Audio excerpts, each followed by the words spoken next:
think about it. Can we play Lander next time? But none of them believed me.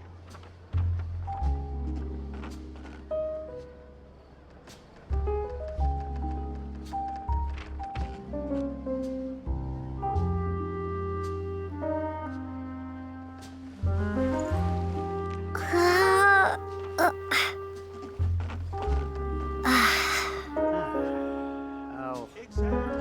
But none of them think about believed it. me.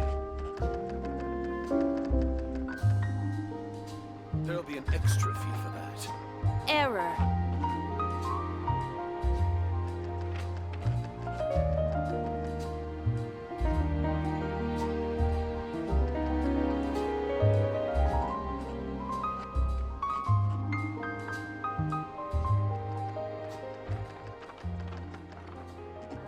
Exactly.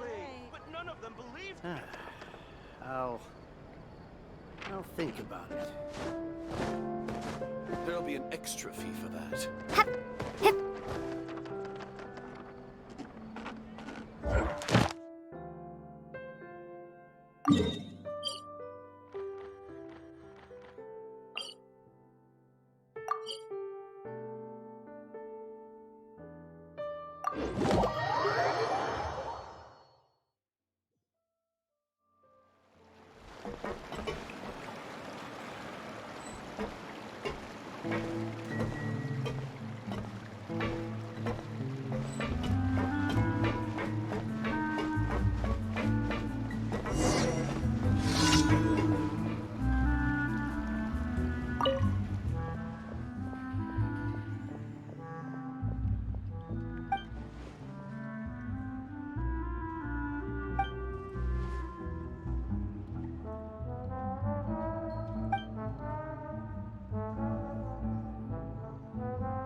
It's way more fun than I thought.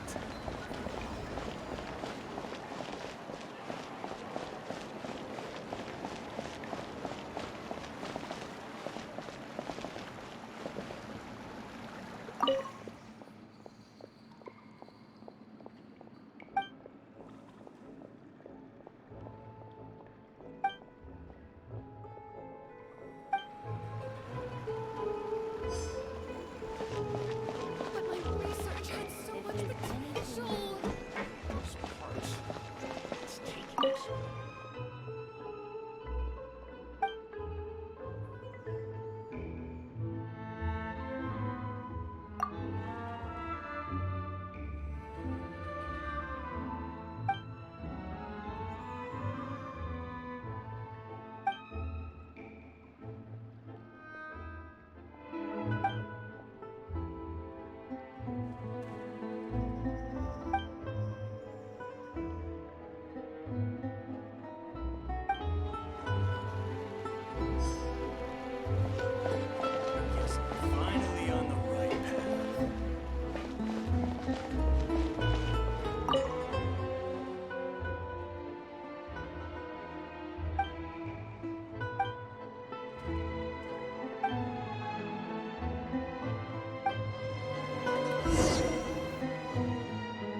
Ad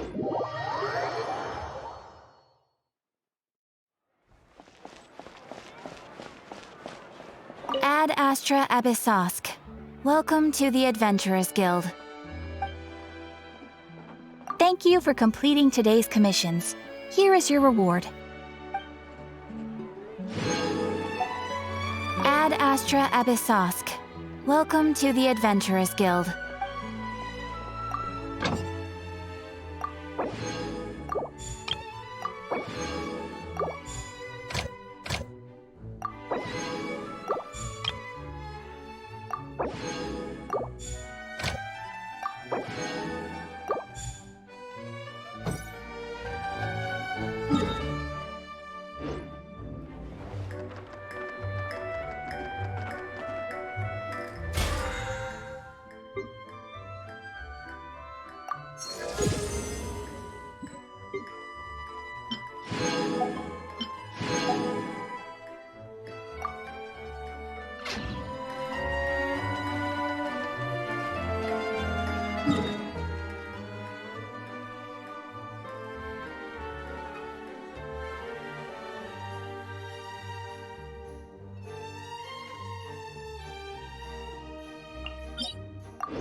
Everyone hold hands! Let's blow bubbles!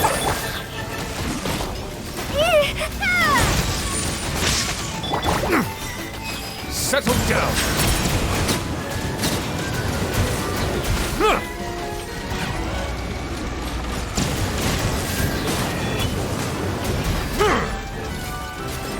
Silence! I see everything! Hey! Don't be nervous! Just relax! Take this! Bow your head. Let the mighty be humble.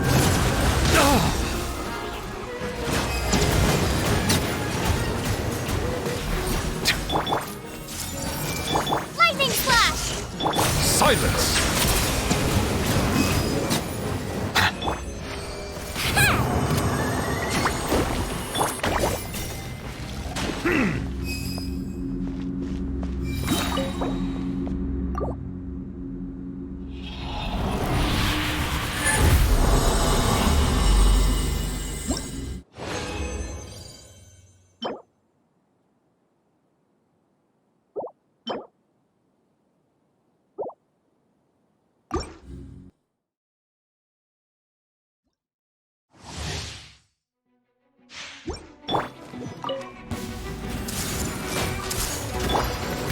Floaty body! You might feel a little bit! Ha!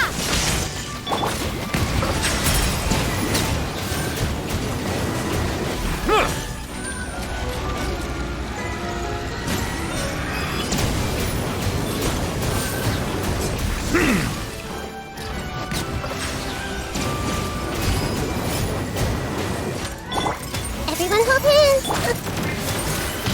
That wasn't very nice! Don't be nervous! Just relax! Thunderclap!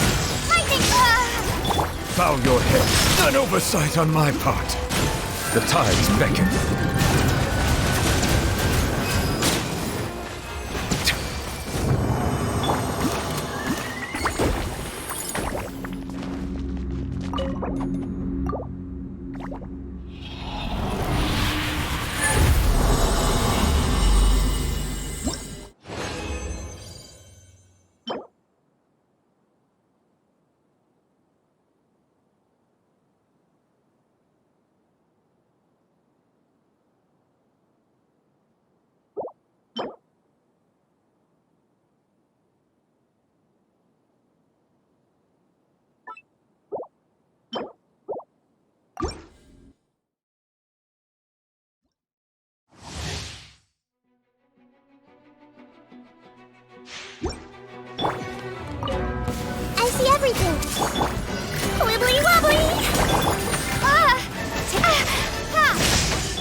down!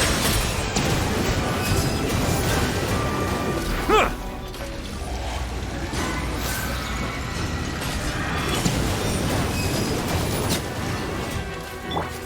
Hey! I swear it's for medical research! Ah! Lightning flash! Silence!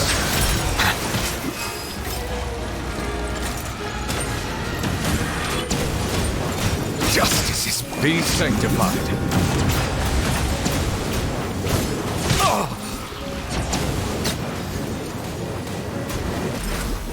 This might hurt a little. Floaty floaty! Take this! Settle down!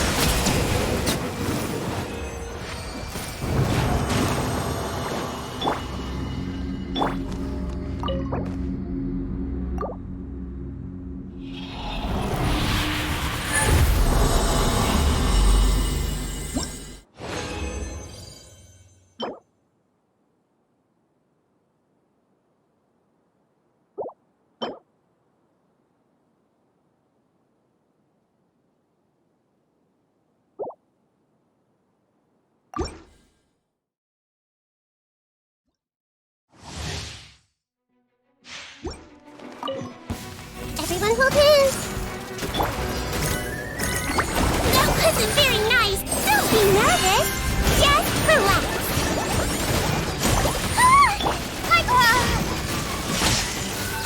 Silence!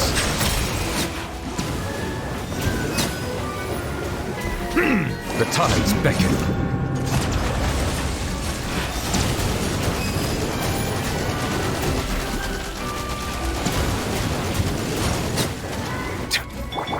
I see everything!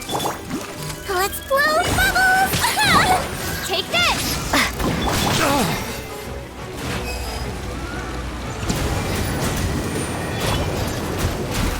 Bow your head.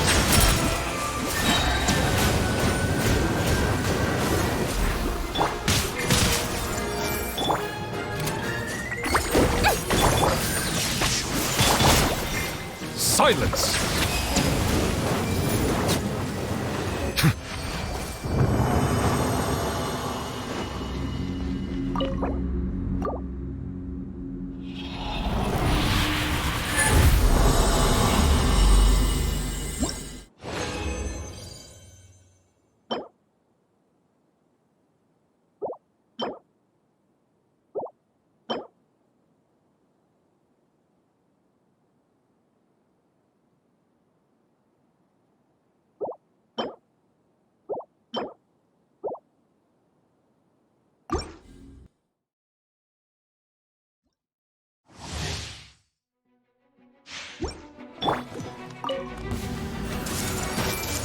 Share my knowledge!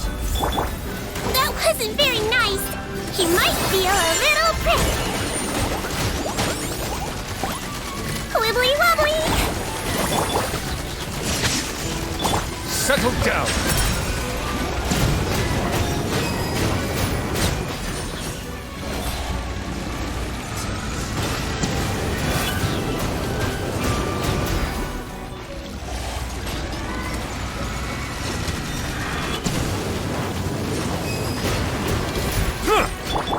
Hey! Grow, grow, grow! Floaty, floaty! Bellowing thunder! Lightning flash! Silence!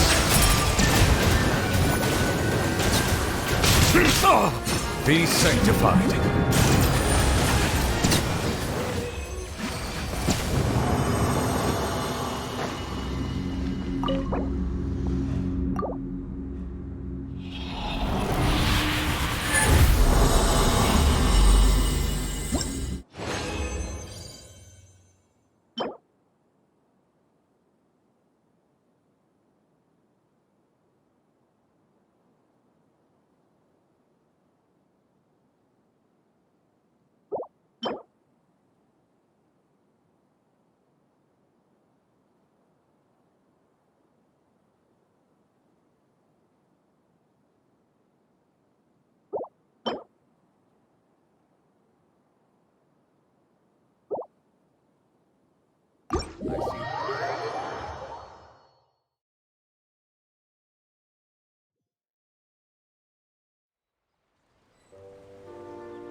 Everything.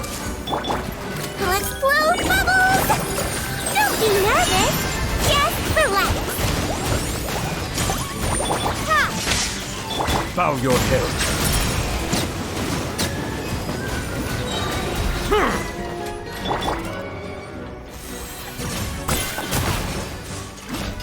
Floaty, floaty!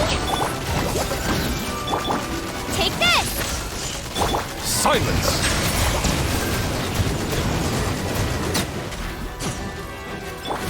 Everyone hold hands! I swear it's for medical research! Let's blow bubbles! Thunderclap! Lightning flash! Bow your head. Oh, justice is blood. The tides beckon.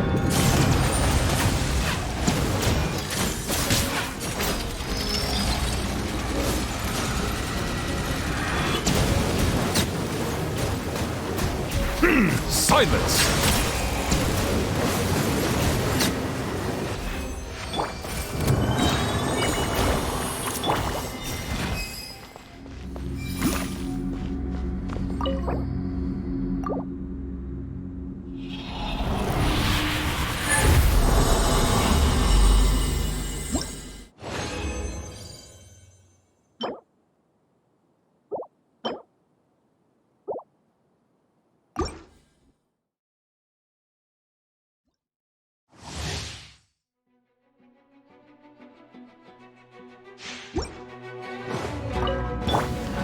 Everything. Make yourselves at home. Wibbly wobbly. You might feel a little prick.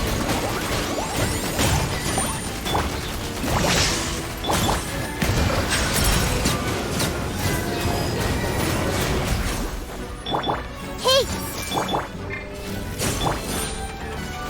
Ha. Settle down.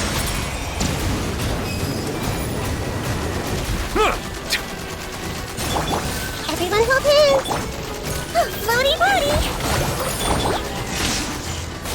Silence!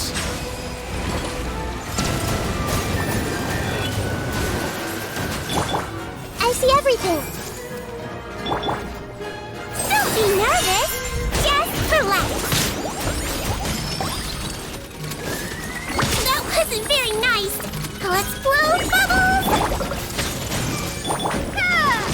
Take this! Be sanctified.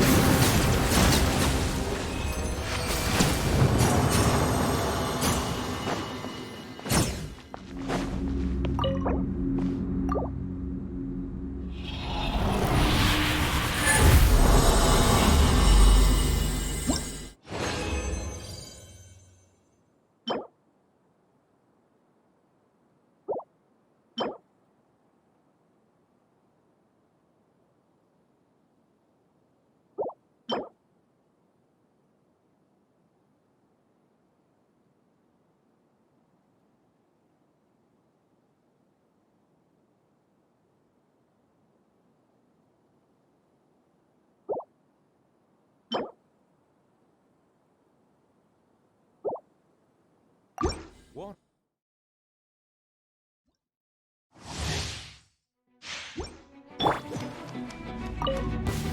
Everyone hold hands! Floaty boaty! Settle down!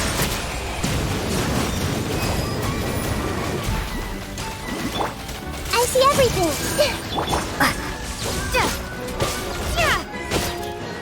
Lightning flash! Hey! Let's blow bubbles! You might feel a little prick! Silence!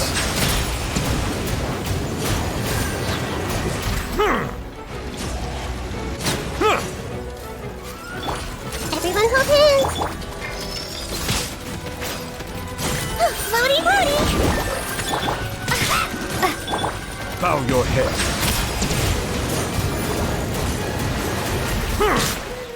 Bellowing thunder! The tides beckon. An oversight on my part.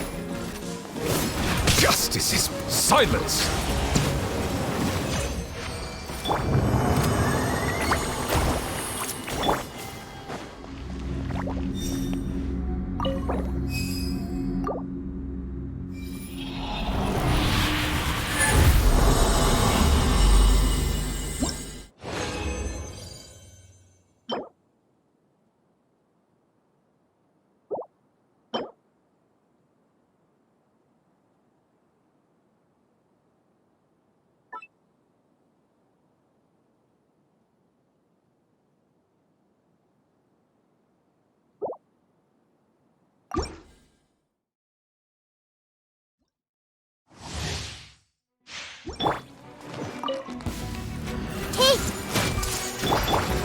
Let's blow! Don't be nervous! Just relax! Take this! Bow your head.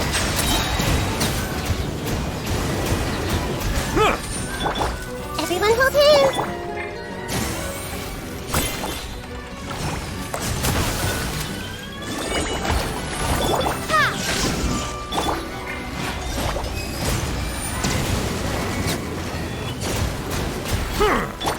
I see everything. You might feel a little prick.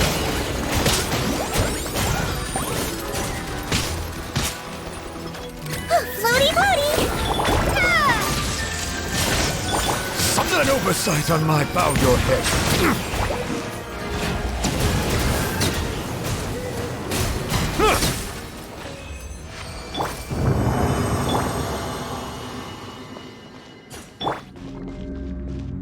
Let's blow bubbles!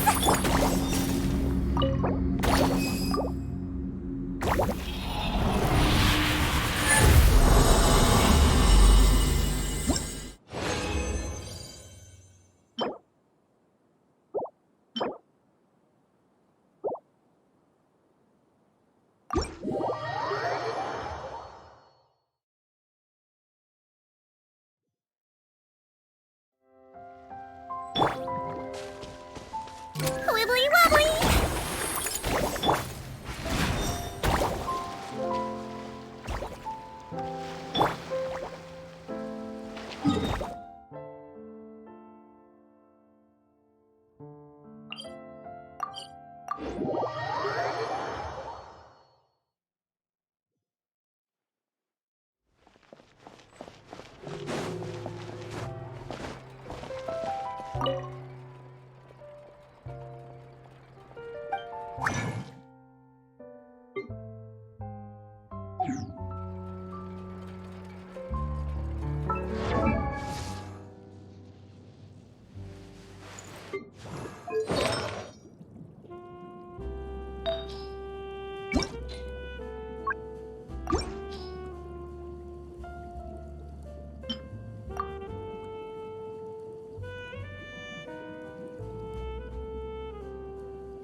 As you wish.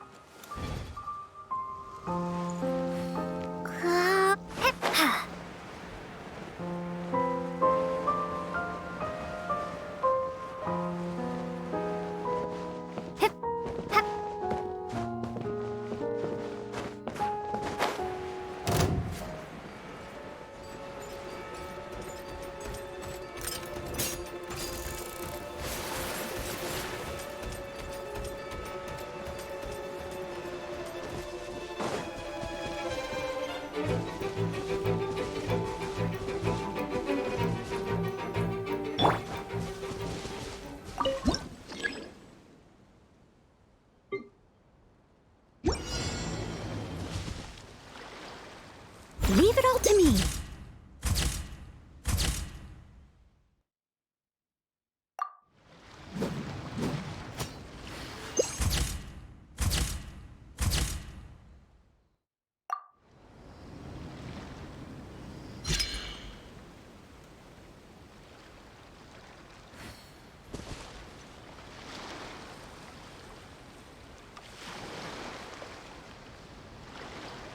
I must leave no stone unturned.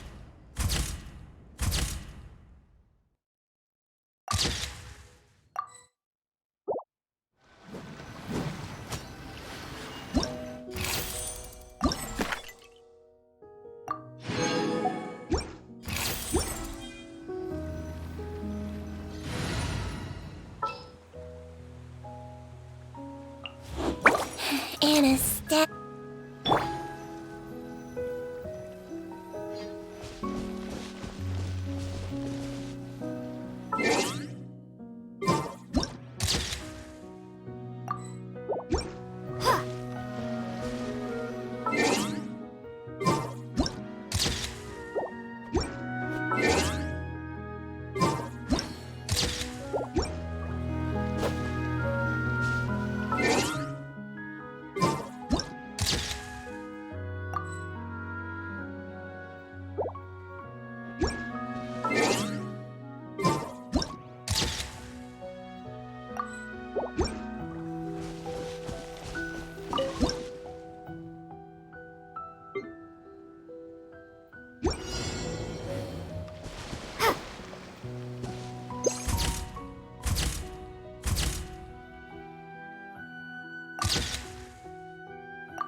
I'll ensure your safety.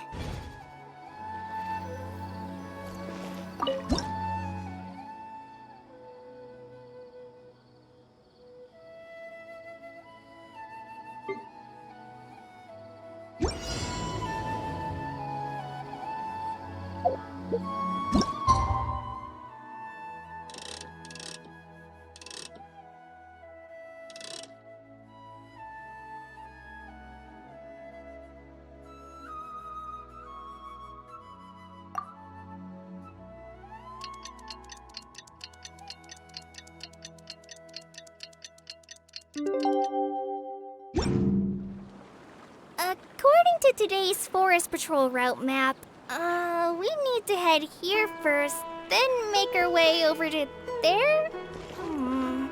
There's a lot of writing.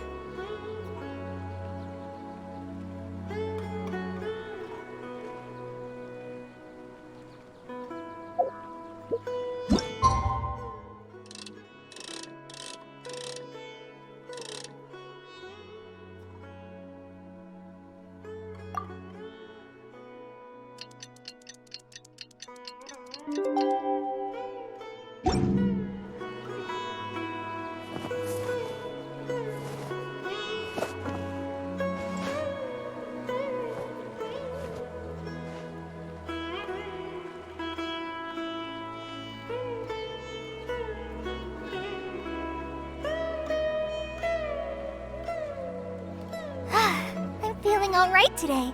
I'll take the chance to try to get some more done than usual.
According to today's Forest Patrol route map, we need to head here first, then make our way over to there?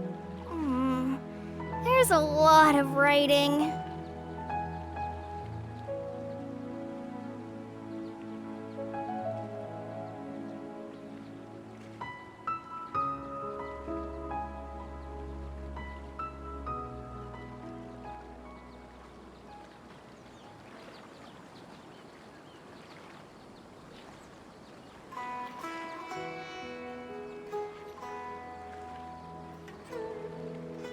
When I don't have much to keep me occupied, old thought patterns start to creep back in, and as soon as I start talking about it, the flashbacks start.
Just what will we come across?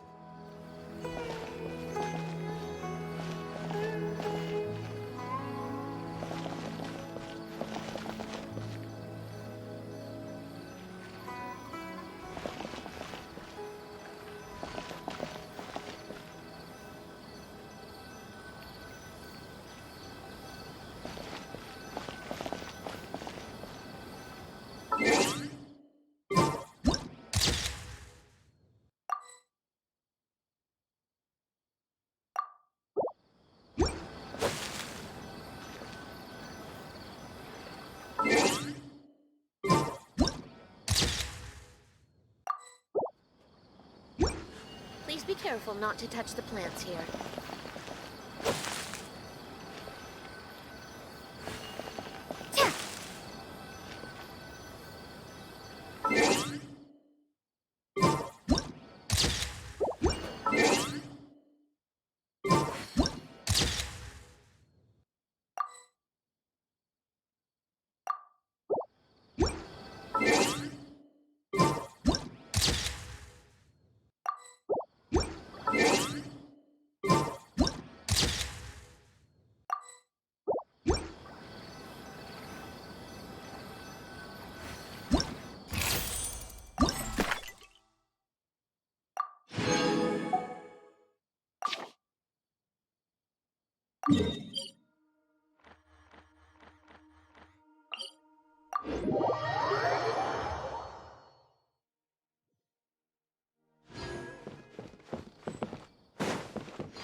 I see the value in my own work.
Time itself is a secret.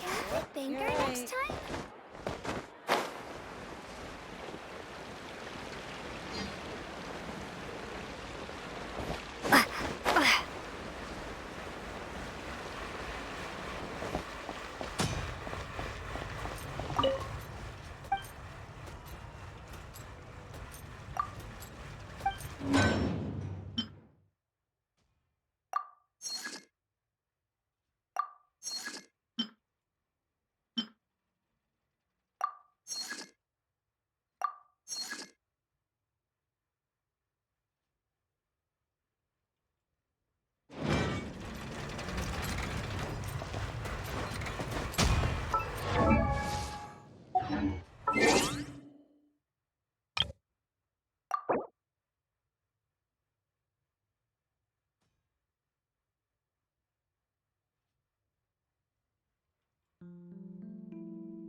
Exactly.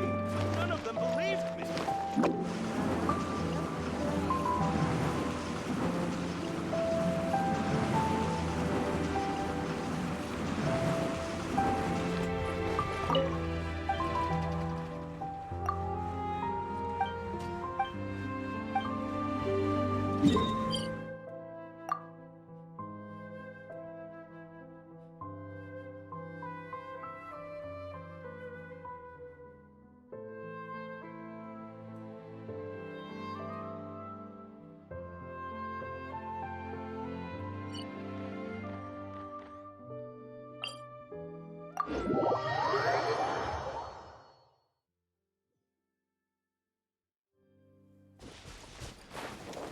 Make my escape.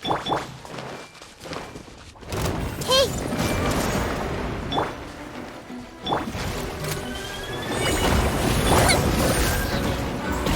And away I go! Don't be nervous. Just relax. I see everything.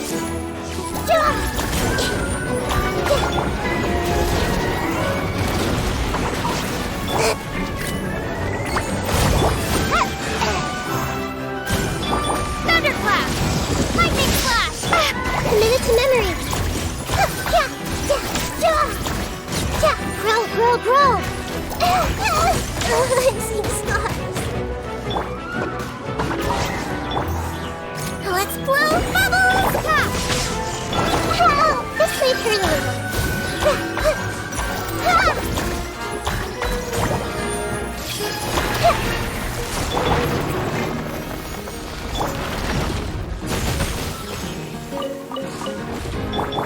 Hey!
everything!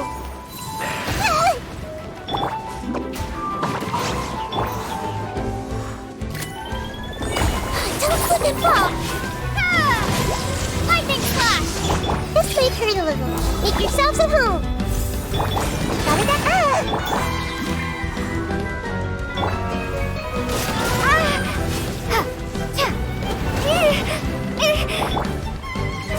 Everyone hold hands!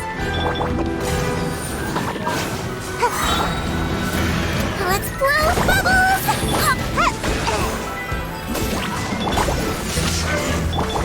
Hey! Committed to memory!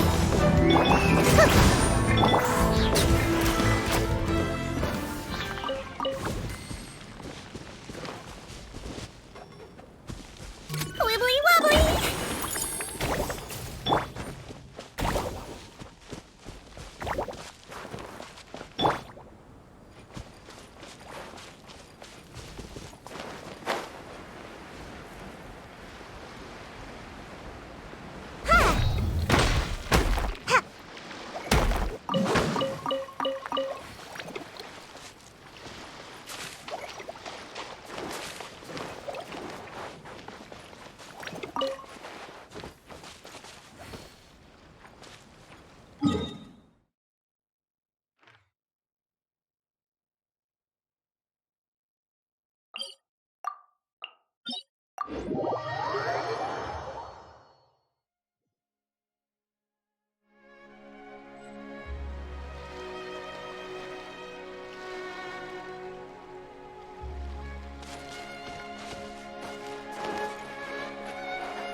Make my escape.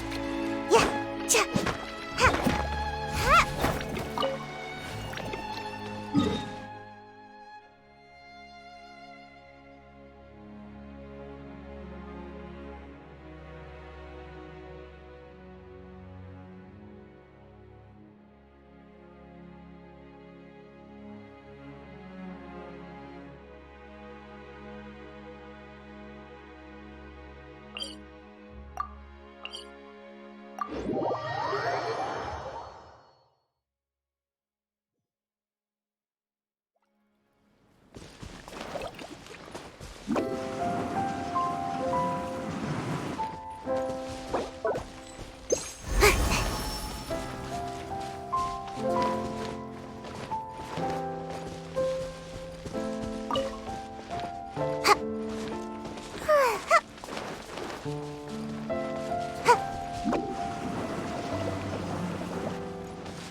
Make my escape.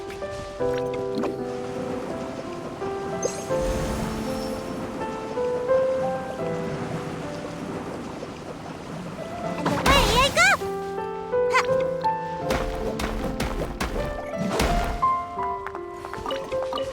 Cha.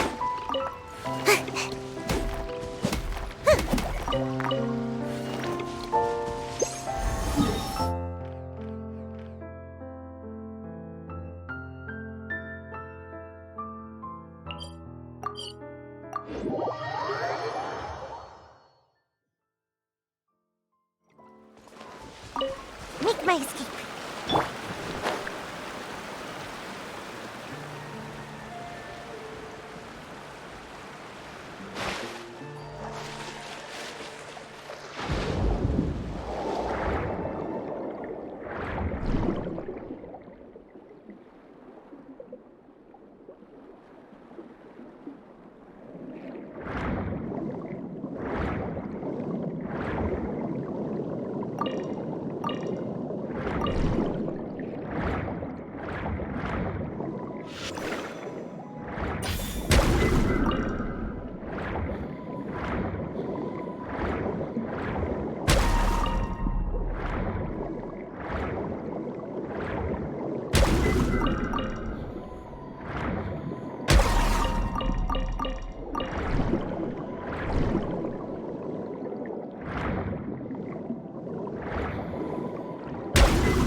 everyone can hear your voice.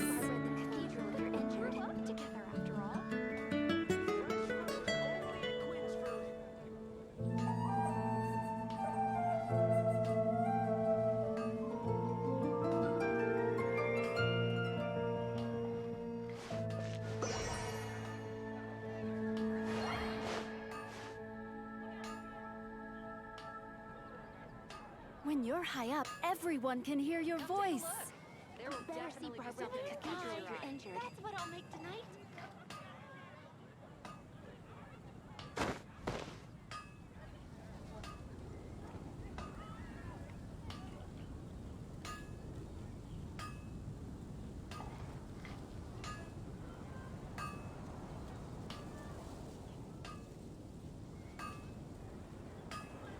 When you're high up, everyone can hear your voice. There will definitely be something that catches your eye. See Barbara at the cathedral with her injured.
I'll keep this close.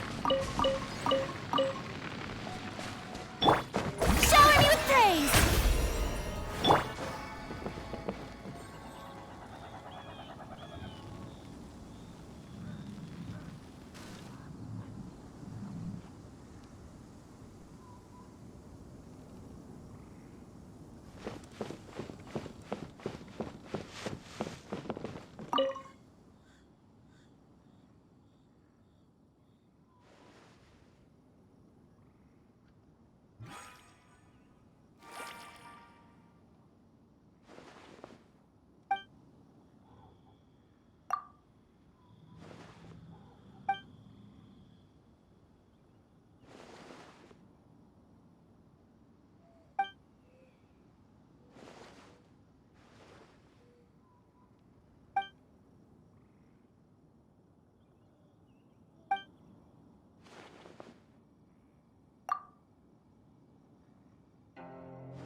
perfect spot for a duel of epic proportions.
Please declare your commercial goods.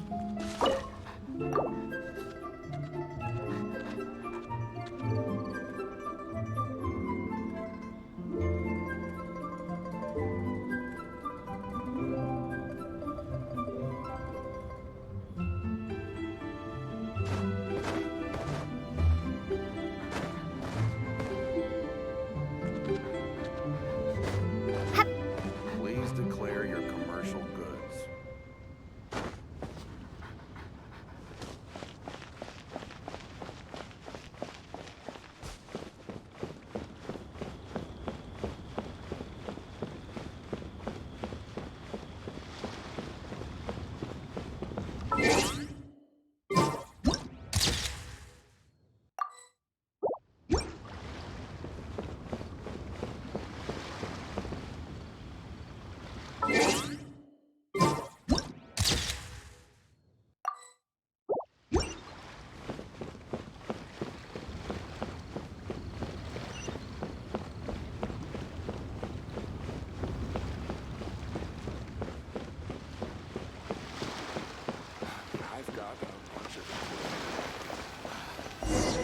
If you want to find the Geo Archon, this is the only chance you'll get all year.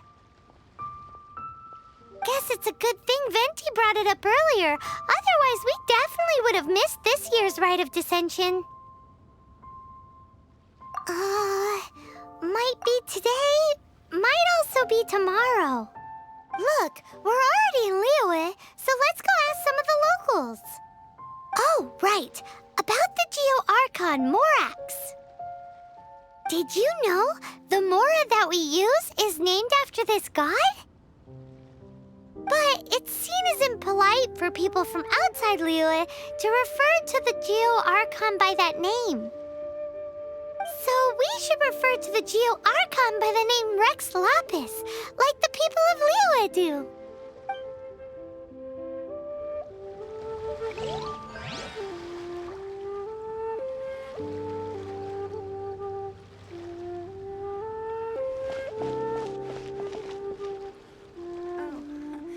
Welcome.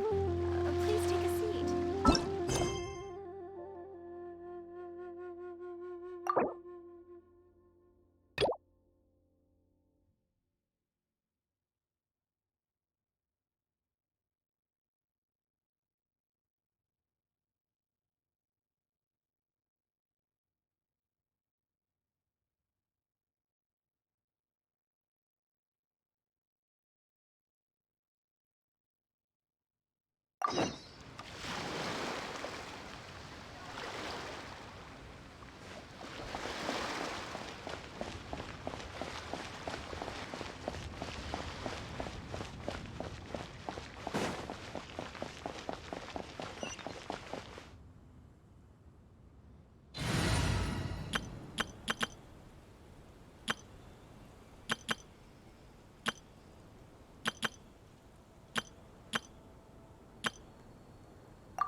sooner we're done, the better.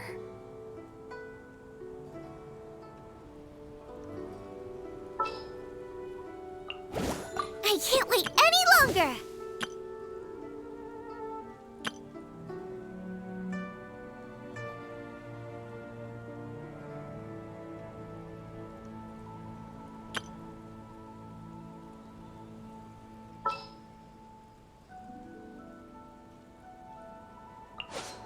Make sure to keep up. At the ready.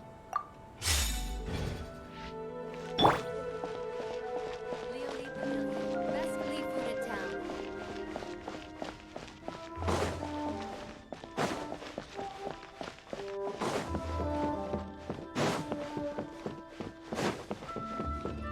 One Win Bookhouse. Guess this is where we go to buy books in Liyue.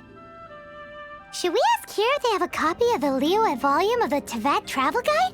It's super duper interesting. Buying or not? Feel free to look around. There's no obligation to buy. We're looking for the Liyue volume of the Teyvat Travel Guide. Do you have it in stock? Sorry, dear. We stopped stocking that a very long time ago. It just wasn't selling. Huh? But the Mondstadt volume was so interesting. Bummer. The thing is, the author made it too personal, and the result wasn't really much of a guide. It barely sold any copies, and the few travelers that did buy it made complaints afterward. Well, that's a shame. The Mondstadt volume was a good read, even just as an adventurer's diary. The fact remains that I don't have it in stock. If you must read it, try your luck at Chang the Ninth's place. Who's Chang the Ninth? A book collector who lives in Qingse village.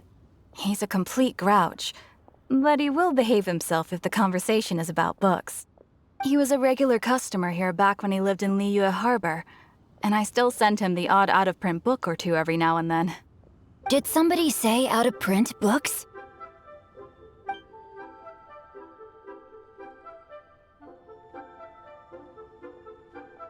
Is there a chance that Volume 6 of Legend of the Shattered Halberd is also in his collection? Apologies, my liege. Where are my manners?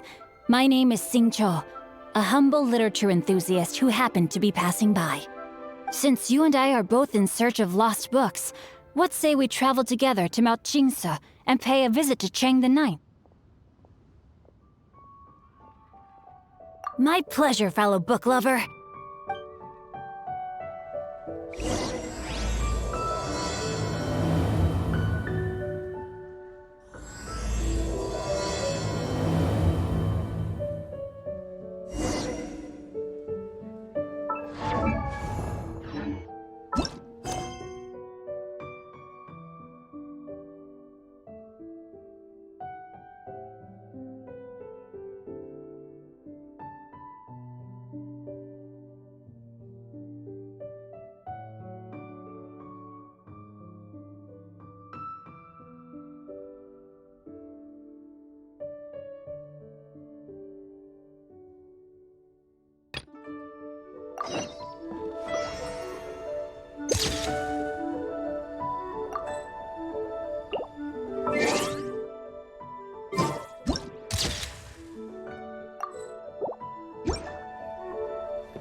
I've had my heart set on getting hold of a copy of Legend of the Shattered Halberd, Volume 6 for the longest time now.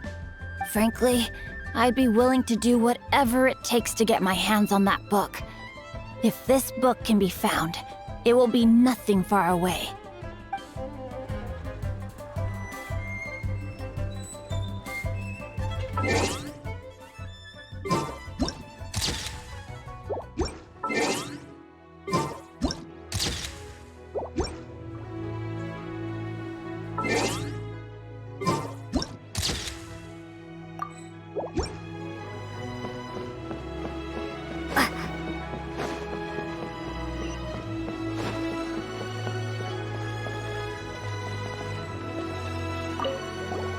You too wish to bear witness to the Rite of Descension?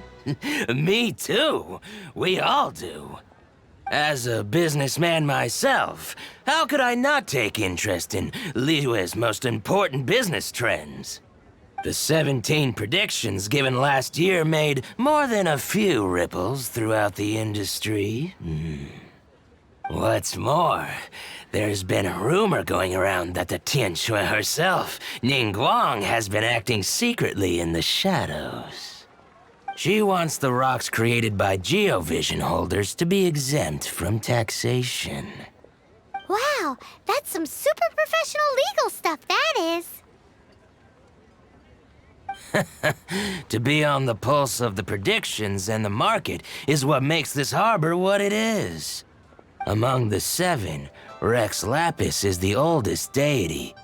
His keen sense of strategy is well trusted among his people. Understanding the predictions as soon as possible can make all the difference in making your fortune. Items are a requirement for locomotion on land. Auto reconfiguration is an essential function.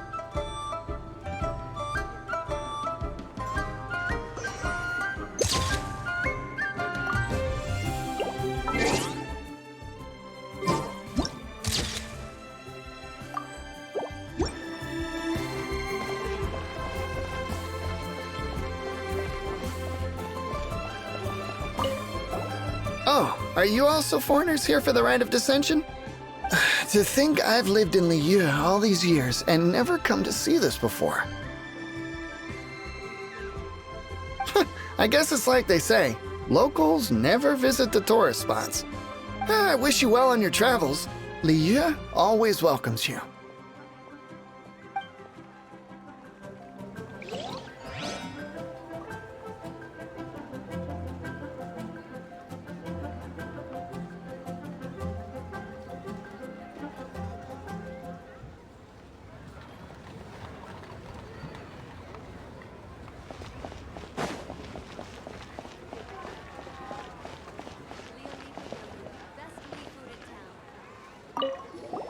Rite of Descension.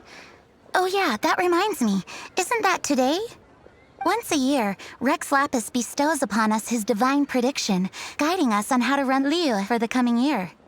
Last year, it was the Yuheng of the Liyue Qixing that was given the honor of asking for the divine prediction. Ooh, Paimon knows this one! Mondstadt is to freedom as Liyue is to contracts. Liyue has a strong focus on business and trade. The Liyue Qixing, the 7 leaders of the 7 enterprises of Liyue, hold true control over Liyue. That's what foreigners always say. But true control over Liyue will always be held by Rex Lapis. The Qixing is comprised of mere mortals. Rex Lapis is a god. Mondstadt's god is nowhere to be seen, whilst our god is forever with us. Stay in Liyue long enough and you'll see. Given that you just left your godless city, it's time you experienced what it's like to be in a city whose god has walked with it through all of history. Great! Then we can start our experience off with the Rite of Descension. Good choice. Then get going. To the high ground.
mindful of your personal safety.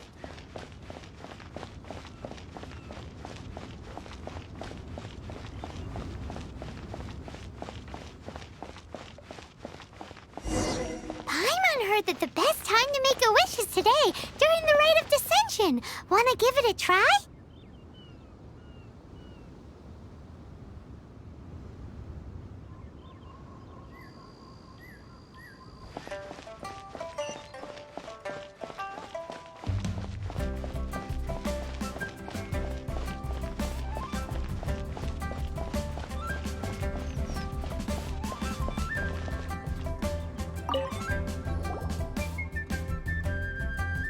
Oh, you also want a little Adepti luck too? Seems you know a lot. Making a wish during this time is sure to get you the blessings of both the Adepti and Rex Lapis himself. I've already made my wish, so you can take this. Great! Thanks!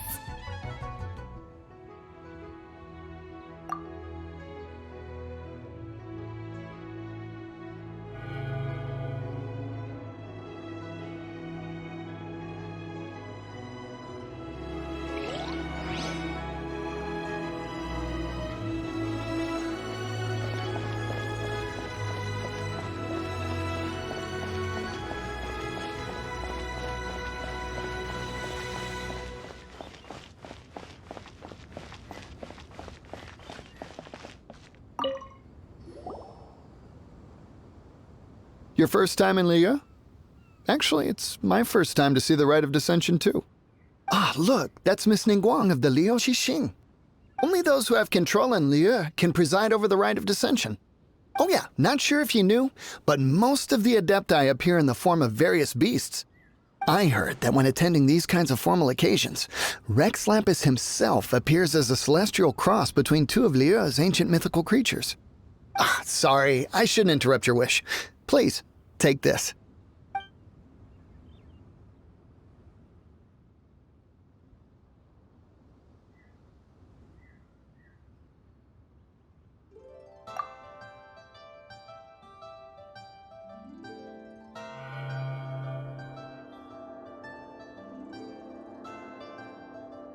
Great! Now that we're all done with the wishing, guess we can just wait here for things to get started. Who knows how long that Miss Ningguang lady is gonna take?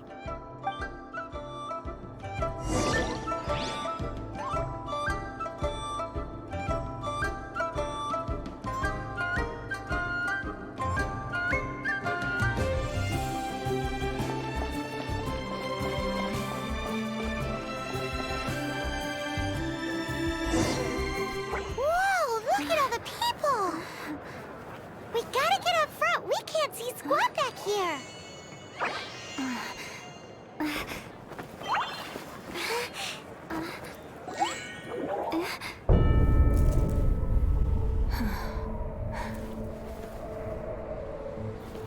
The hour is upon us.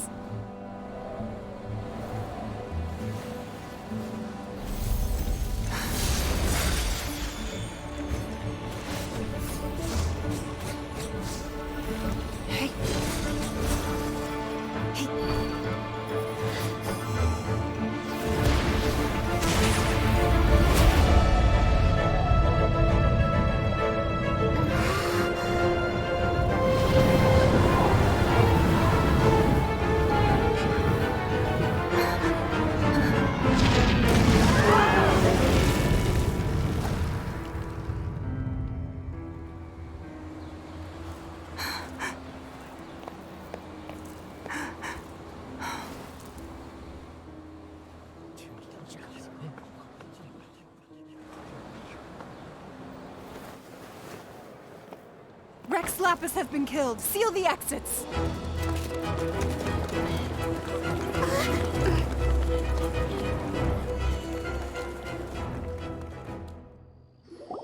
What?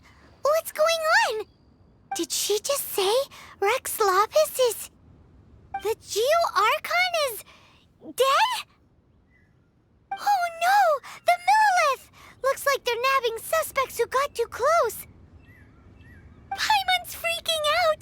The killer is amongst us! close. Are we suspects? Wait, where are you going?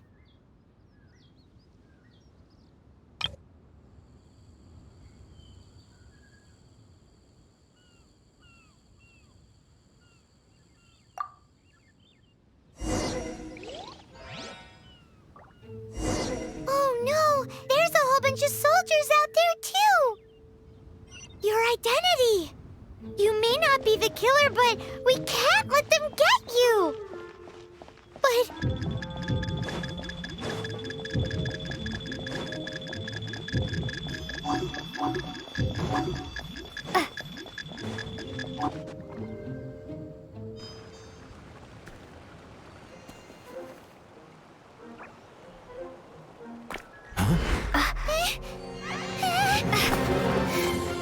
They're here! Arrest them!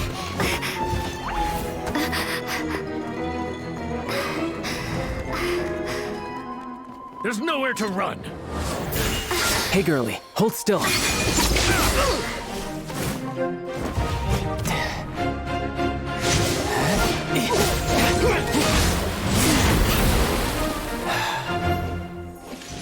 Stop! Stop! Come with me.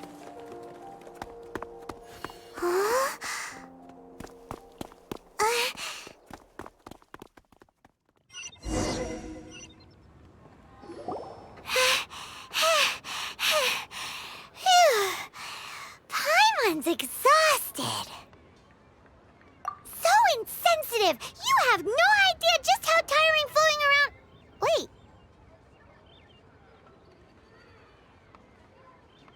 Just who are you exactly?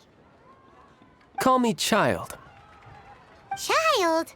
What, so we're supposed to dote on you? No, not at all. It's an alias of sorts. In Mondstadt, I don't suppose you came across a Senora by any chance. Senora?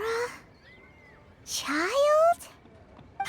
You're Fatui, one of the Harbingers! Oh, no. Don't worry. I'm not looking for a fight. Senora gave you quite the bad impression, huh? Pfft, that woman. Can't say I'm a fan either. Right. Let's forget all about her, shall we? I'm here to help you. Yes, help. I'm not a bad guy. Oh, okay, perhaps I'm kind of a bad guy, but I'm not here to give you any trouble. Would it be too much to ask for you to keep the sword sheathed? I thank you for your knightly nobility. I heard of your deeds in Mondstadt, so I couldn't help but notice you during the proceedings back there.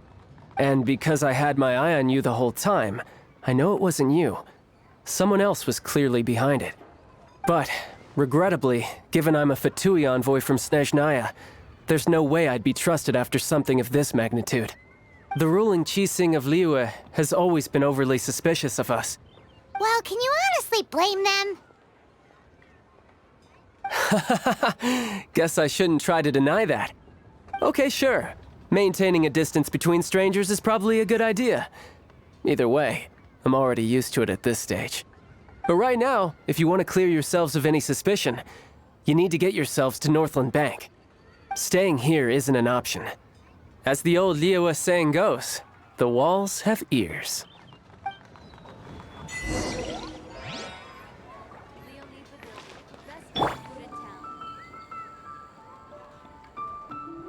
So, are you buying or not?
Northland Bank. Correct. This bank was opened here in Liyue by Snezhnaya. Though everyone knows Liyue is the most enterprising in Teyvat, Snezhnaya is not short of change either. Yeah, well, poorer nations don't seem the type to have diplomats that come around acting the way yours do towards the Knights of Favonius. Here, let me give you this.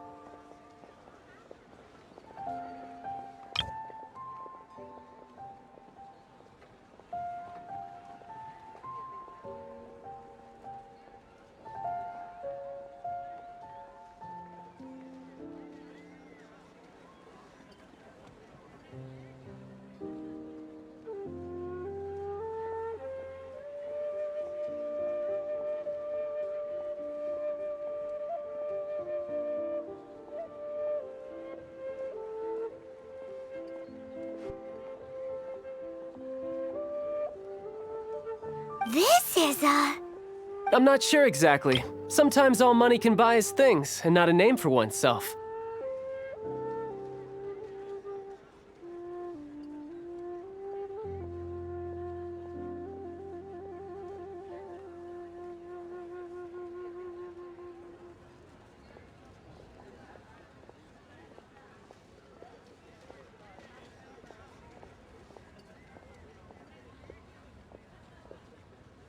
All I know is that it's a sigil. A sigil to keep the mighty and illuminated Adepti from bringing harm to you. Adepti? If you head north from the harbor, then west from Guili Plains, you will eventually reach a stone forest known as Jueyun Karst. The people of Liyue believe it to be the abode of the Adepti.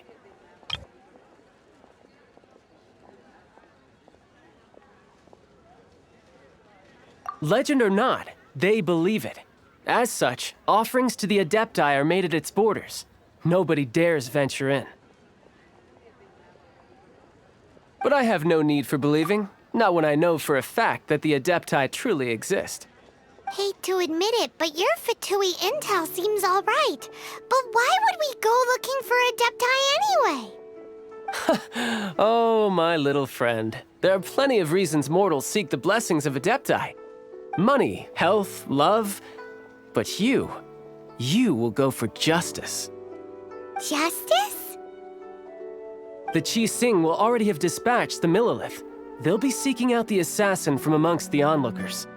But how could a mere mortal kill a god that can sweep aside entire armies? Rex Lapis never gave up his power as a god. This level of crude response is beyond what is called for. How suspicious.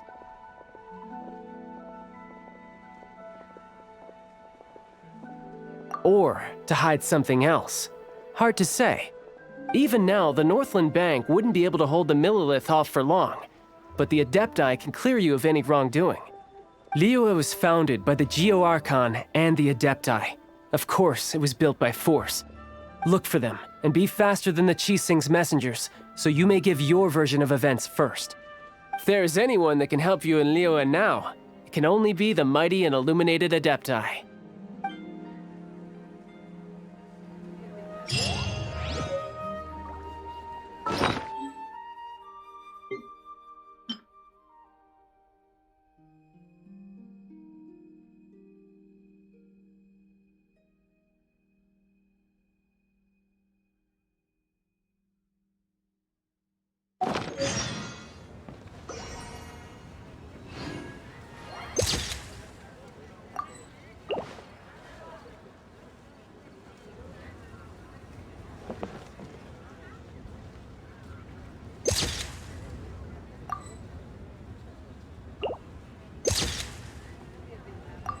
What should I put in my letter?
And who might we be?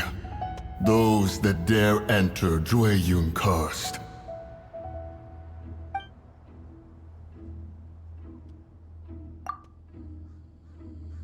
A sigil of permission. Many a season has passed since one was last in the presence of such an item. He before you is the mighty and illuminated Adeptus, Moon Carver. Speak, traveler. What business have you here? Actually... It's the assassin! They dared to flee here to Jueyun Karst. Sir, we've already stepped too far into Jueyun Karst ourselves. There's no choice. Apprehending the assassin is top priority. We must press on. Disturbing our borders. See them gone. One will not have interruption.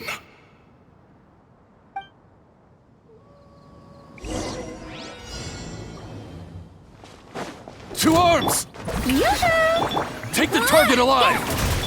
Enhanced Animal Module 75! Starball! Shake! Go, Berry Buddy! No escape! Time to shine! Absorption test! Drop! Who goes Shower there? me with praise! Attack! Swirl, Mark 2, Animal Test 6301. Let my name echo in song! Ha! Ha! To arms! Yoo-hoo! Take the target alive! Yeah! No one escapes my sight! Don't break my glasses! Drop! Time to shine! Go, Berry Buddy! Absorption test! Enhanced Animal Module 75! Starball! Let my name echo in song! No escape!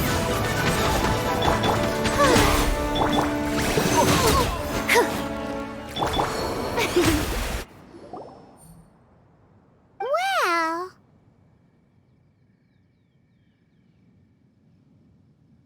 Preposterous. Preposterous! The Liyue Qixing. Utterly disappointing.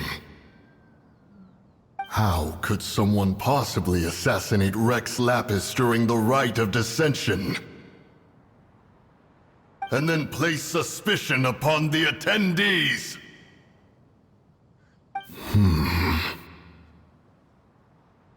Traveler, of the unjust accusations placed upon you, one has become aware.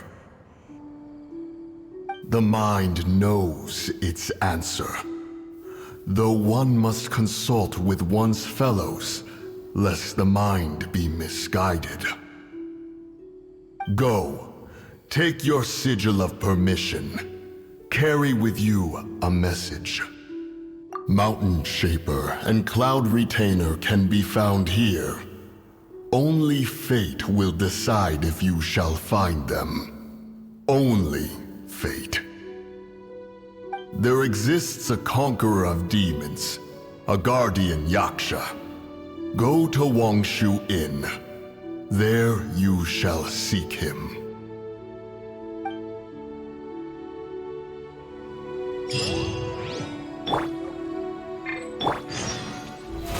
How brilliant!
Have mercy, O mighty Adeptus. I beg you, show mercy upon me and my brother. Spare our lives.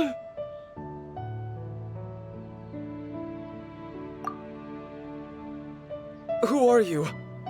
What's going on? We asked you first. Oh. You enjoy safe passage in Jueyun Karst. It can only mean one thing. You must be Adepti messengers, sent here to rescue me and my brother. What is he talking about? Oh, have mercy, mighty messengers of the illuminated Adepti. I beg you to save us. My brother and I, we only came here because our family is poor, and we heard tell of treasures hidden in the amber of Mount Hulao. It was stupid of us. But all we wanted to do was find enough treasure to sell and support our family. We followed the path up the mountain, but suddenly, the amber, it swallowed up my brother Li Dang. I ran away and made it this far before it dawned on me. We were trespassers in the abode of the Adepti, and this was our punishment. I had no idea how to rescue my brother, so I just started praying for the Adepti to have mercy, right here on the spot. And now, at long last, 2 messengers come to my aid. What? We're not Adepti messengers. We just want to find the Adepti like everyone else. No, you must be messengers. You have to be. I have no idea which amber trapped him. Please, you have to rescue him. I beg you, show me some Adepti mercy. Thank you. Almighty messengers of the illuminated Adepti. I promise that we will never be so foolish again. Paimon was gonna ask him about where to find the Adeptus, but he seems pretty one-track mind about rescuing his brother right now. So, he said that Li Dang got trapped in amber somewhere on Mount Hulao, and that they were following the path the whole way up. So let's follow the path down from here, and make sure to be on the lookout for amber on the way.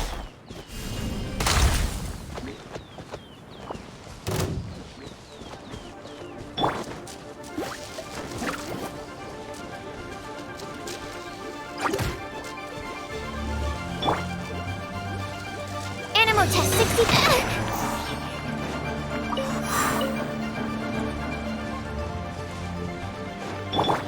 The show begins! Hey, get it!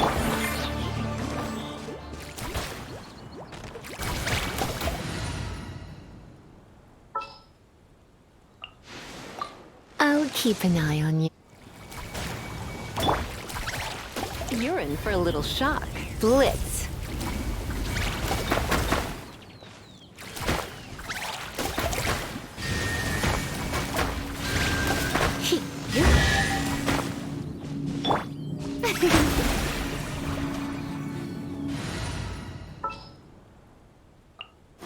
Outrider Amber!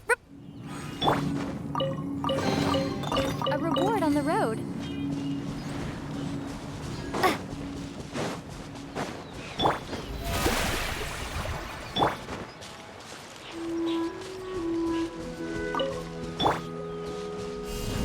Drop!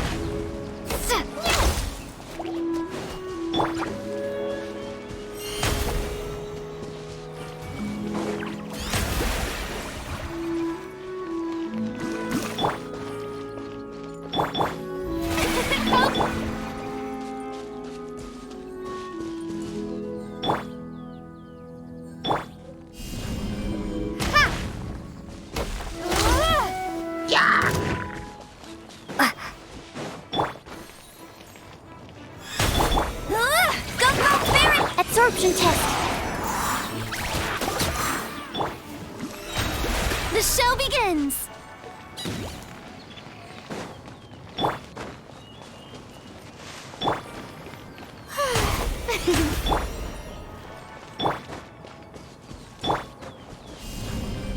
Starball!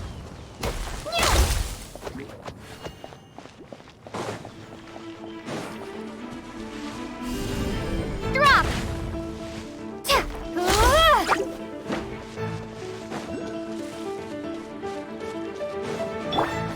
May I present?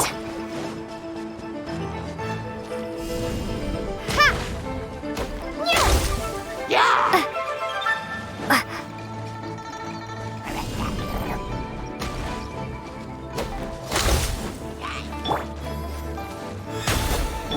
Get him! Stand clear!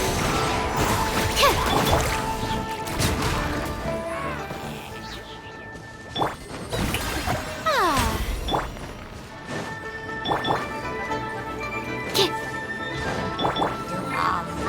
Let the world collide!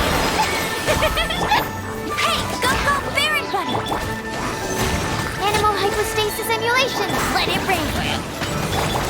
Rumble apart! Drop!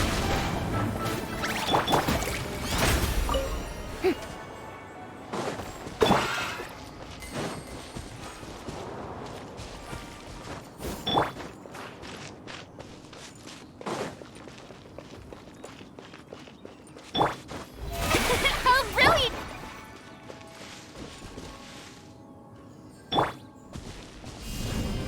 Starball! Yeah!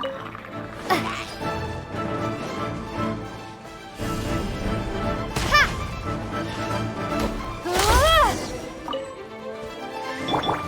May I present? Absorption test. Ah.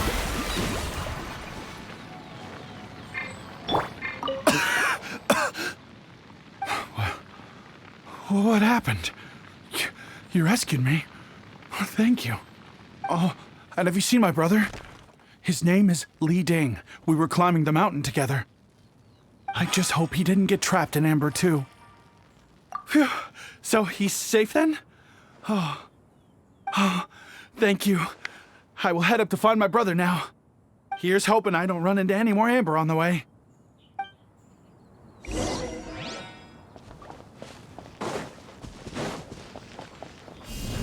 Drop!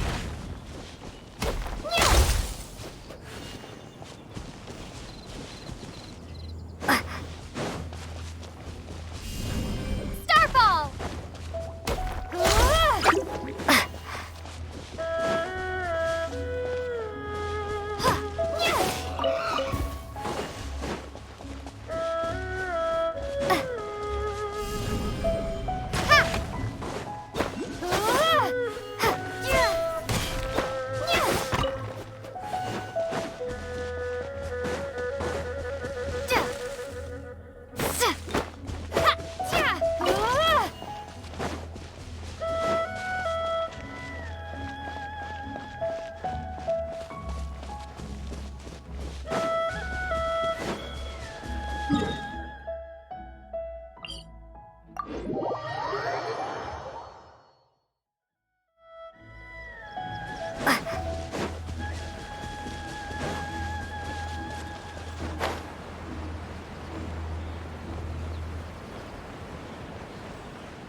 Thank you for rescuing my brother, O mighty messengers of the illuminated Adepti.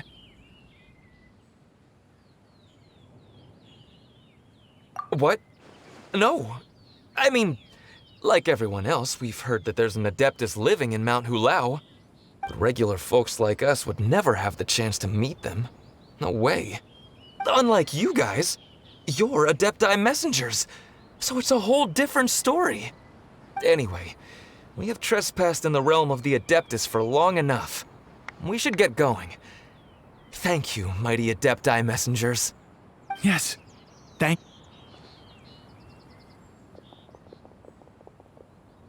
Boy, it'd be super helpful if we actually were Adepti messengers. 'Cause it seems like this Adeptus has got a real temper problem. But it's not like we've done anything wrong, so... Who dares trespass on my mountain? Who?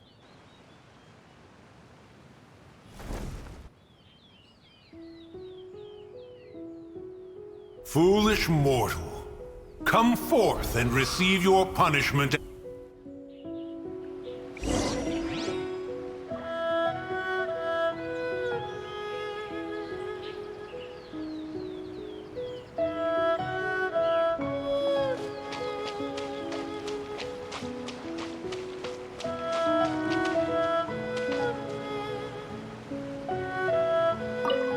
You intrude upon the sanctity of Mount Hulao. You destroy the amber of my mountain. And you free a thief whose freedom is not yours to give.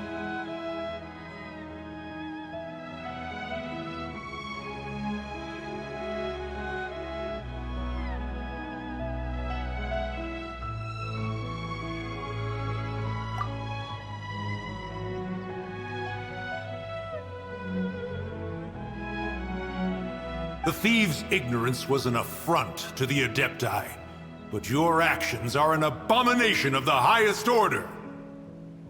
Wait! We can explain! Mooncarver trusted a mere mortal as his messenger? Is this a sigil of permission? One is surprised to find such things still exist in the mortal realm. In the beginning, Rex Lapis cast them for the mortals with his own hand. Few were made then, and thousands of years on, fewer still remain. Speak.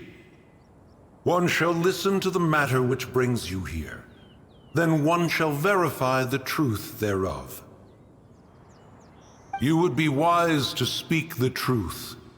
For Liyue is not so far from here that one would be easily deceived.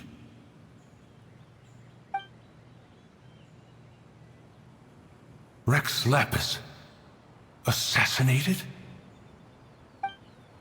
At the Rite of Descension? What mortal in Liyue, nay in all the world, would conspire to commit such foul treason? Or perhaps the more pertinent question is, what power in this world could aspire to achieve it? Rex Lapis charged the Adepti with the protection of Liyue, and we have always honored this duty. As the people have prospered, so have we gradually withdrawn into the mountains. Indeed, this was a gesture of goodwill towards humanity. But now, alas, Rex Lapis, gone.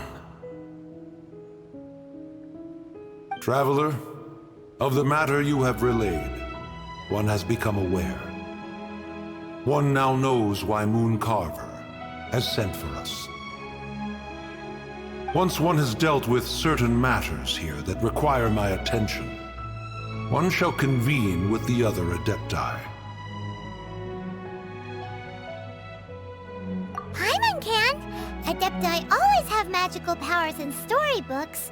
Seems it's true in real life, too. You know, like how grass is actually Adepti hair, and rivers are actually Adepti saliva. There must be something similar going on with the amber.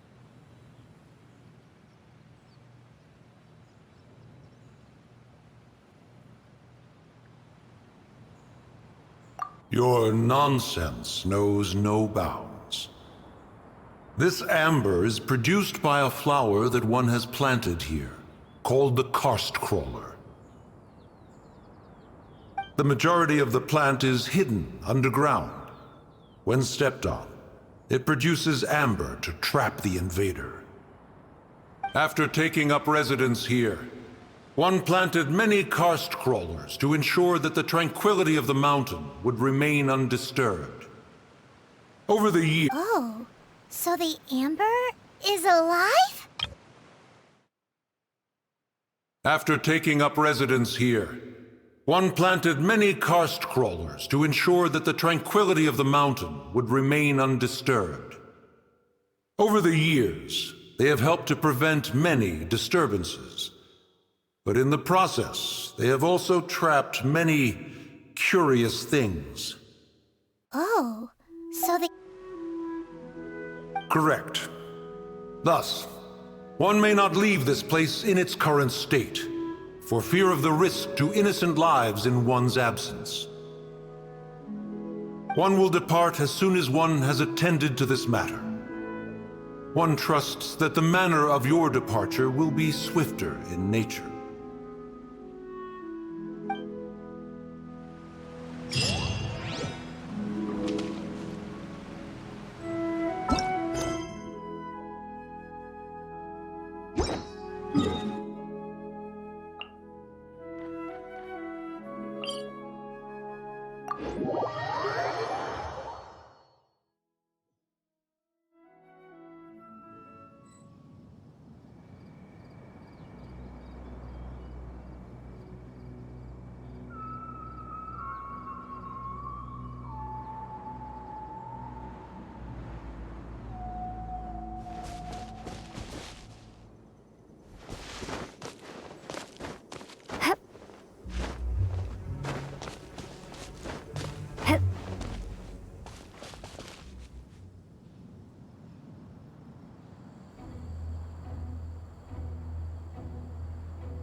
Is this an answer from this world?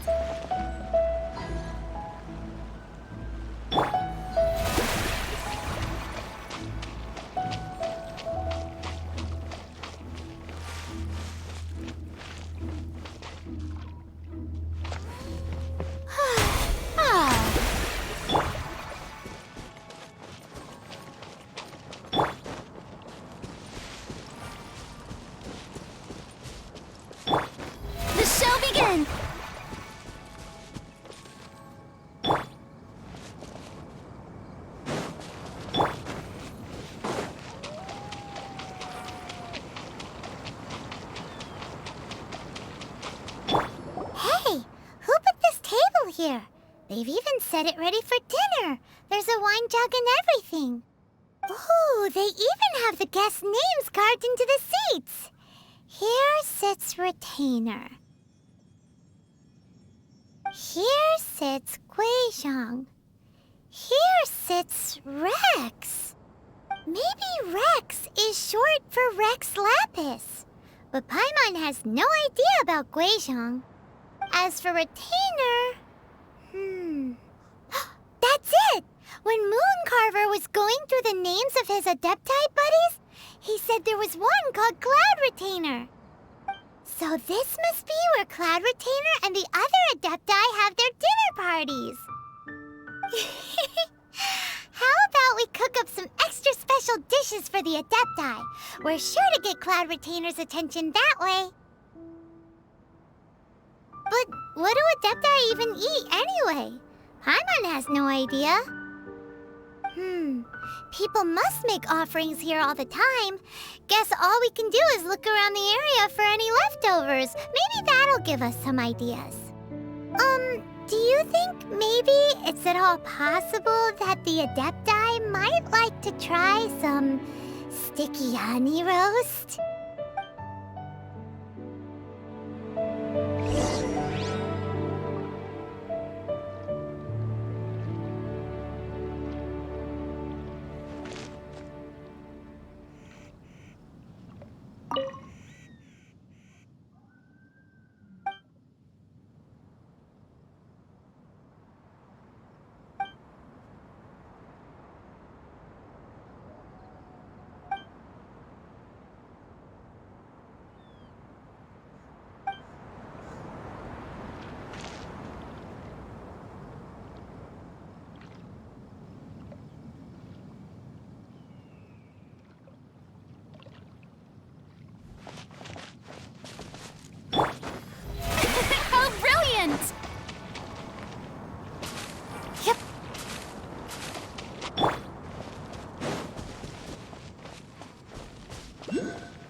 clean here. Whoever cooked here last obviously likes to keep things neat and tidy. Paimon bets they were making an offering to the Adepti. Looks like we got us some Matsutake and some raw meat. And what do you know? The recipe is right here. This chef was a super organized person.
I'll keep this close. May I present Cook Animal Test 6308.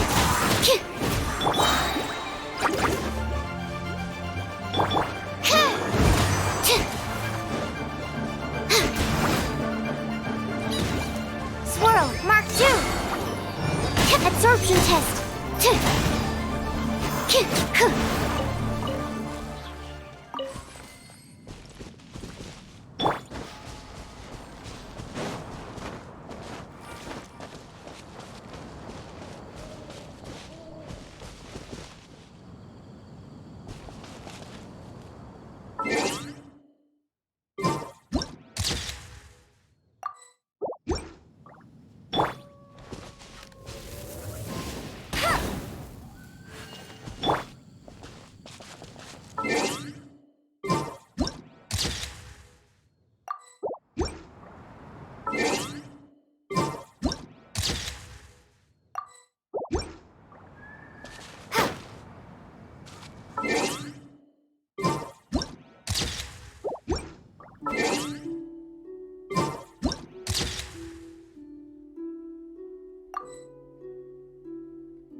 Someone has definitely cooked here before. Do you think they were making an offering? Looks like they didn't use all the ingredients. Let's see here. We got some snapdragon, some lotus heads, some tofu. Whatever they were cooking, it sounds complicated. Hey, look over there. They left some notes too. Yup, it's a doozy. Paimon's not surprised they had to write it all down. It's a lot to remember. We should read it carefully.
begins!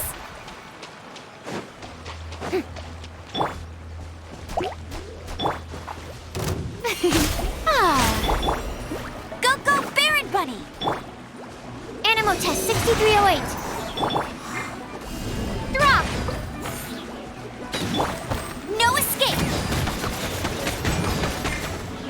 Absorption test.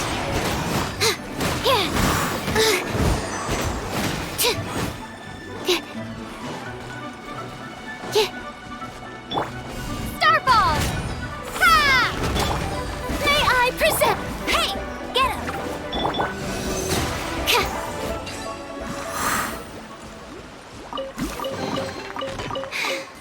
If only I stumbled upon lab supplies as often.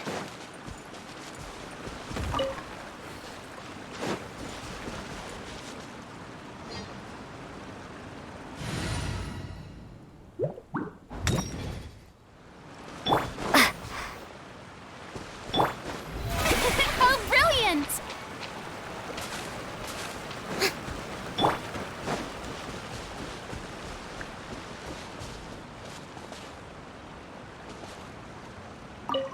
Whoa, the ground is covered in flour. What a messy chef. Seems there's meat in this pot, but Paimon can't tell which kind. Do you think whoever cooked this made it as an offering to the Adepti? Paimon can't quite imagine an offering made of flour and meat. Huh? Our messy chef dropped a piece of paper on the floor. Ew, and there's a huge footprint on it, too.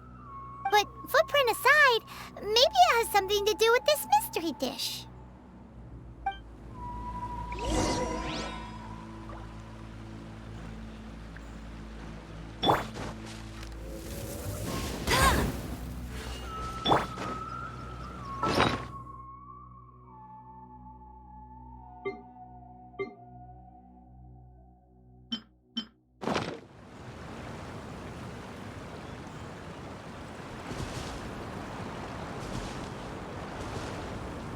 I'm so curious. What kind of dish uses only flour and meat?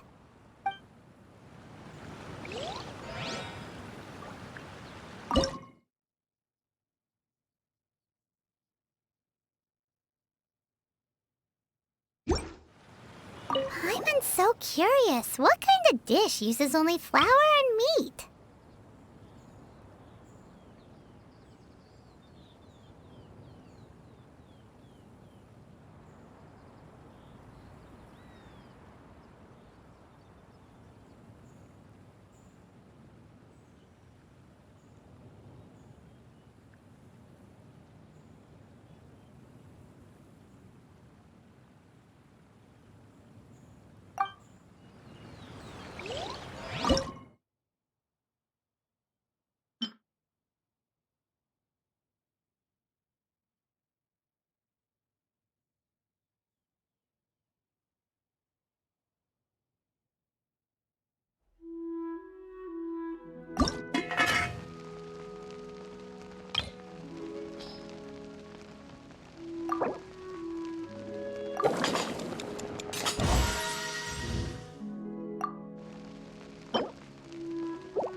One senses the presence of a sigil of permission. One knows not why you have come, though the sincerity of your offering is clear.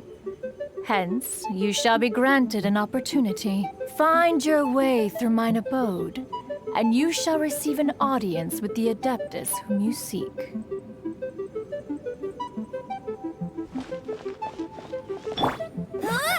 Go, Baron Bunny!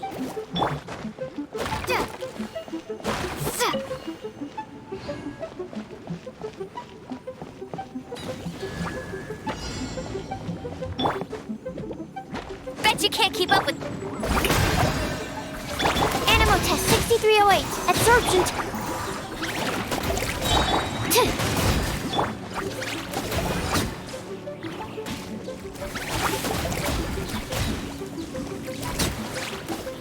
Drop!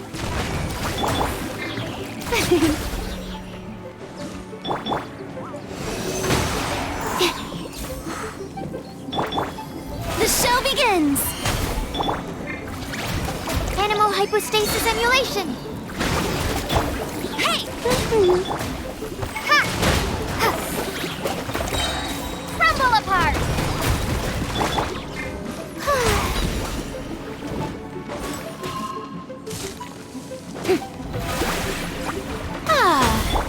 Stand clear!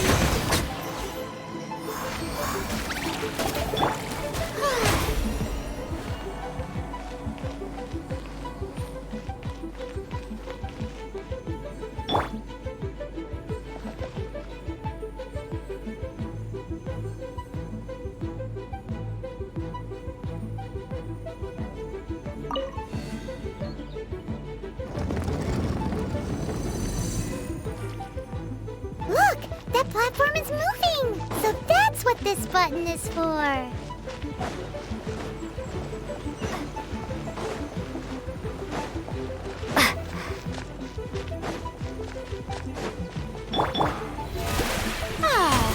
Absorption test! Let it rain!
One is most impressed.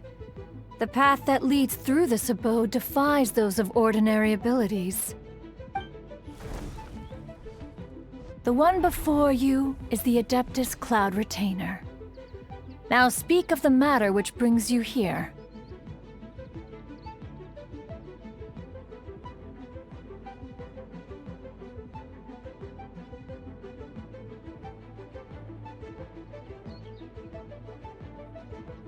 You surmise correctly. In fact, even Guizhong and Rex Lapis themselves found one's technological accomplishments to be worthy of commendation. This place is huge, and there are so many mechanisms. Do you really have this whole place to yourself? What's it even for? Did you build it as your private mechanism workshop or something?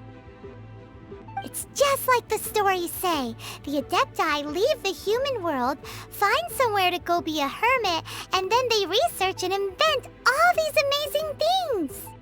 One is simply not partial to the tedium of social interaction, and wished to find some peace and quiet. Find it one did. Shortly after which, you arrived bearing your sigil of permission. But enough. State the matter which brings you here at once. You have disturbed the tranquility of this place for long enough. Rex Lapis. Assassinated? How can this be? Such a heinous crime! Who would dare? The notion is so preposterous as to be unbelievable. One shall have to verify the truth of the matter independently. Perhaps one shall quash Liyue first, then convene with the other Adepti. Wait, what? Did you just say squash Liyue Harbor? Are you seriously gonna wipe out the whole city?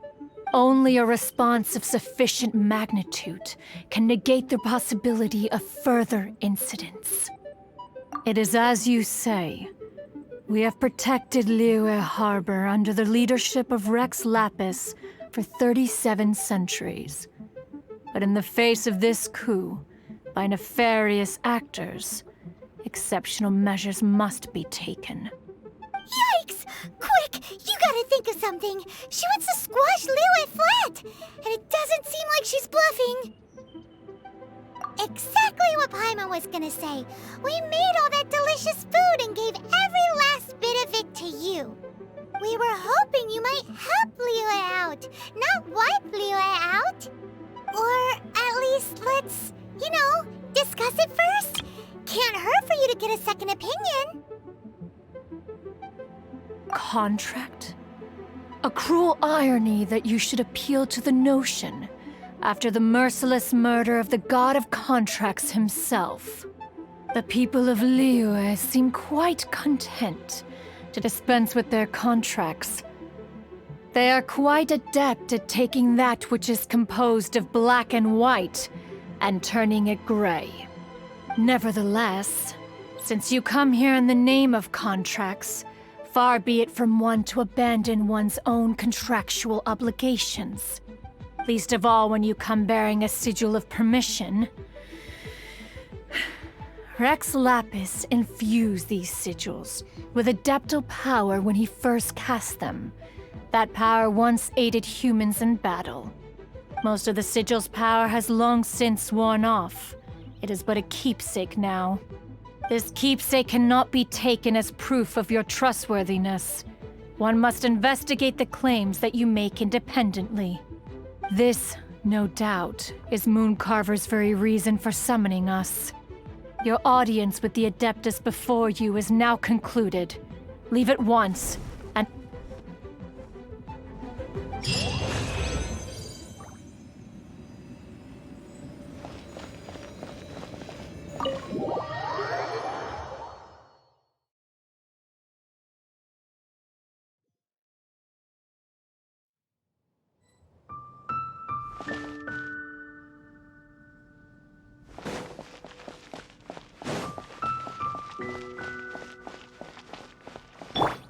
Strike a pose! Ah.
That's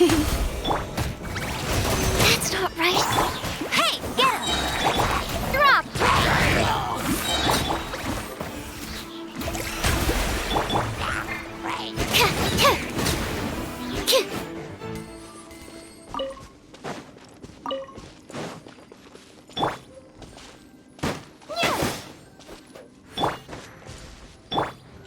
Go, Baron Bunny!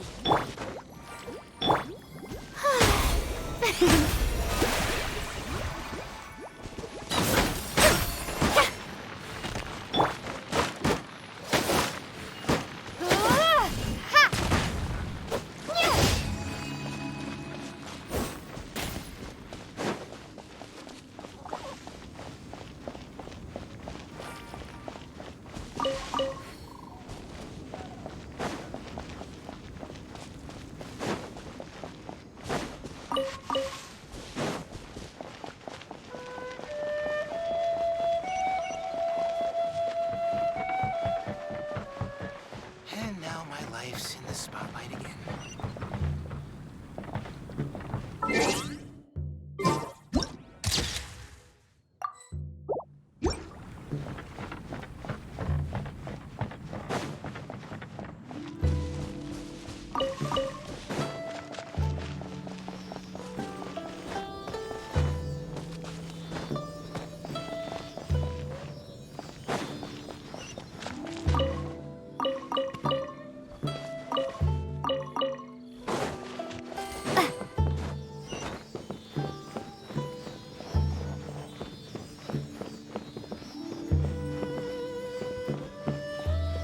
Welcome.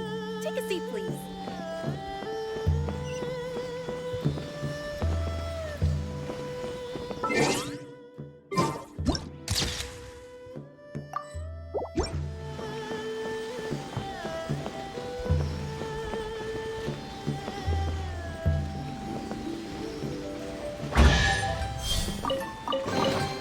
Is this an answer from this world?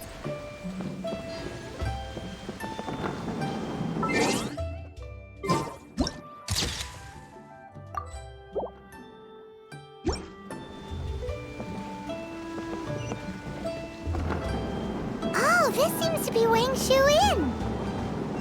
Compared to Jueyun Karst, this place seems basic. Are we really gonna find an Adeptus here? Let's take a look. Paimon reckons he'll be on the balcony. Doubt we're gonna find him in the kitchen.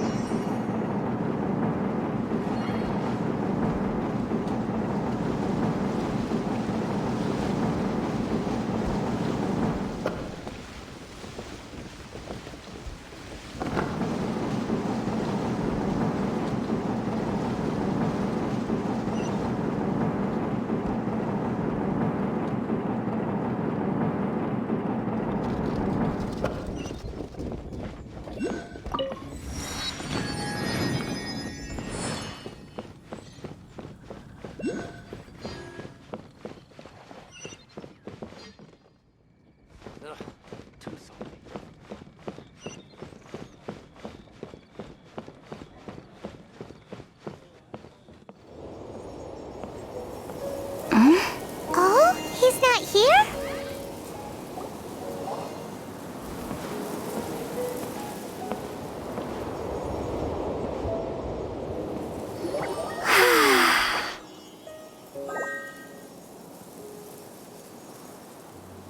To the blind, everything may not be as it appears.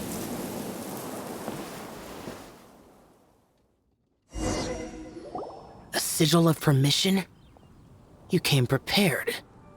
Though this only prevents me from hurting you myself, doesn't stop you from getting hurt in other ways. Paimon doesn't get it. Too much contact with our world is breaking the rules. Mortal souls are not as robust as those of Adepti, nor can your blood carry this level of adeptal energy. It's for your own good. Leave. Now.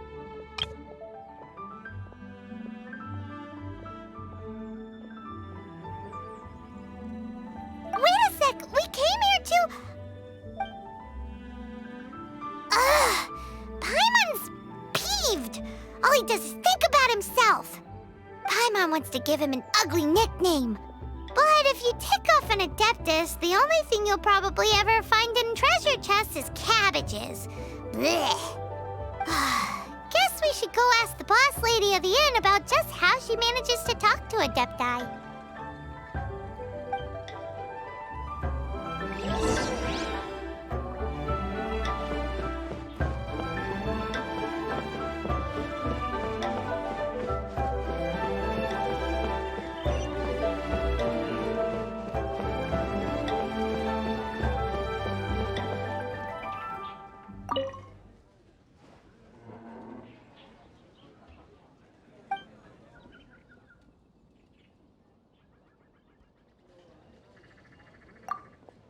Oh, you've already met Xiao.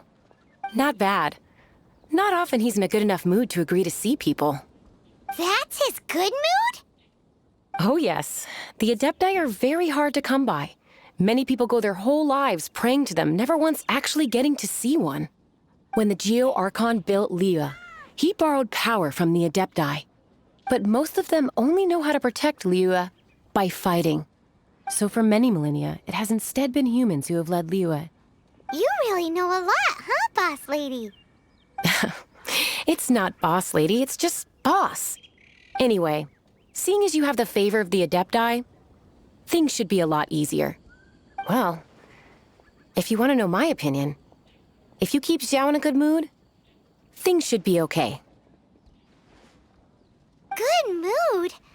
Can't really imagine what a good mood looks like for that vigilant yaksha. Will be interesting, won't it? Come to think of it, I've never seen him smile either. How about this? You go see the chef for a bowl of almond tofu and a plate of whatever it is you're best at making. Almond tofu is one of the few human foods Xiao likes. The other dish is up to you. Up to us, eh? What do you think you're the best at cooking? Wow! Never heard of that one! Paimon wants to try it! But if we're gonna be cooking for an Adeptus, perhaps a satisfying salad would be the safer choice.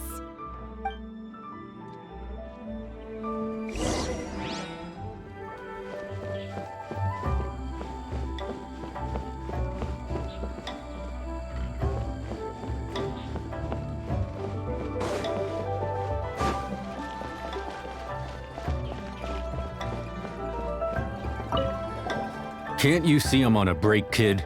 Scram!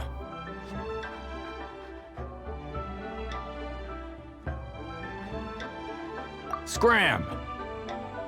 Whoa, this chef guy's service is about as good as that Wagner guy's back in Mondstadt.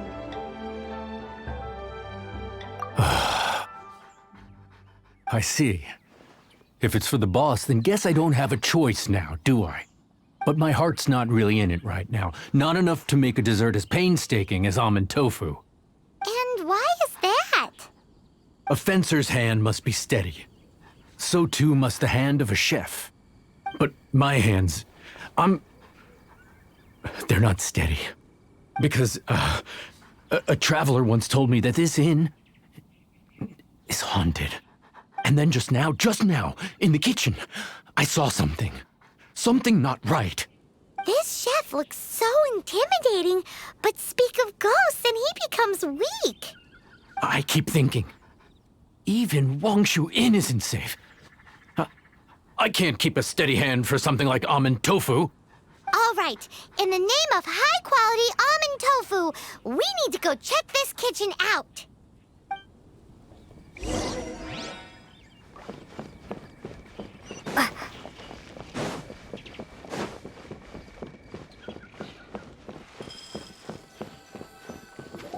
Doesn't seem to be anything.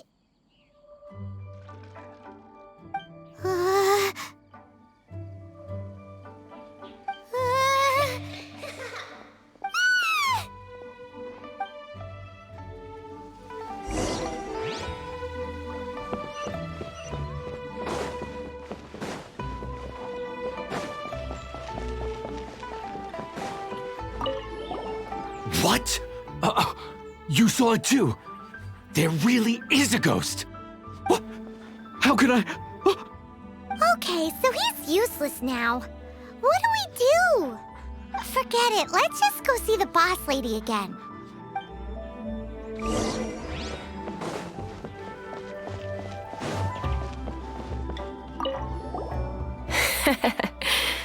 Scared of something so insignificant. Hard to believe he was once a notorious bandit. You don't seem that afraid of ghosts, boss lady. Gods and ghosts. I've seen it all before. Come to think of it, others don't seem to know there's an Adeptus here at the inn except for the boss lady. Shh. Say any more and you'll be divulging my little secret. Right. Best you two be off. Go see to it that that little ghost doesn't go scaring anybody else. Not that I'm ordering you around. It's like the Adeptus said. Mortal souls are not as robust as those of the Adepti. So as not to be harmed when dealing with the Adepti, you can start by practicing with that ghost.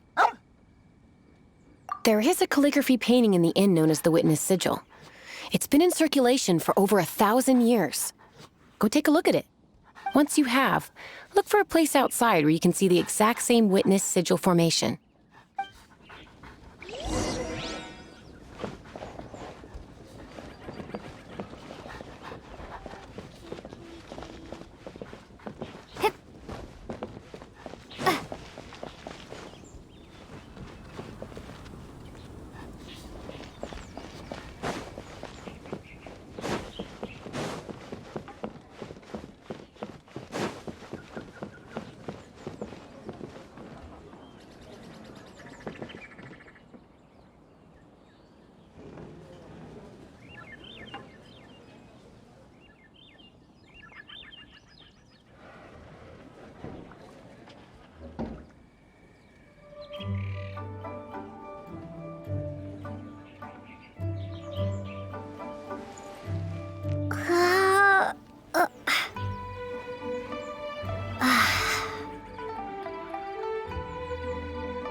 Get him!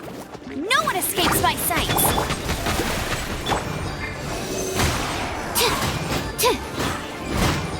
Enhanced Animal Module 75!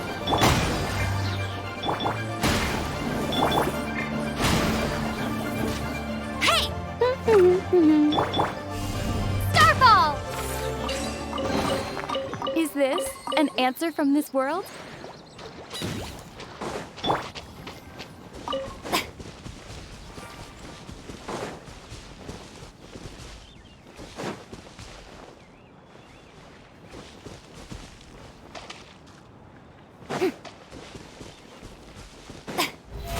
How brilliant!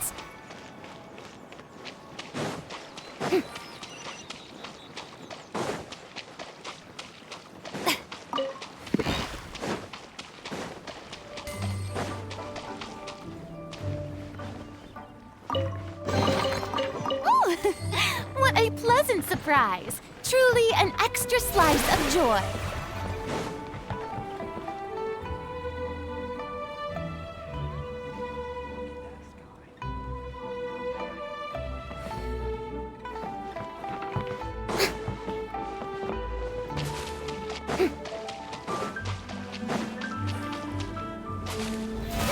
present!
Decrepit ruin guard? Surely it's not possessed. Get it! Ha ha!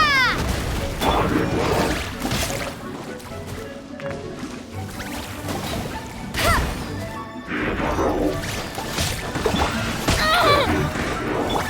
Animal test 6308.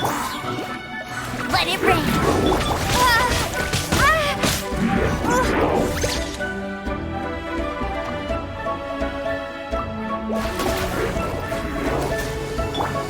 Absorption test.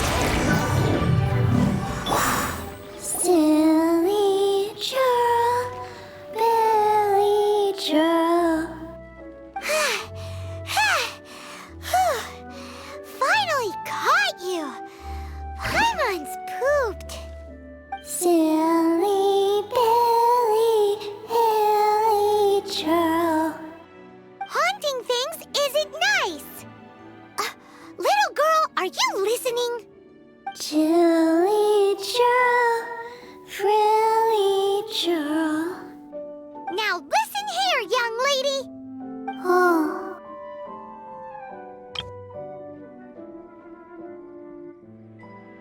Okay. Dusky Ming won't tease the travelers at the inn anymore. Next time, you can come play with Dusky Ming. If you don't come and play, Dusky Ming will come find you.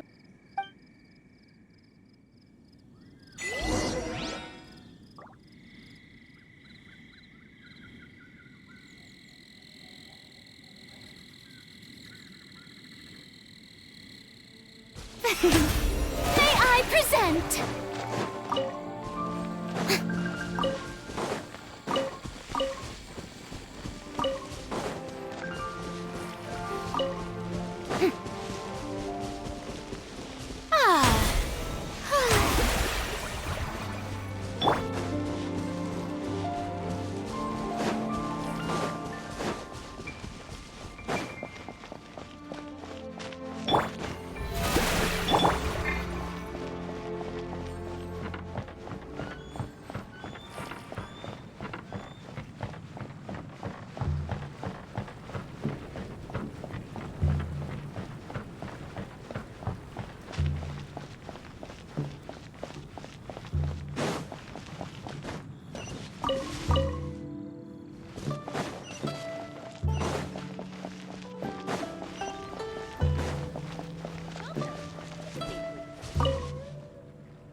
this crane secure is crucial. Welcome. Take a seat, please.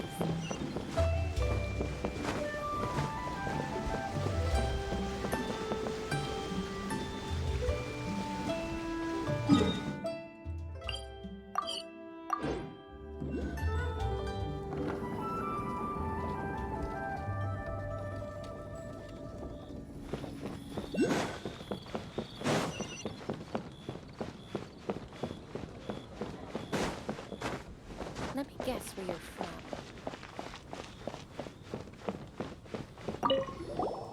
What? You really got the ghost to promise to stop haunting the inn? Wow. You really are something. I am in your debt. Please, wait a moment. I'll make you the smoothest, silkiest bowl of almond tofu. Haha, my hands are steadier than ever now that she's gone.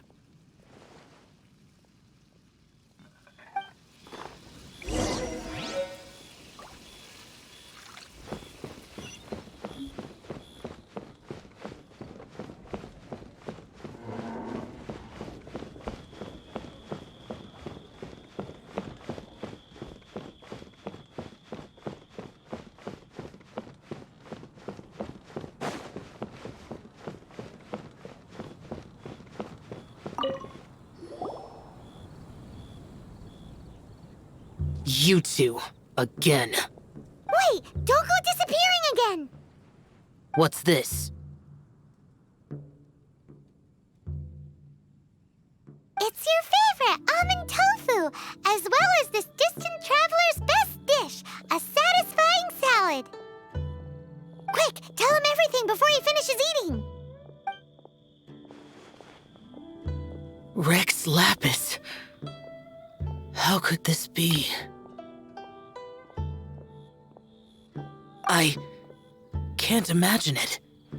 Though times have changed, I've never imagined a Liyue without him. The ruling Qixing. Just what role have they played in this? I will seek Mooncarver, Mountain Shaper, and Cloud Retainer. It is time they too made their decisions.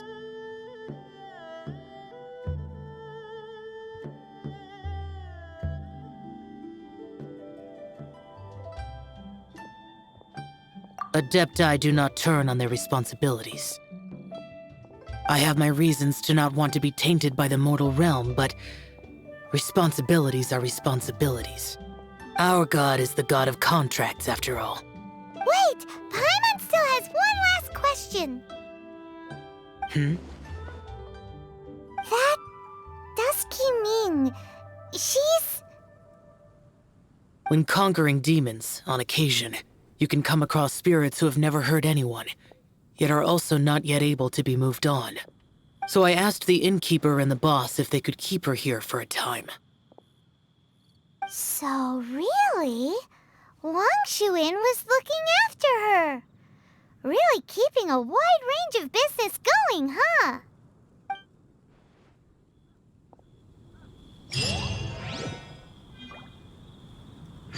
Howdy.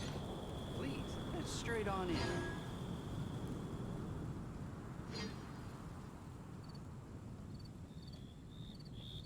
Let me guess where you're from.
The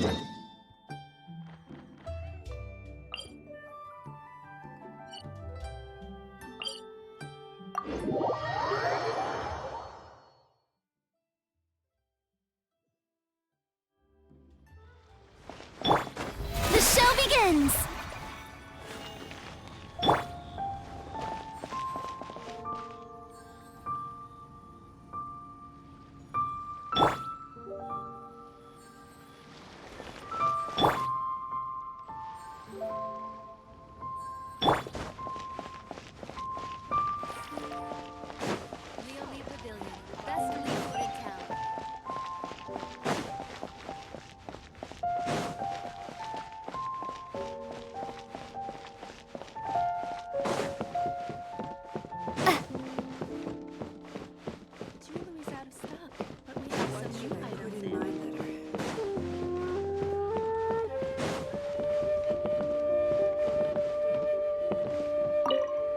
You finally returned. How was your journey to Jueyun Karst? I see. Huh. Moon Carver, Mountain Shaper, Cloud Retainer, Conqueror of Demons. Some of these names have never come up in the intel the Fatui gets hold of.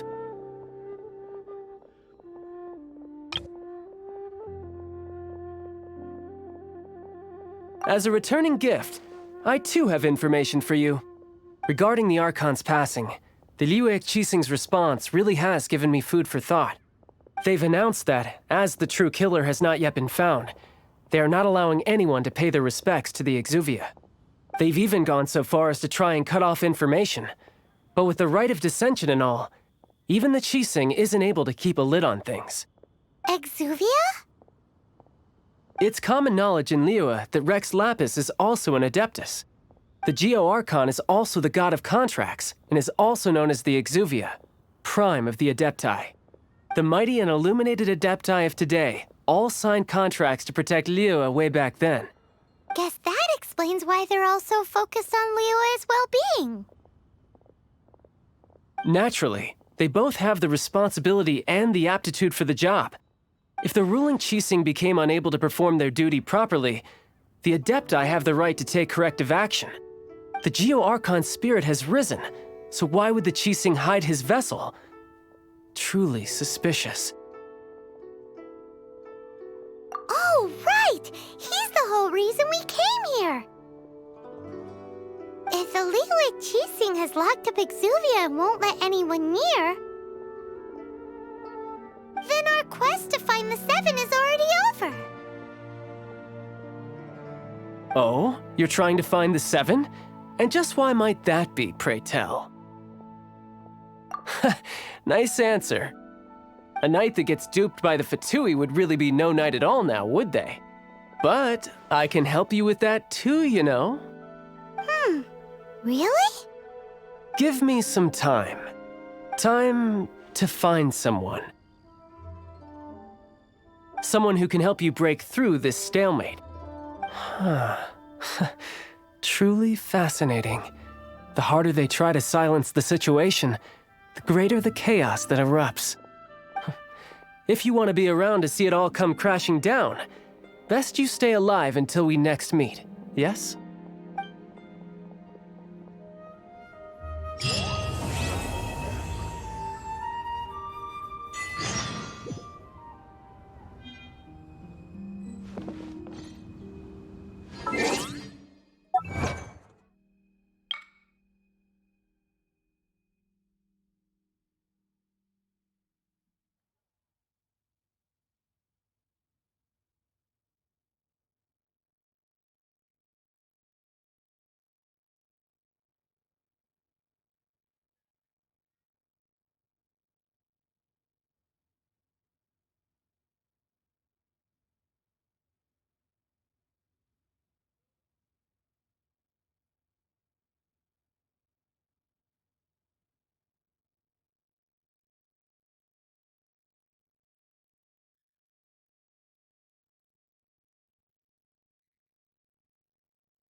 Just a few more minutes rest.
Ad Astra Abyssosk.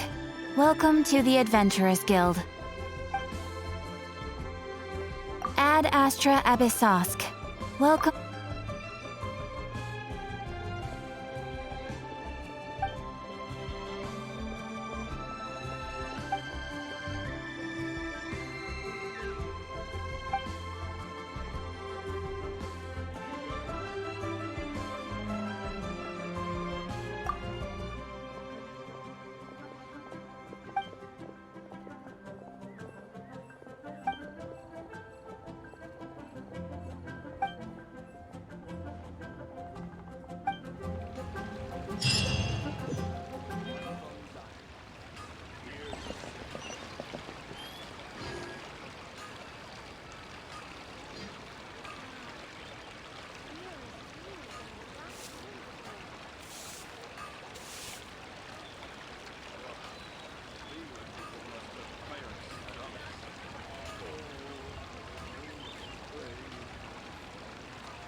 Should I save this money or invest it?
Longsword in hand, and the world at my feet.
Error.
Error.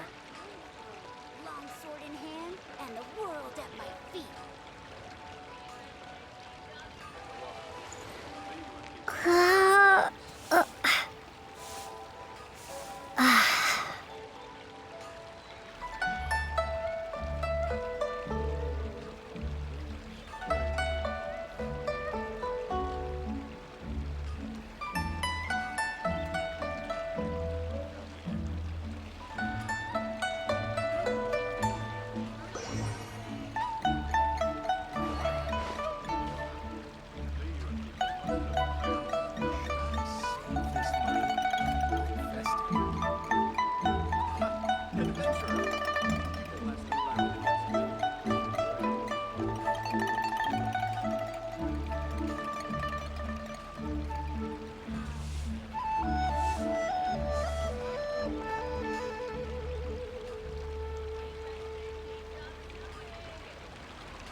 Error.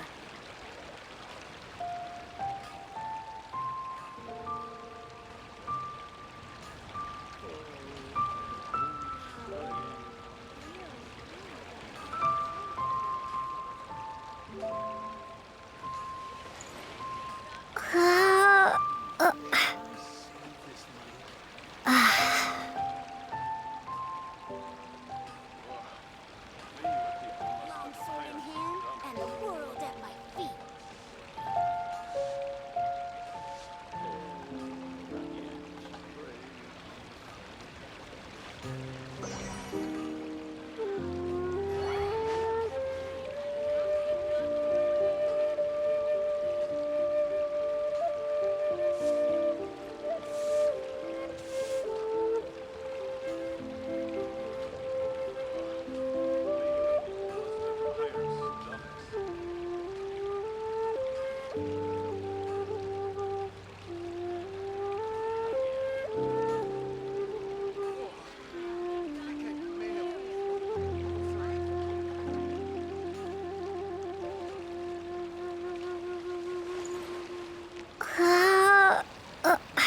Should I save this money or invest it?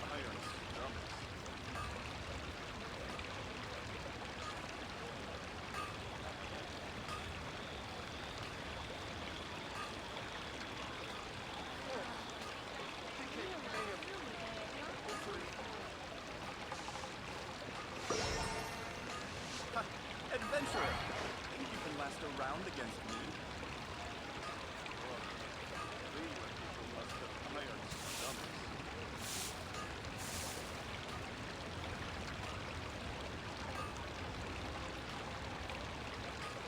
Error.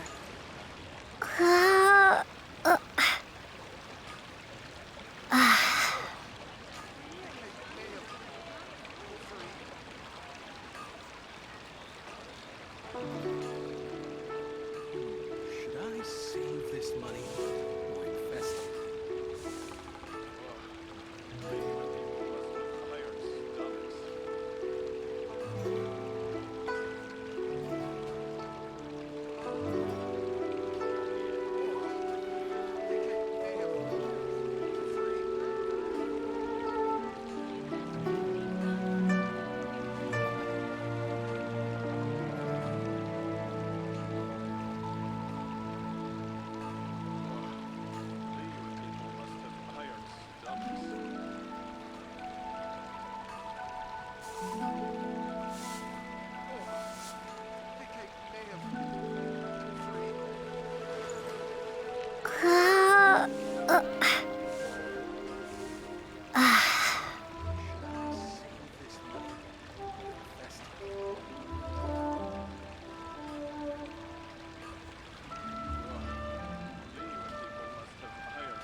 infested.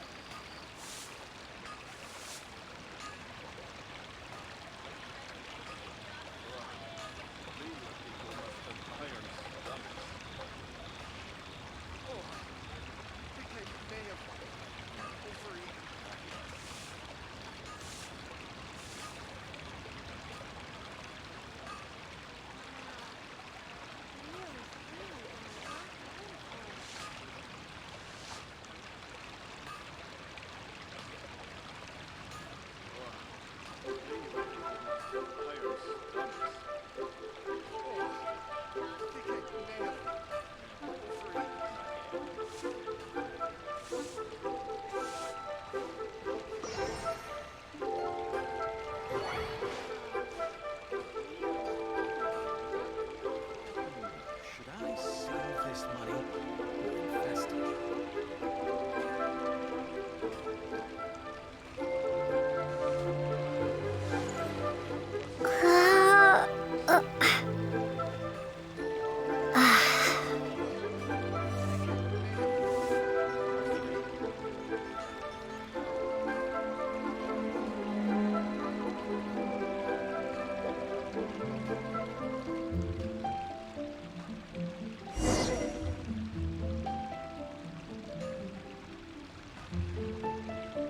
Error.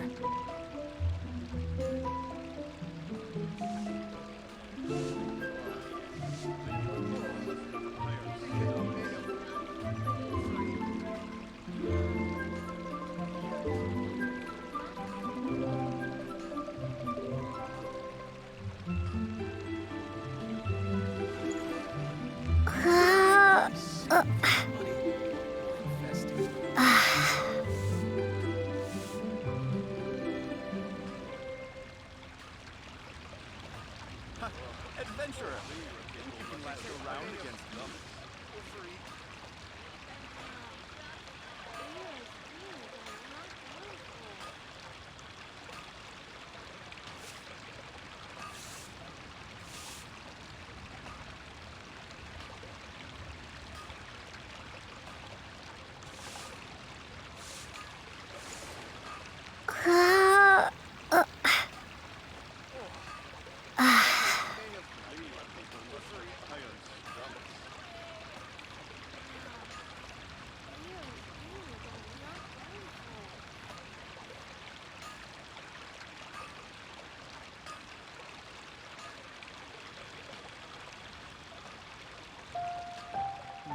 Should I save this money or invest it?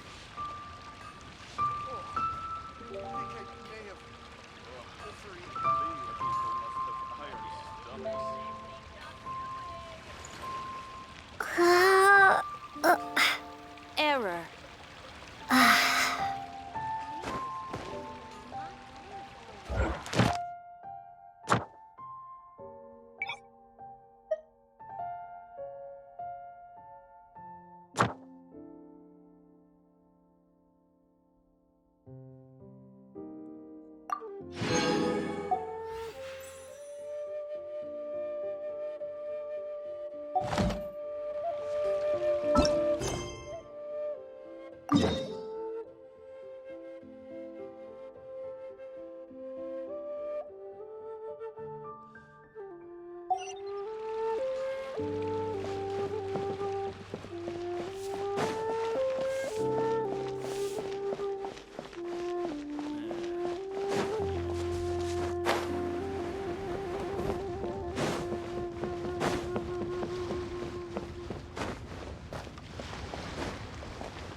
What should I put in my letter?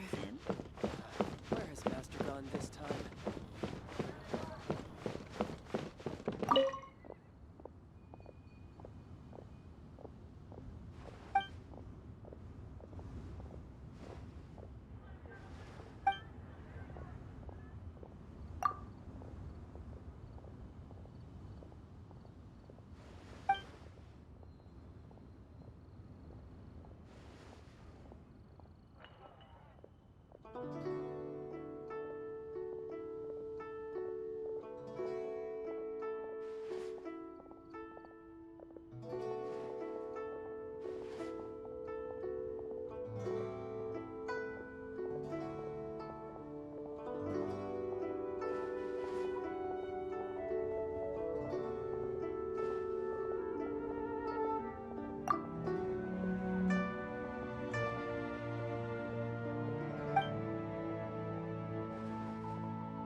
Welcome, friend of Childe, and congratulations on the first day of your illustrious career with the Fatui. You sound remarkably sure of yourself. Remember, we are mere mortals. Our ideas are fluid like water. Only the Tsaritsa truly has a will as solid as the permafrost. But back to the matter at hand. Childe tells me that he has upheld his end of your agreement. What agreement? Oh, the thing about him helping us find a guy? Correct. Childe promised he would find someone to break the stalemate, and the Harbingers do not break their promises lightly. Ah, where is that guy anyway? Childe is currently at Liyue Pavilion. Oh, Paimon knows this one! There are two styles of cooking in Liyue, known as Li style and Yue style. They have been competing for centuries, but neither has emerged as the clear winner. The flagship restaurant of the Li style is the Liyue Pavilion. The owner especially chose to open the restaurant at Feiyuan Slope so they could compete face-to-face with the Xinyue Kiosk, which is the flagship restaurant of the Yue style. Don't talk to Paimon like that! Anyway, Paimon's hungry. Let's get moving.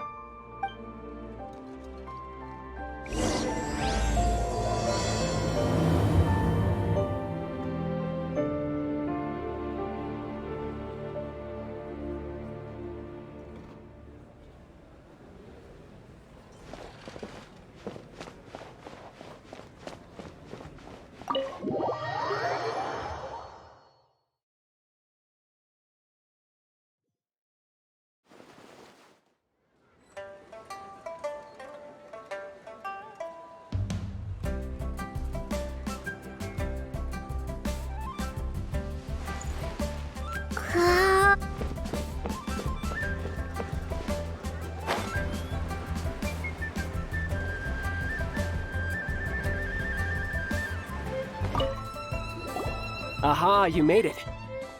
As promised, I found someone who can help you. Someone who can solve the mystery of why the Liyue Qixing would hide the Geo Archon's vessel. So, where is he? In Liyue Pavilion? He certainly is. Come, I'll introduce you. I took the liberty of setting up a business dinner, as per the Liyue custom.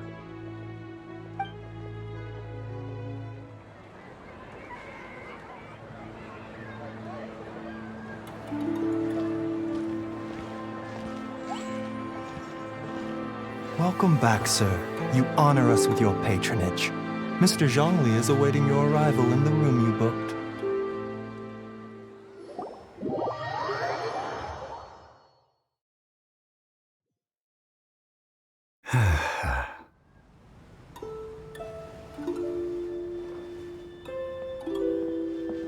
Hi.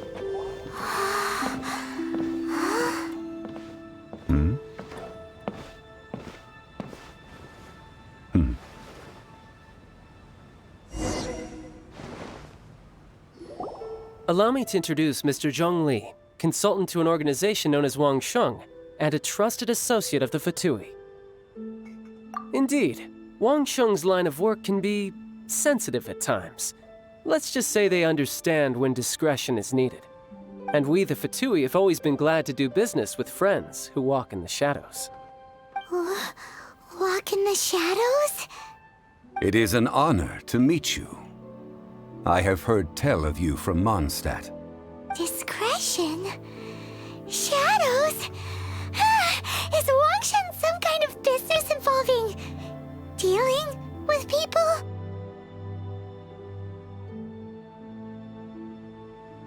Indeed, it is as you have guessed. The Wangshu Funeral Parlor organizes burials. We ensure that those who pass on do so in peace. Huh? Did you think he was some sort of hired killer? The Fatui calls many such people friends, but the Wangshu Funeral Parlor does not dabble in such business. Well, ostensibly. Well, they are still... I shouldn't say too much. In any case, I brought you to meet Mr. Zhongli because... Because I can bring you to see Rex Lapis's vessel. What? Don't be so surprised. Sure, the Geo-Archon's body has been squirreled away by order of the Tianquan Ningguang. But first, let's hear what Mr. Zhongli has to say, shall we? Rex Lapis may be the prime of Adepti, but he is ultimately an Adeptus. Many Adepti have left us over the millennia. This is the inexorable trend. The times have changed. You must have felt it too when you were at Jueyun Karst.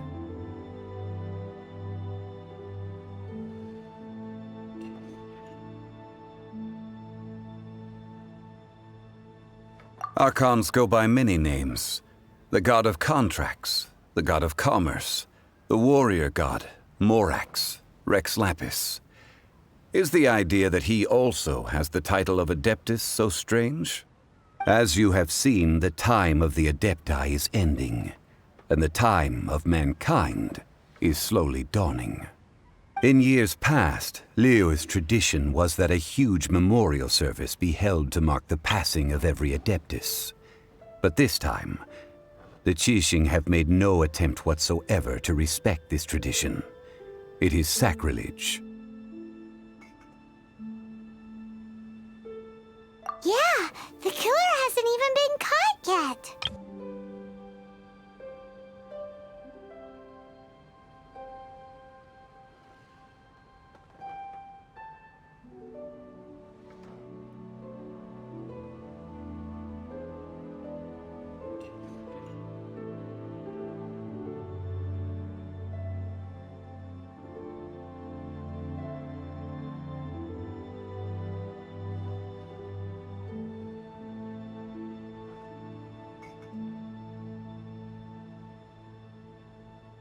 Deicide or not, the concern of the Wangshu funeral parlor is this.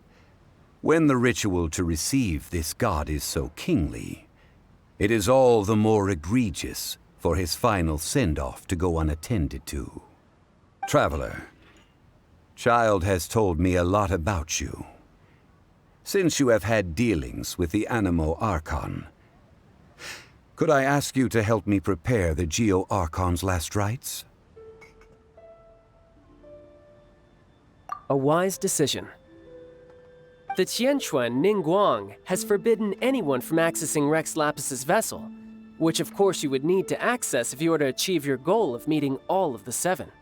Precisely. Only by participating in the Rite of Parting will you be able to see the form of Rex Lapis again. If we are agreed, come with me. We will speak of the details as we walk. All right, my bridge building work here is done. Turned out well, didn't it? You can go if you want to. Don't worry about me. I might just have a few more drinks and get acquainted with these things they call chopsticks in the meantime.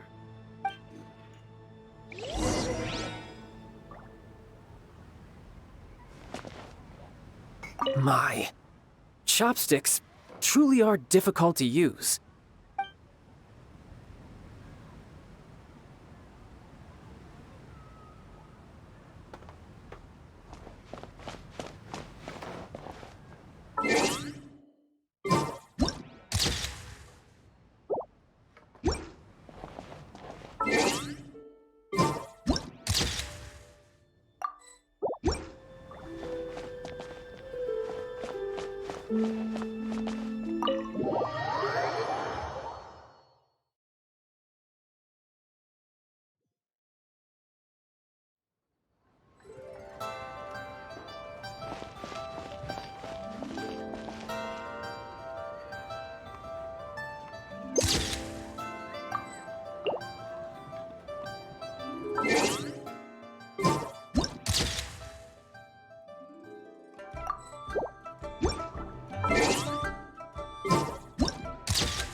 After having experienced the land of the absentee Archon, Traveler, how does it feel to know that our Archon and Adepti are here all around you in Liyue?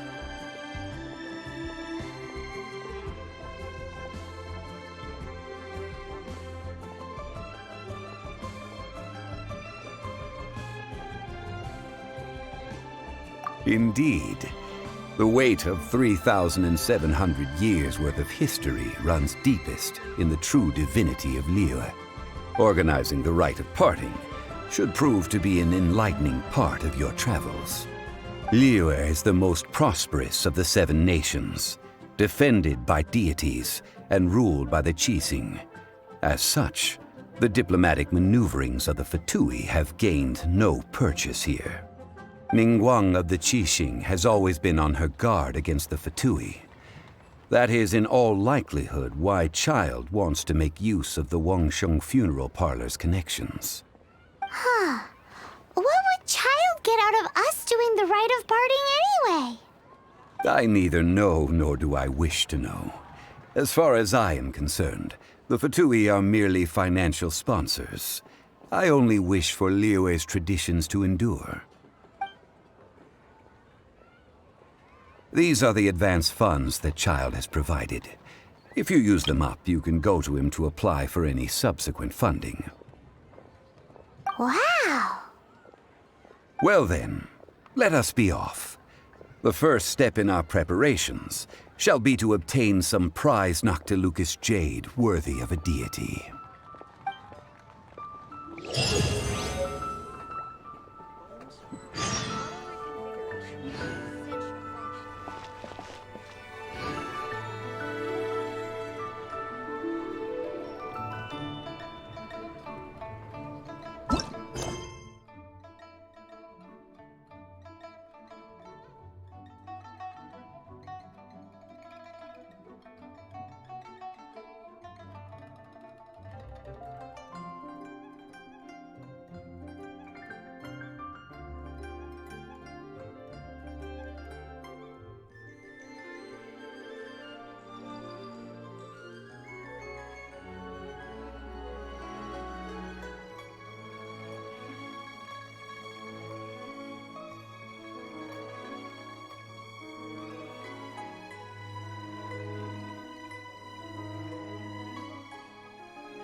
Welcome to the Jade Mystery, my good friends. Would you like to try your luck betting on Jade? This could be your lucky day.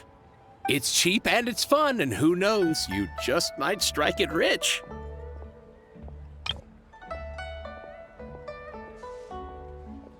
Betting?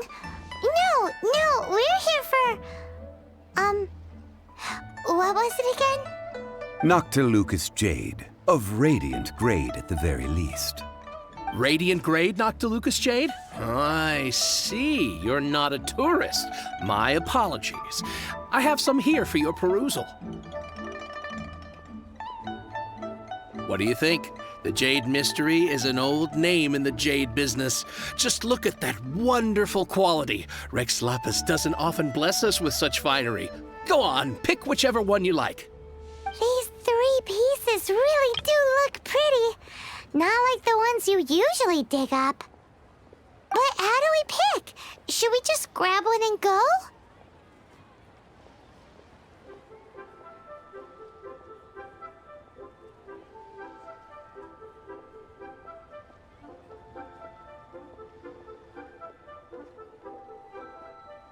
Oh? You want me to decide? That is fine as well. If it were me, the answer would be simple. Oh? And that would be... I'll take them all, boss. Oh, you act with such panache, good sir. I always knew you were not a man of ordinary caliber. Oh, wait, boss! That one didn't count! We need to discuss it again!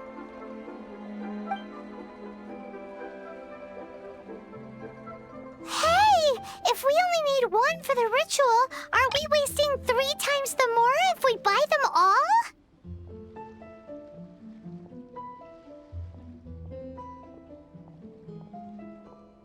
Oh, Mora.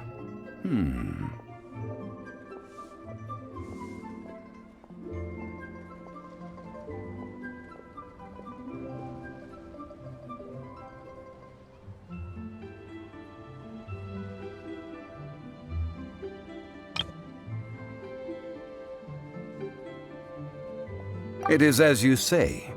I suppose I overlooked this particular aspect of the transaction. Huh? How do you not think about Mora when buying things? If one must always consider Mora before acting, then in all things one is bound by Mora.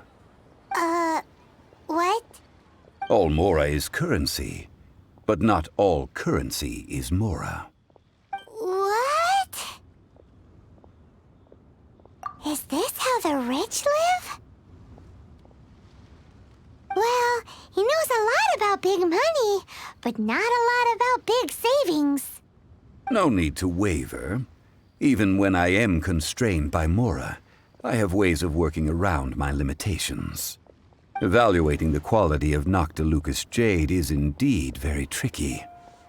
As crude ore, there is little difference in texture, lustrousness, and internal pattern between good and bad jade. Only after the item made using Noctilucous Jade has taken shape will you be able to see whether it is up to par or not. If you return to those crafty merchants to quibble, they will counter by saying that your crafting bench is to blame, or that your heat control was poor. Whoa! To think it's that easy to get cheated!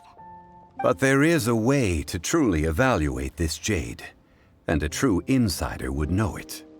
A fool sees the pointer and misses the moon. What does that mean? If you point at the moon with your finger, a wise man knows that you are pointing at the moon, while a fool will only see the finger. The patterns, the facade, these are all the finger.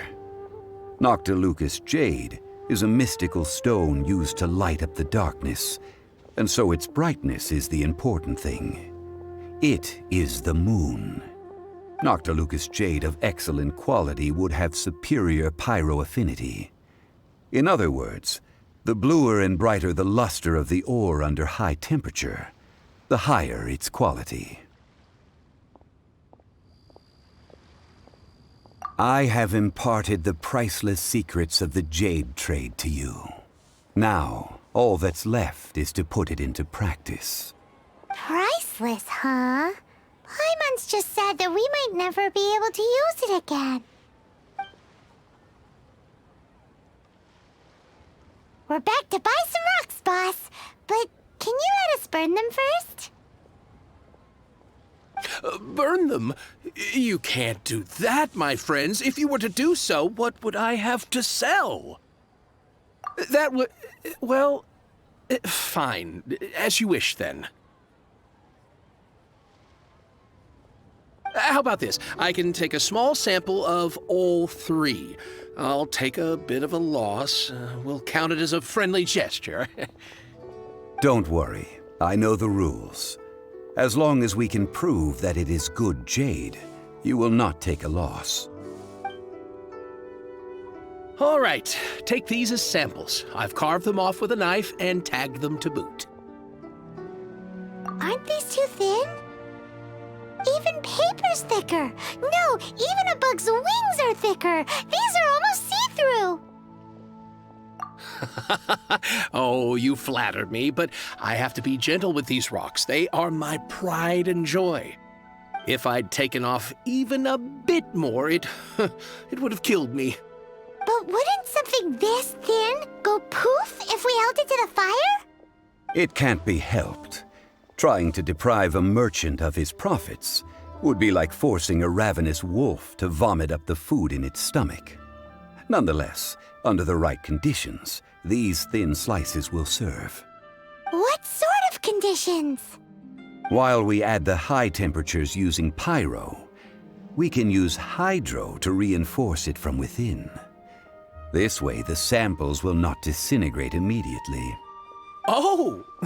Oh, sir, to think you were this learned. Thank you for your understanding. Strictly speaking, asking for samples when we have not yet agreed to purchase the goods is unfair. Trade in Liyue must be based upon fairness. Well, guess we just need to find a place to try this out. You mean at Wanmin Restaurant? As long as we do it when she's not in. That would not do. It is a place where people come and go. They would be endangered if the elemental reaction were to get out of control. We cannot take such a risk. Oh, Paimon remembers we once saw this big pot down at the Dada Upa Gorge in the camp of the hilly churls from the Meaty tribe. It's real sturdy and should be able to take the elemental reactions. Now, let's pack those samples up and make a move.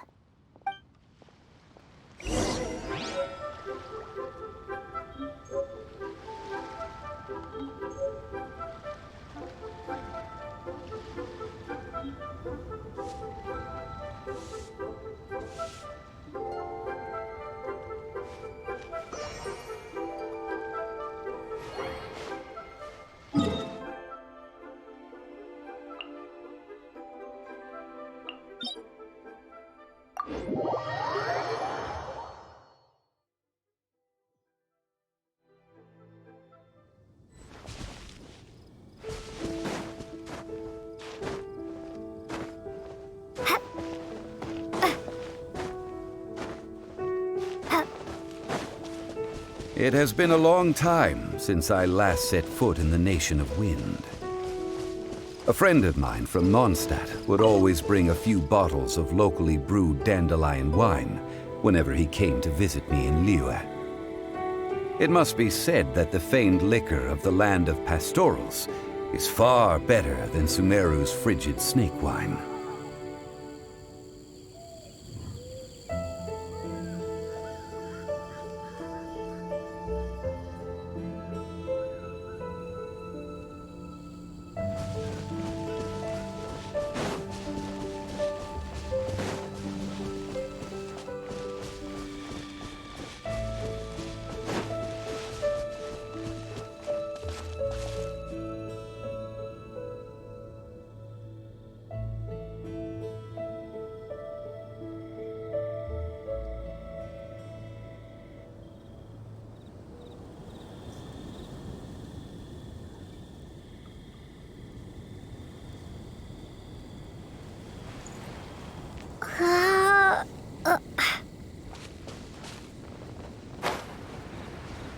That's the pot! It looks like the hilly trolls are still using it. It's a bit bright, but we gotta cut the line.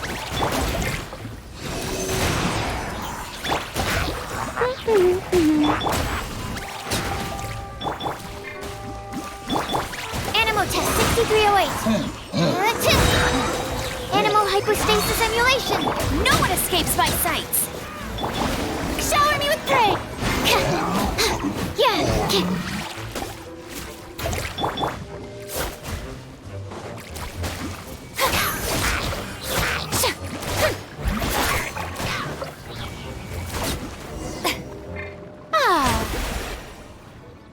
There's still soup in here. These hilly churls sure have big appetites.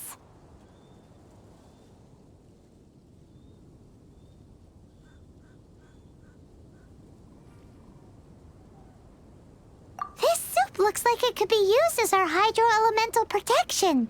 Let's fire it up and begin our experiment. We're ready to go. Paimon will help remember which one of the three is which. Use pyro to keep making the pot hotter until we get the results we need. Mr. Zhongli said that the shinier and bluer the ore gets, the better it is, so pay close attention.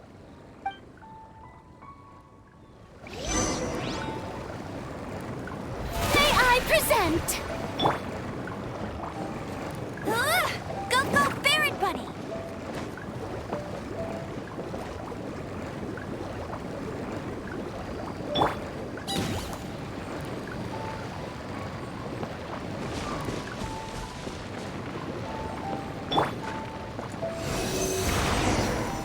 Whoa!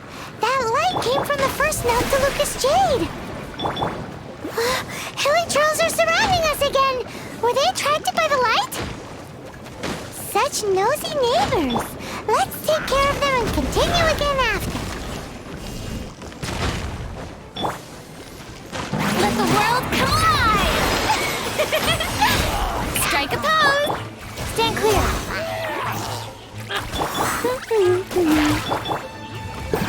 Drop!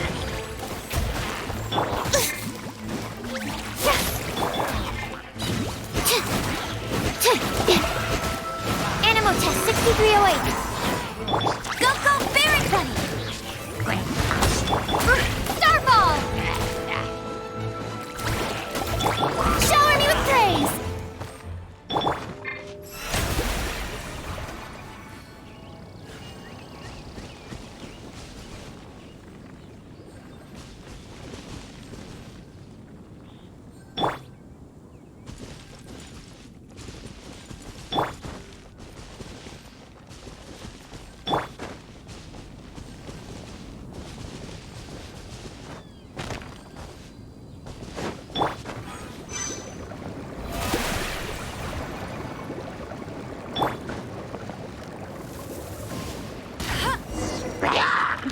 Came from the second Noctilucous Jade, didn't it?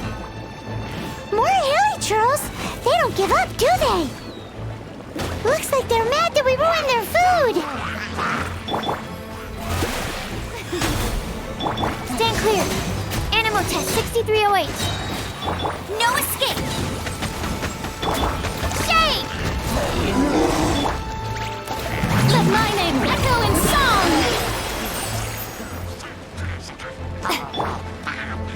Absorption test.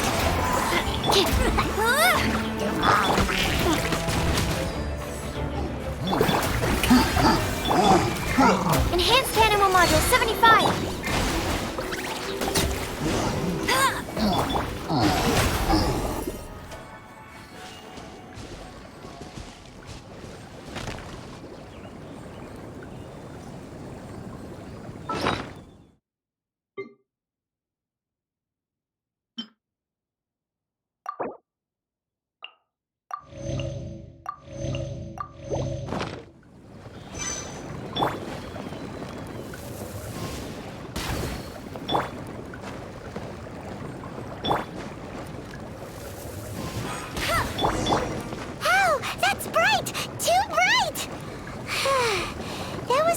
Noctilucous Jade, wasn't it? It was so much shinier than the rest. Let's go with that one. Let's head back to the Jade Mystery to buy some jade, shall we?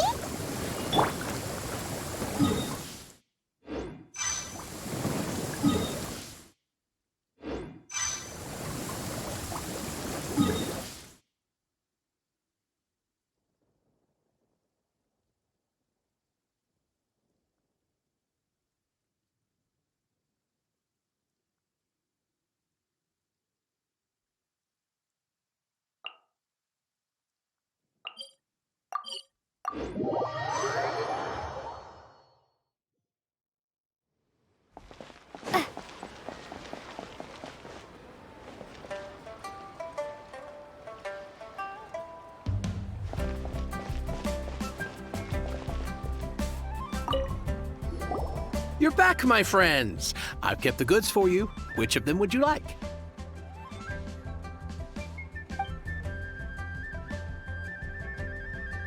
Exactly! That's the one Paimon remembers too!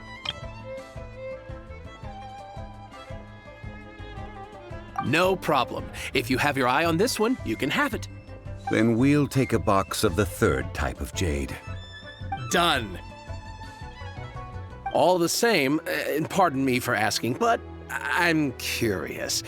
Whatever do you need this much top-quality Noctilucous Jade for? I suppose it would not hurt to tell you. We need them to make implements for the Rite of Parting. Parting? Oh, dear. I'd heard the rumors, but had given much thought to them. This means that Rex Lapis really is... Oh, it's hard to believe. Even though the Jade Mystery has been in decline, we have always been under his protection. It is said that when our Lord lost his way while going incognito in the city 200 years ago, it was a spoon from the Jade Mystery that he had used to sample the local delights. Alas, all things must pass. Well, if this is to be used to say farewell to Rex Lapis, then I shall sell this to you at half the price. Are you sure? You didn't want to even give us an inch before. If not for our Lord's protection, this city wouldn't exist as it does now. No proprietor could earn money off such a thing.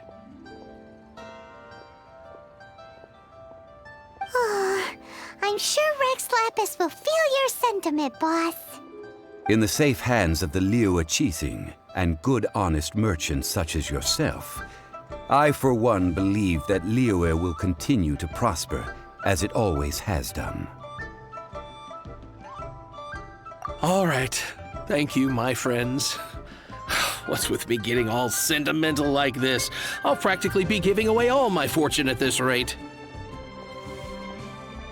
Now that we've made our choice, let's take this Noctilucous Jade back. Hey, wait a minute. He said it was half price, not that we could leave without paying. Oh, right. I'm sorry. I must have forgotten to do that too. Let me see. As I thought, I didn't bring any. Any what? Mora. My apologies. Another oversight on my part. Oh, that won't do. This isn't some small sum. Oh, wait! Didn't Childe give us some advanced funds earlier? That's a relief. Have a look, boss. Is it enough?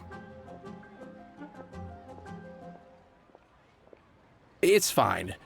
Just enough for half price. Though, to be honest, it'd be all right even if the sum wasn't quite enough.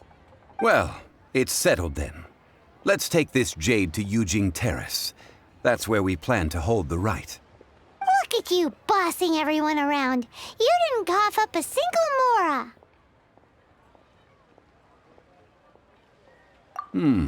It seems that we must.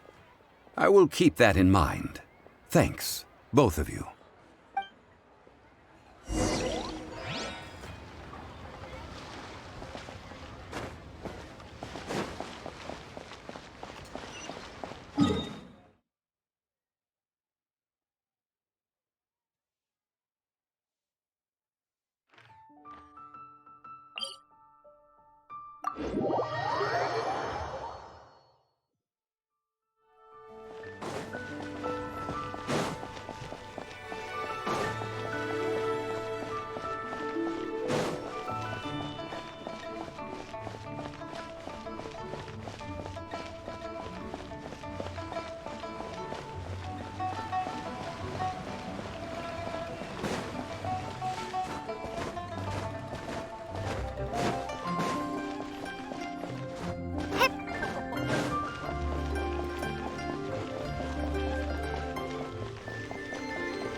We can leave the jade here.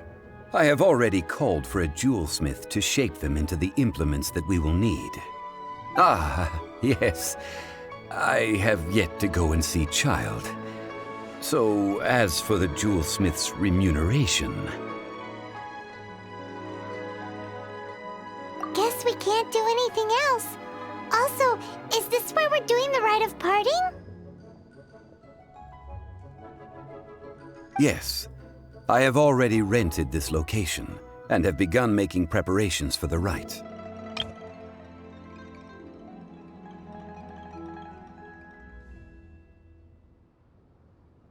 That's right. The Liyue Qixing have acquiesced to using the same location.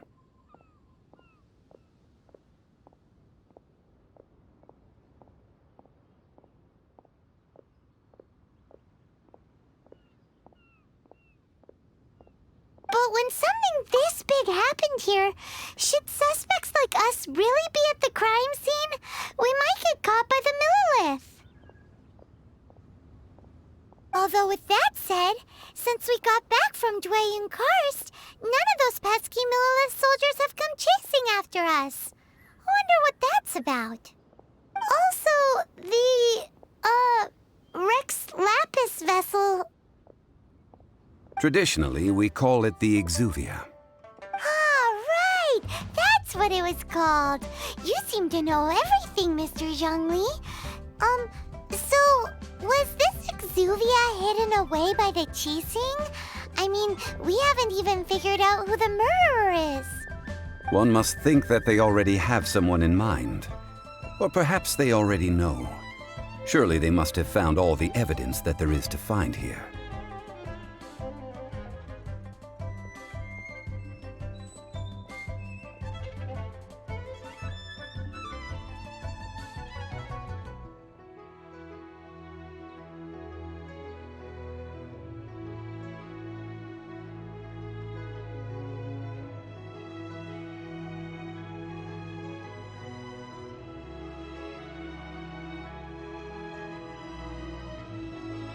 These things are for the authorities in Yujing Terrace to consider.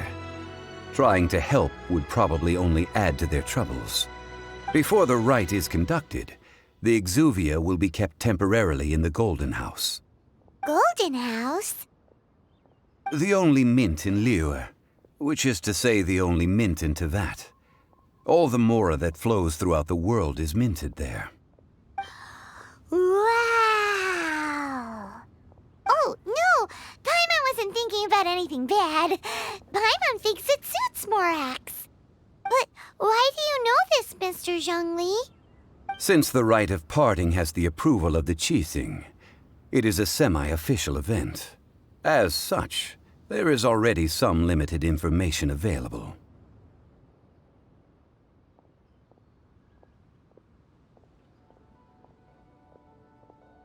Perhaps each has their motives. But this is the capital of commerce. A little exploitation once in a while is not unacceptable. In Liyue, where the god of contracts reigns, only contracts may not be betrayed. I, for one, have no issue with little maneuvers outside their remit. Well then, we should go and prepare the perfumes used in the rite. Perfumes? Where'll we get those? Do we buy them? No. Perfumes used to honor the gods must be freshly decocted. The quality of the silk flowers we require is also special. Silk flower petals contain a fibrous material of good quality, often used in brocade making. Its scent, however, is most elegant, and is especially suited for solemn events, like giving offerings to gods and Adepti. It's time for Zhongli's lectures on high society again. We shall not speak of the details right now. Follow me. We shall go to the merchants to purchase our ingredients.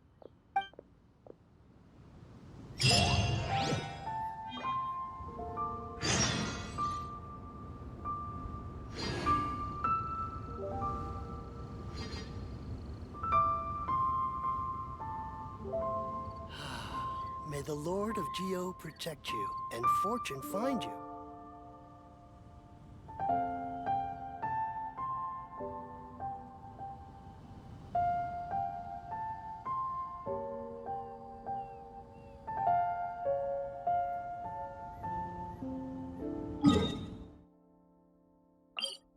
Hey,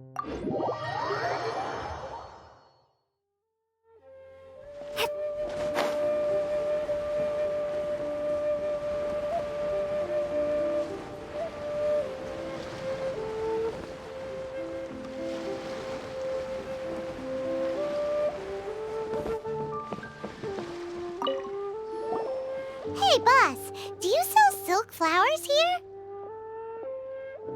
Silk flowers? We certainly do. Which kind would you like? Which kind?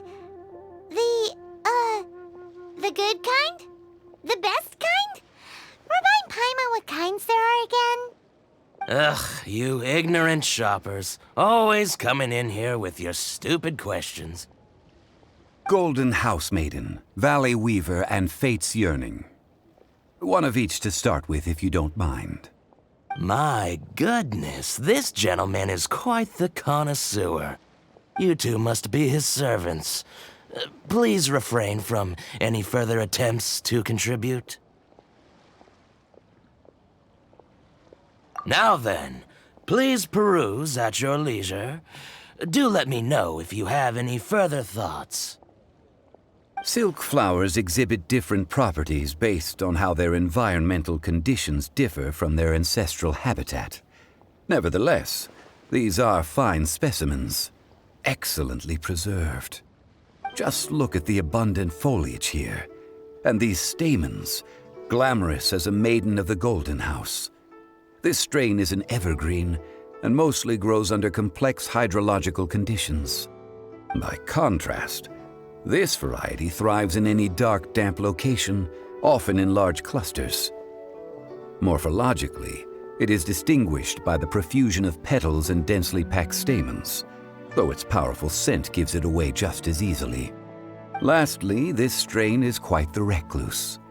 Unlike its exuberant cousins, flowers and foliage are minimal, and when in season, it has a subtle yet enduring scent. It was first discovered by the ancients when they scaled the mountains in search of the Adepti. Silk flowers have all but disappeared from the wild today due to geographical changes over Liyue's history. Most are not grown by horticulturalists. Wow! A true connoisseur. Most of that was news even to me. I possess but a smattering of trivial knowledge. My traveler friend is the one to watch. They are on track to set foot in every corner of the world. Oh, Mr. Zhongli, you're way too humble. So, which silk flower did you want anyway? I'll take them all, boss. Again? How can I put this? When purchasing opera tickets, it is natural to decide based on which singer has the most melodious voice. The same logic applies when purchasing a pet bird. But this silk flower purchase is not an analogous case. The same logic does not apply. Perhaps you don't know. Tradition states that we should decoct perfume from different subspecies of silk flower when making an offering to a statue of the Seven. Rex Lapis will then make his own choice between the scents. Like several other tedious and complicated traditions, this one has become simplified over time. But this is the only rite of parting to take place for one of the Seven in 3,700 years. As such, I do think we should honor tradition down to the last detail in this case. Now that's settled, a question. Do you have any Mora on you? You forgot to bring money again? Zhongli. If I may interject, did I hear you say that these flowers are to be an offering to the Lord of Xiao himself? Yes, in a sense. Gosh, well, why didn't you say so? I heard the awful news about what happened at this year's Rite of Descension. It would be bad luck to say it out loud, but I've been worried about our dear Lord ever since. I'm worried that everything I've heard is true. Since these flowers will be used to glorify our Lord, they're free of charge. Just don't forget to pass on my regards. Are you serious? Why wouldn't I be? I would be nobody if not for Rex Lapis. If he hadn't written those poems in praise of my wares, they'd only be worth a fraction of what I can sell them for today. Huh. So much folklore here revolves around Liyue's deity making cameo appearances in support of local businesses. Thank you, boss. I think I speak for all of us when I say that your generosity has saved our skins. Our skins? You were the one who forgot to bring money! Please, it's the least I could do.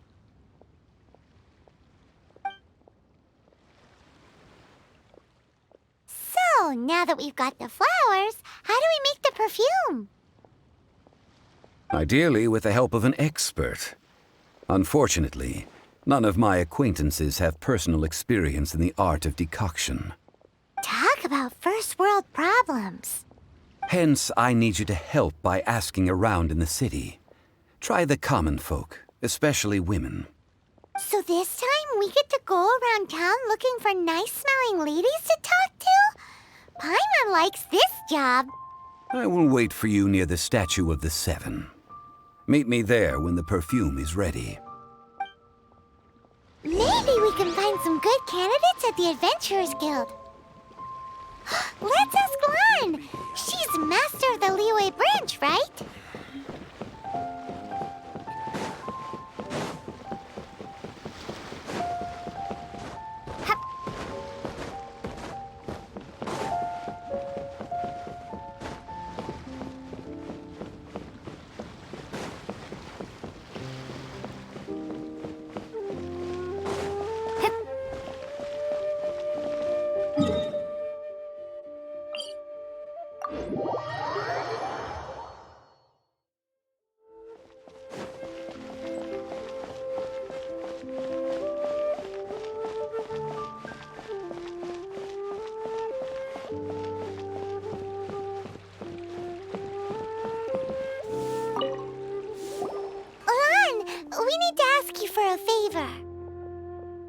I stopped accepting commissions a long time ago. Sorry, you two, but you'll just have to ask another adventurer. Oh, it's not that kind of favor. It's just a teeny tiny thing. Wow. Just wow. Do I look like the kind of girl who wears perfume to you? I think you're underestimating the kind of person I am. Well, Paimon thinks you smell amazing. So come on, Lan. What's your secret if not perfume? Now that you mention it, yes, there is something. What is that scent? Oh, it must be from the Qingxin flowers I picked on the way back. I forgot I still had them with me. Aha! The truth is out. Lan's got a soft spot for wildflowers. No, they were for medicinal use only. Anyway, this is a pointless conversation. If you want to know about perfume, try talking to Qi Ming. The fortune teller, right? Paimon remembers she smells pretty good. Thanks, Lan. See you around.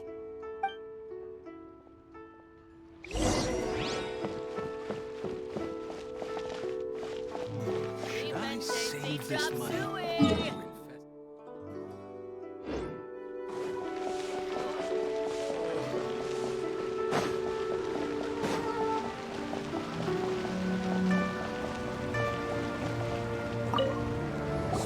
Hello. How may I help? We've come to ask you a question.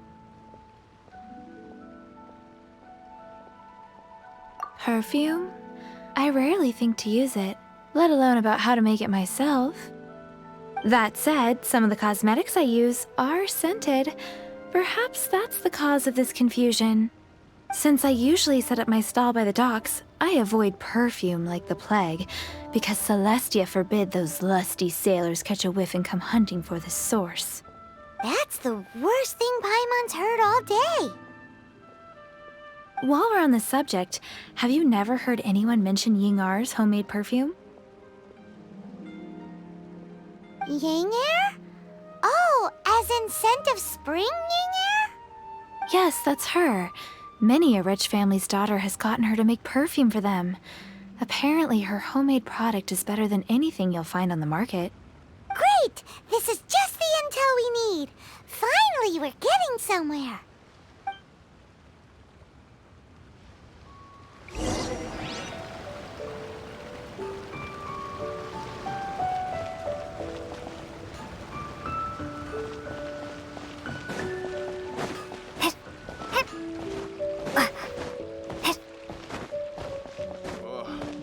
Should I save this money?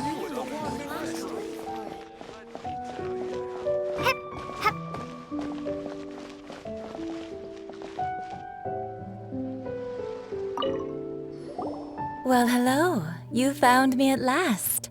I've been waiting for you. What? How did you know we were coming?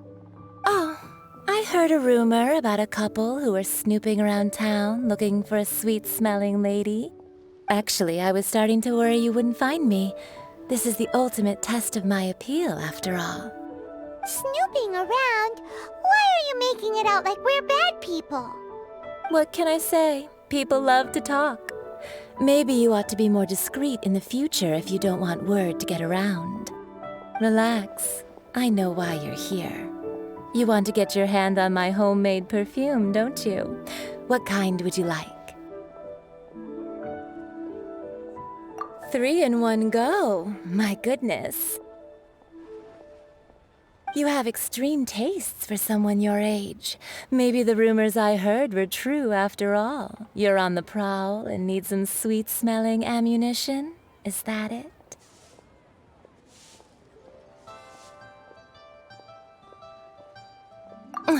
Is that the best you could come up with? Even if you were genuinely offering perfume to a deity, that doesn't explain why you'd need 3 kinds.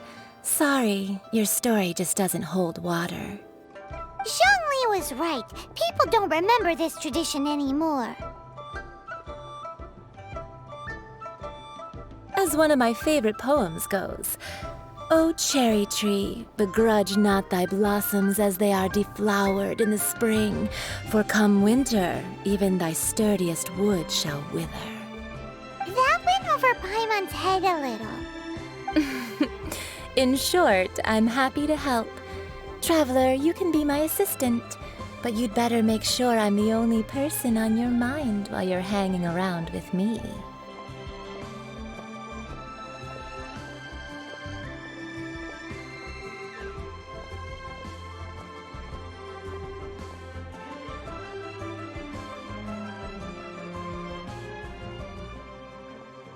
So, where is a good place for making sweet, sweet perfume? Where is that? Mondstadt? We're only making some perfume. There's no need to go to such ridiculous lengths. Somewhere closer to home will do.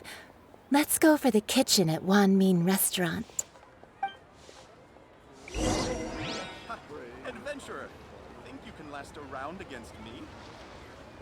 I can't believe the well got come and see these rare, precious curios. Liyue people must have iron stomachs. Try something new at the Wan Min Restaurant. I've had a word with Chef Mao. We can start work now. Are you ready to please me? What did you say? I meant make me proud, as my assistant, obviously. While I'm setting up, you can go and fetch some water.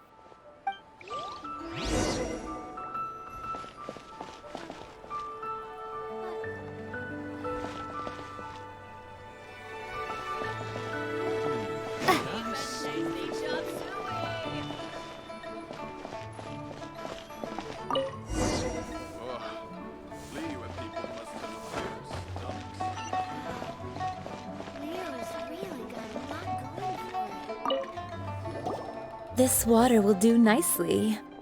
Now, I need you to extract the silk flower essence using a crafting bench. Perfume making uses an altogether different technique from alchemy. Here, let me teach you. Very carefully, take hold of the mortar and pestle. Gently does it. You need to keep your wrist firm so your hand doesn't slip. Now use your strong hand to stir it with a persistent rhythm. Keep going until the juices start to come out. Ooh, you're a natural, like a fish to water. Now take these and try it out on your own using a nearby crafting bench. Don't forget to do all three. They look visually identical during the essence extraction process, but I will put them into separate containers when the perfume is ready. Try something new at the Wanmin restaurant.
Wow, this is some exquisite silk flower essence.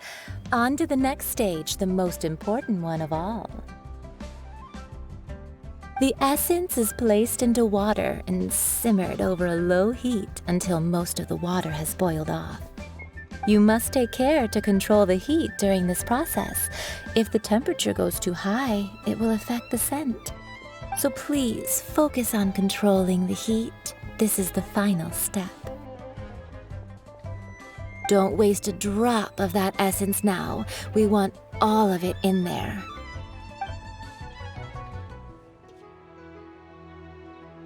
All three perfumes are ready, and you, my friend, were a wonderful assistant. A testament to the lengths you will go to for romance. It's so rare to see nowadays.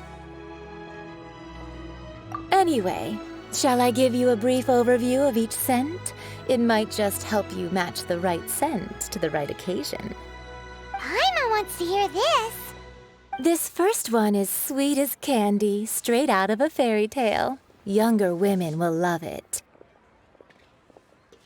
The second one is for those with more refined tastes, the first choice for daughters of high society. Finally, the third one has a soft but lingering scent, like a mist that captures the last light of dusk.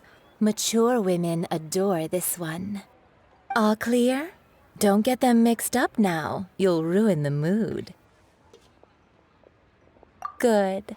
Be sure to come visit if you ever need help with anything, okay? I'll leave you with some parting words. One who tries to sail 3 boats simultaneously should be careful not to go overboard.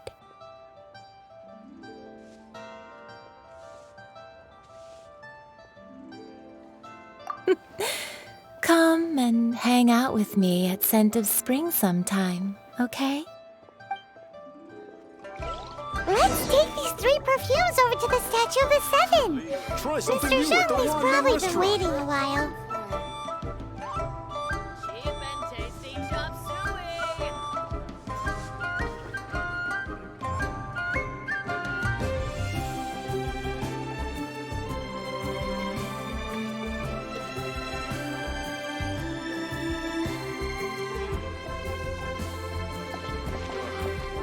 Try something new at the Wanmin restaurant.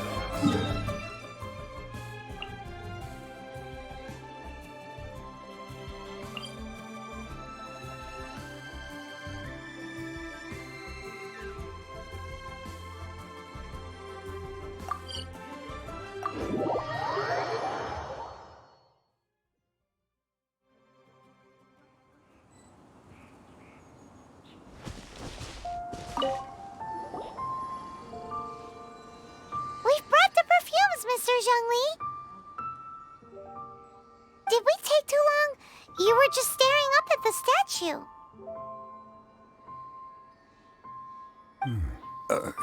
Oh, you're back. Don't worry, I haven't waited long. Compared to the watch that Rex Lapis's statues have kept over Liyue, this was but a brief moment. Well, how can a person compete with a statue? That is true. Well, have you brought the perfumes? 3 sets, and not 1 less. Thank you both. Let us offer them up. This is the first kind of perfume. Miss Yinger said that it's sweet as a dream, and it's liked by younger ladies. This is the second kind. It's got an elegant smell, and the daughters of high society love it. The third kind has a gentle but lingering fragrance. Something like the dusk mist. And it's a favorite of mature ladies. Oh, what was that?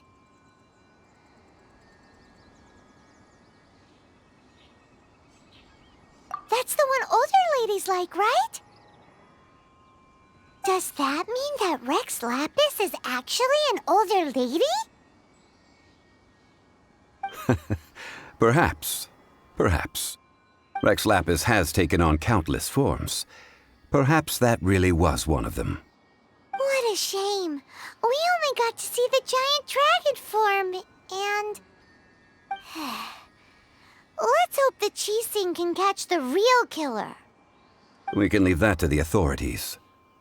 Let us focus on the fond farewell for Rex Lapis.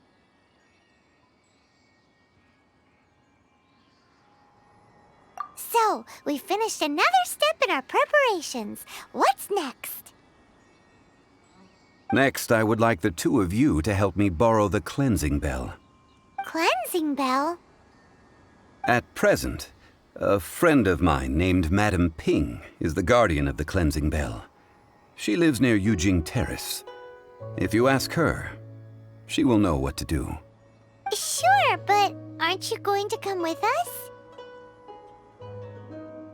Ah, I have certain reasons why I cannot be there in person. Please, do this for me. Man, why's he gotta be so secretive this time?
I apologize, but I won't be able to come with you this time. Once you've acquired the cleansing bell, meet me at Yujing Terrace.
All things must change.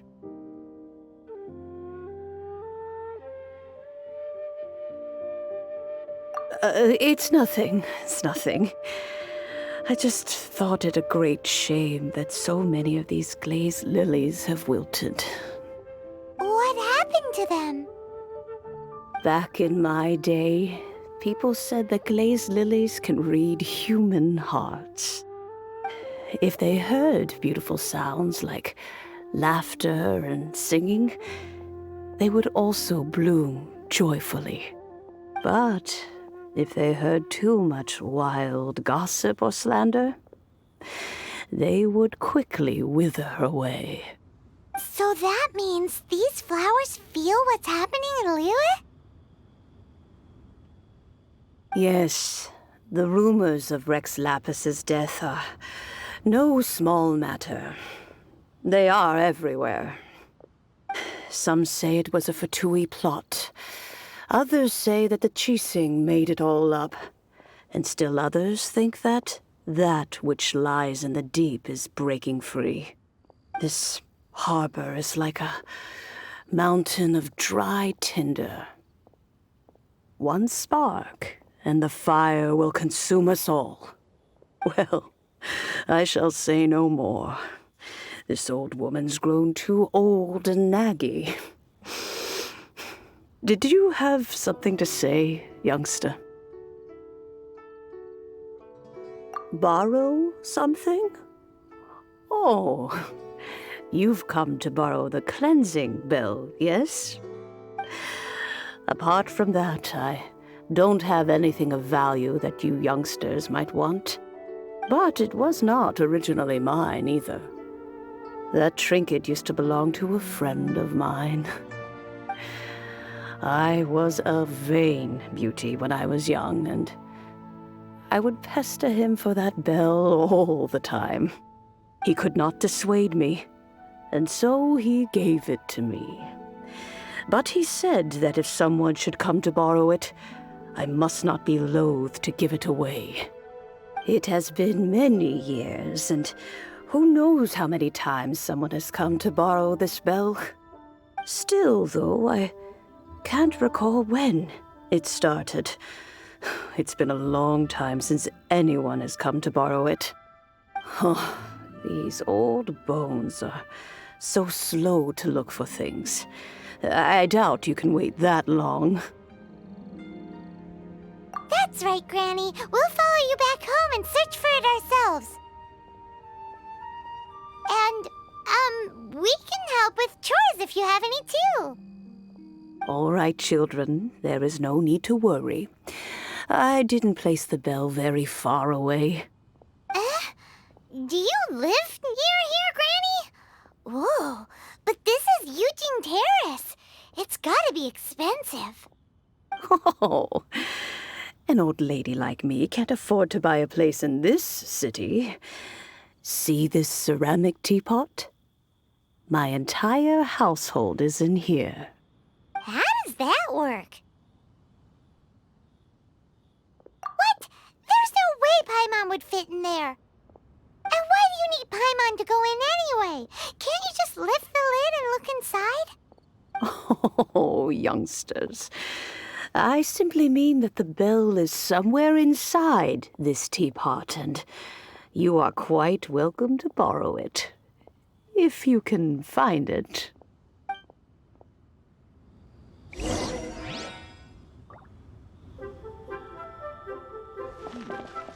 This is a peaceful neighborhood.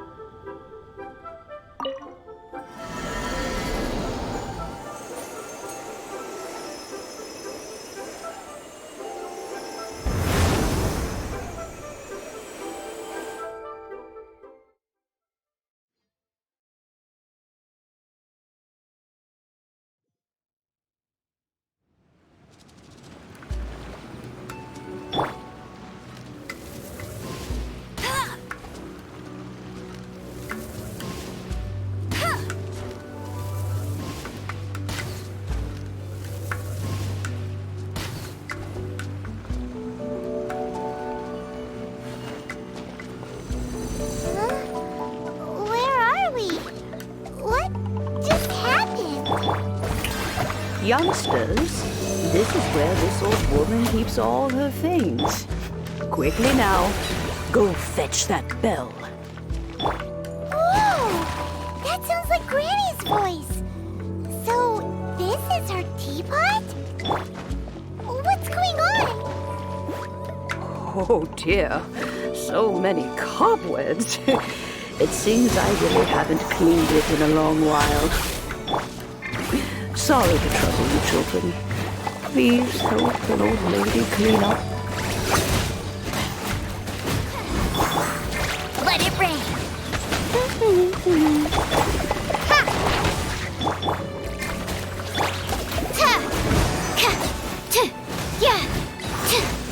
Absorption test.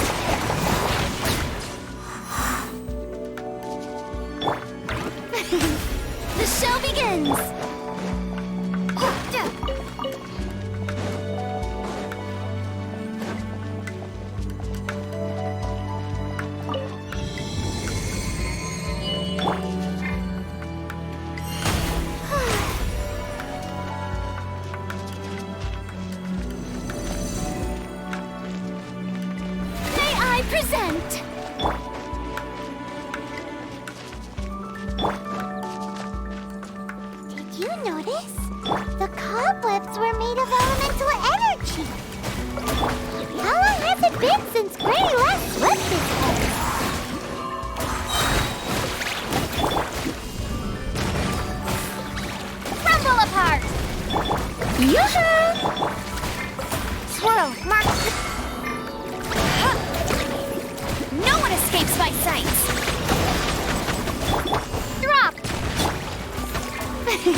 cleansing bell?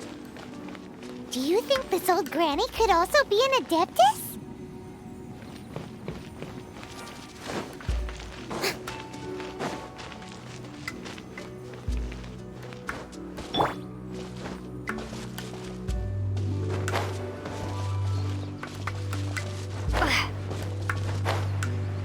Paimon's more and more convinced that she's an Adeptus. But don't they all live in Jueyun Karst? Why would she stay in the city?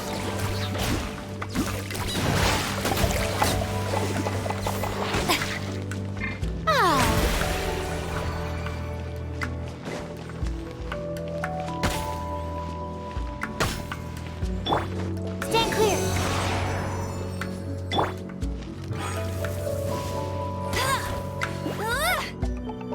Get him! How brilliant! Drop!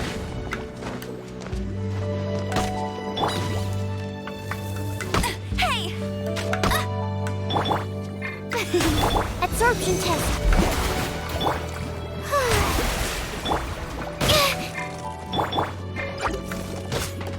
Starball! Shake! The show begins! Stand clear. Absorption test. Let it rain.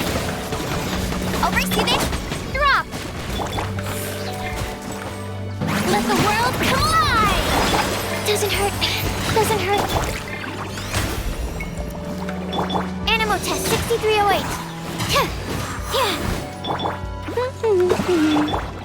Ha! May I present?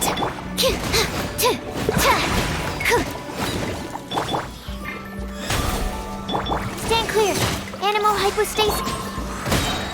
You got me.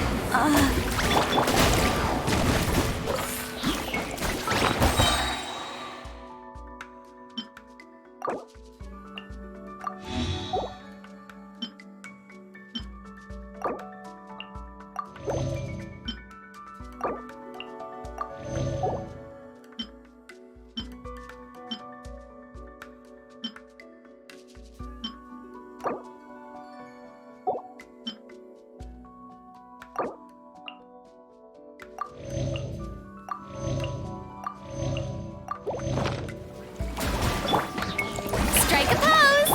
Animal... Test 6308. Get him! Ha! Starfall!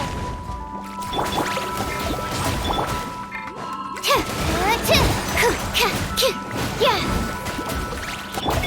Time to shine!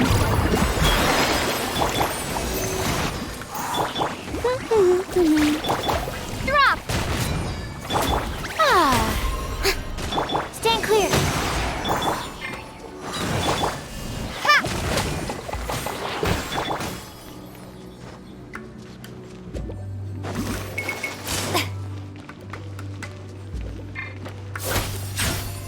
Animal test 6308. Get him! No one escapes my sight. Drop!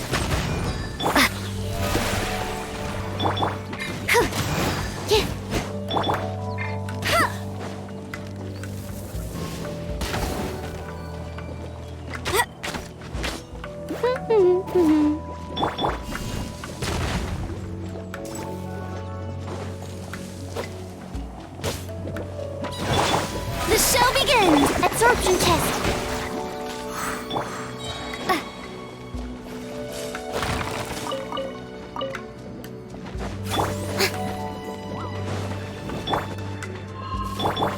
Hey! Crumble apart! Ha!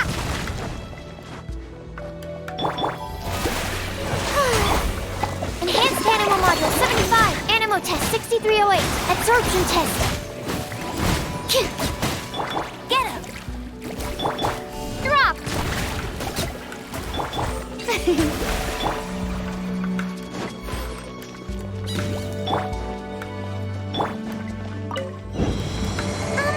How many levels does this teapot have? It would be nice if we had one of these too. Or at least we wouldn't have to camp outside.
Oh, you found it. Youngsters are so quick on their feet.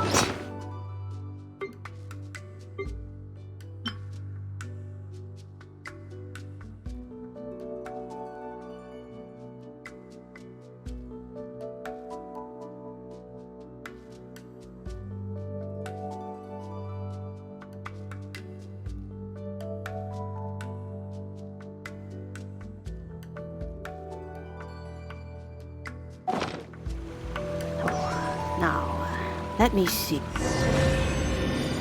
All right, that'll do. Come on out now, children.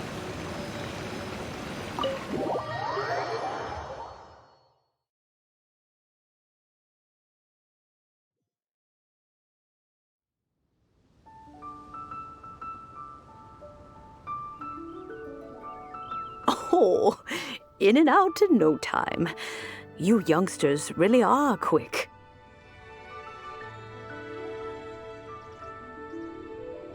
An Adeptus. Oh, I haven't heard anyone say those words in earnest for a long time.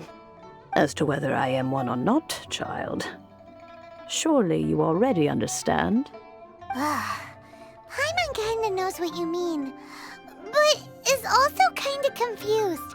Are you really giving us the bell just like that, Granny? Don't you think it's weird? Something's just happened to Rex Lapis and then we come running up asking for it? Oh, don't be silly. Liyue Harbor has been through a great deal in its history. In that time, it has seen the departure of countless Adepti. But no matter what, we have always performed the Rite of Parting first before any other matters.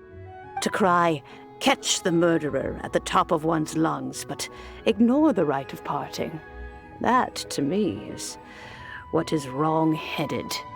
Now that you have come to borrow the bell, I guess that perhaps an old friend of mine has finally decided to take matters into their own hands. So, why would I be unwilling to lend you the bell? Oh? Well, if it came to that, they would find a certain old lady knocking at their door. We haven't met in a while anyway. It would be nice to share a drink and chat. Well, you must have things to do. Since you have the bell, you should return. Oh, and do tell the person who sent you that if they have time, they can come over for tea.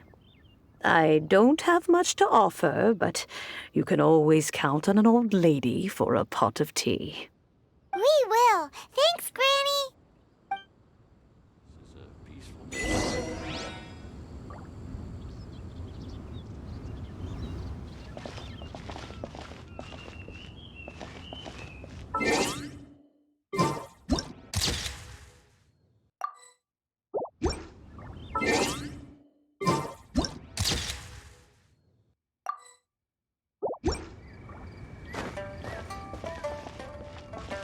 It seems my old friends just can't stand idly by anymore.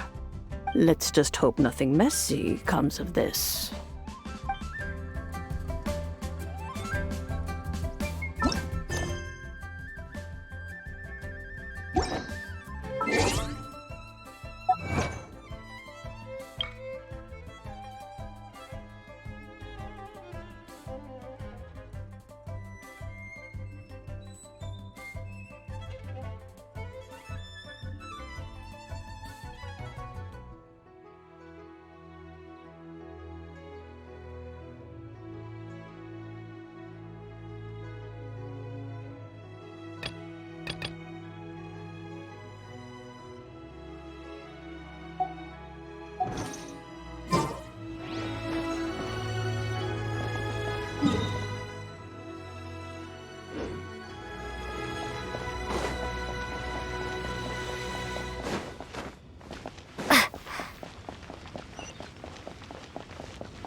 Indeed, this is the cleansing bell. It's in good condition. Let's place the perfume we've prepared inside.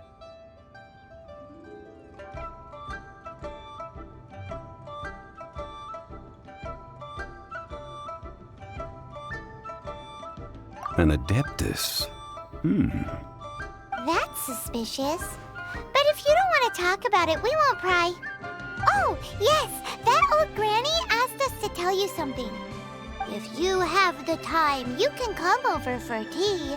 I don't have much to offer, but you can always count on an old lady for a pot of tea. That tone does not suit you. Still, her teapot is indeed very good. There are none better for brewing tea. When a suitable time arrives, I'll bring a spot of fine tea and pay her a visit. So what's the next step in our preparations? Next, we need to purchase kites. Ooh, Paimon loves kites! Are you taking us kite flying? Is this our break time? No. Kites are children's toys, yes. But they also play various symbolic roles in Liyue's rituals. I will explain it to you. But our next course of action should probably be to purchase the kites first. Oh, sure. Curiouser and curiouser.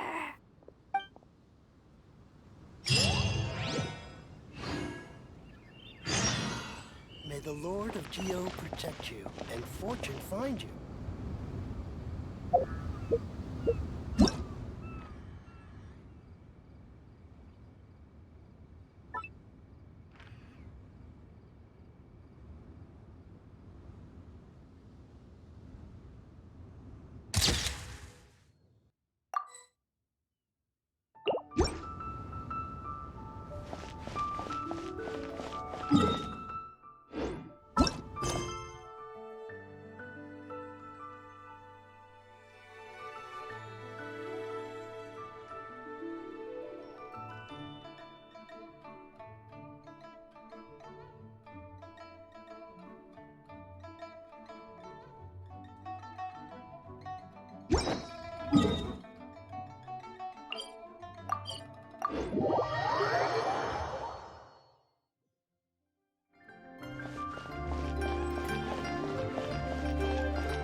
sir, you're here. The 7 kites you asked for have been made to order. Would you like to take them now? Yes, thank you. It's rare to see customers who want to buy this type of kite nowadays. In the early days, we used to get orders from people of all walks of life. Well, this is Mr. Zhongli from the Wangshu Funeral Parlor, so he's probably well-versed in all these walks of life. We've talked about a whole bunch of things while traveling with him.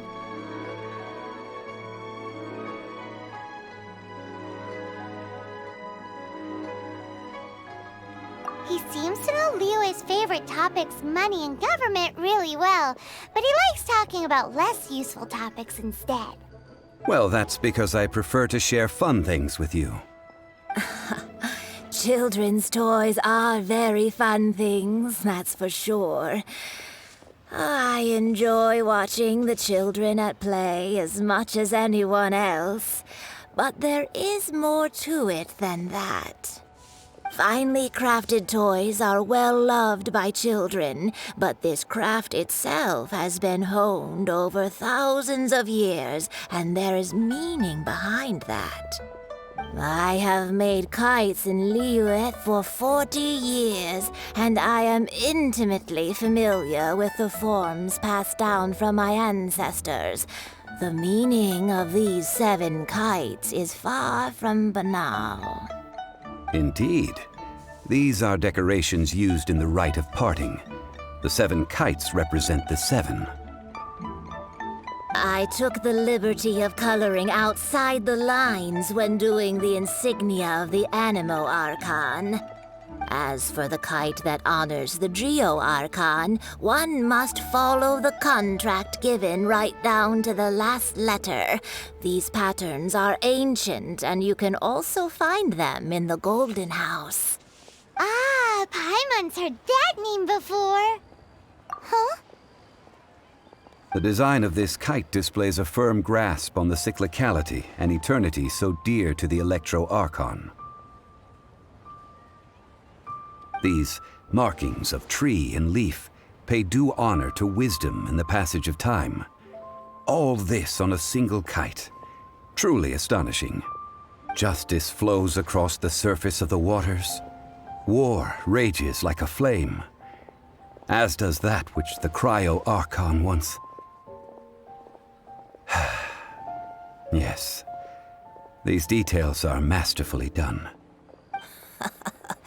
The compliments of a learned man truly are pleasant. Well then, Granny Shan, I shall take these back with me. As for the payment... Well, allow me.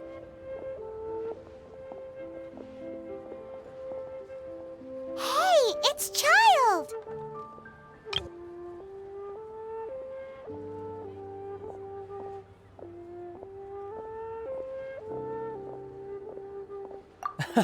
No, I was merely passing through. I see Mr. Zhongli's the same as ever. When paying, well, when getting others to pay for him, he neither looks at the price tag nor his wallet. He knows a great deal about money, and about the trials of the common man. He just doesn't consider poverty to be something that could ever happen to him. Or perhaps you could say that he cannot imagine himself lacking money. How has he not died of hunger yet? Child, you are as fond of jokes as ever. Well then, since we've purchased our kites without incident, there's no need to take a break before moving to the next step in our preparations. The Rite of Parting requires helping hands as well as materials. We should be able to find some people near the harbor. Oh, by the way, take this bag of money. You probably won't want to let Zhongli do the bargaining, if you know what I mean. Seems I missed out on some interesting information. I suppose I'll just have to find a more opportune moment next time.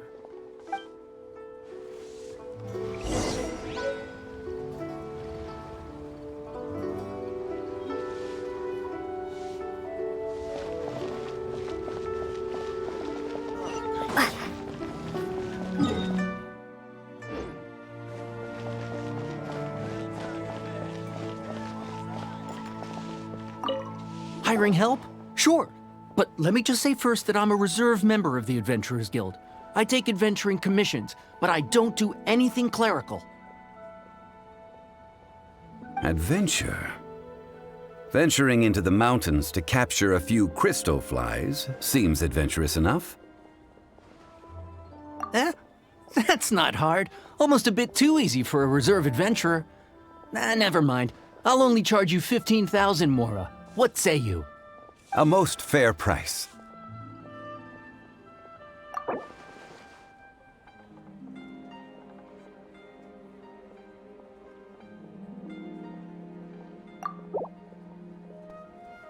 That won't do, I'm afraid. It's too little.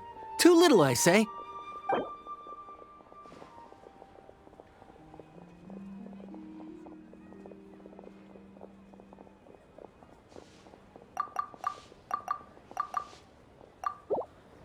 That won't do, I'm afraid. It's too little. Too little, I say.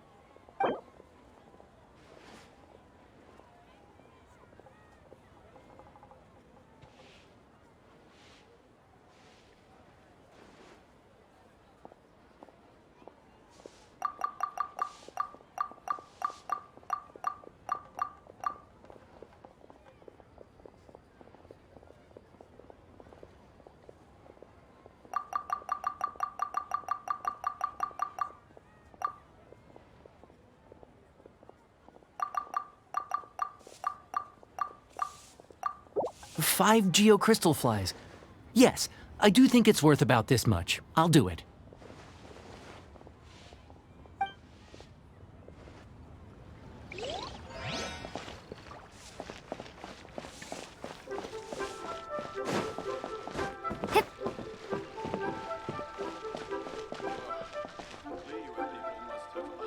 Ha! Adventurer! Think you can last around? A full day of odd jobs at Yujing Terrace. No problem. 25,000 per day. A fair trade, yes? Whoa, that's expensive. Could you give us a bit of a discount on account of the whole Hero of Mondstadt thing? Hero of Mondstadt? Never heard of them.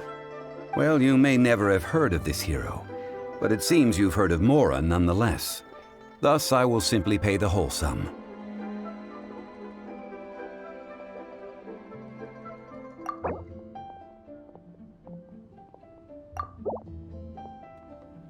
That's too little. Hardly a fair price.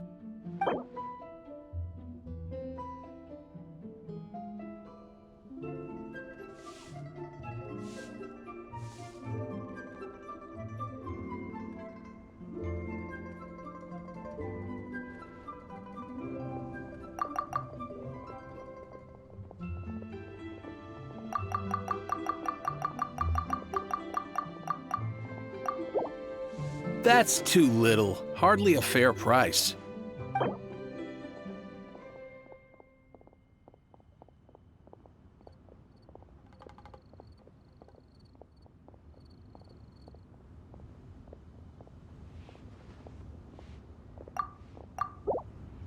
That's too little. Hardly a fair price.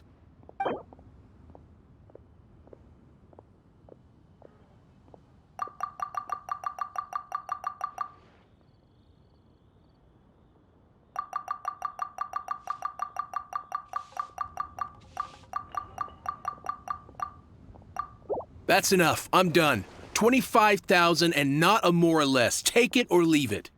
Hey, don't get mad. Guess we have no choice but to pay in full.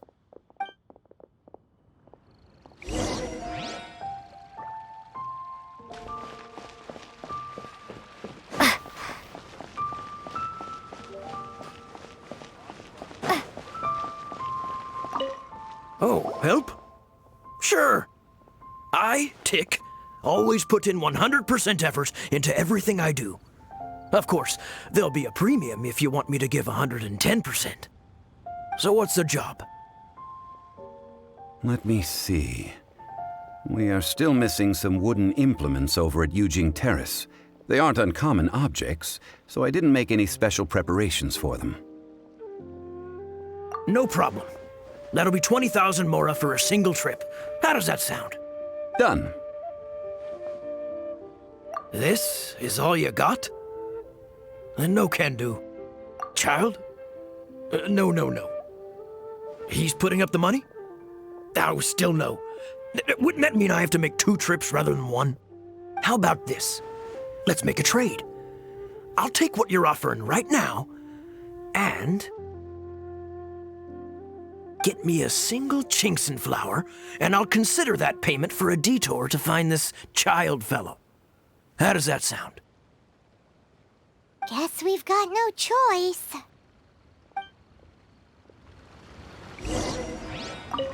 Have you brought the good? Hey, that's pretty good. These things are pretty rare, and I have no idea where I'd find them.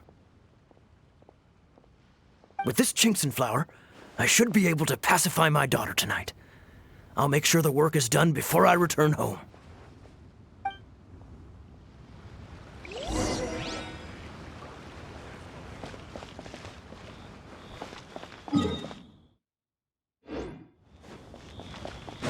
Ha! Adventurer! Think you can last a round against me?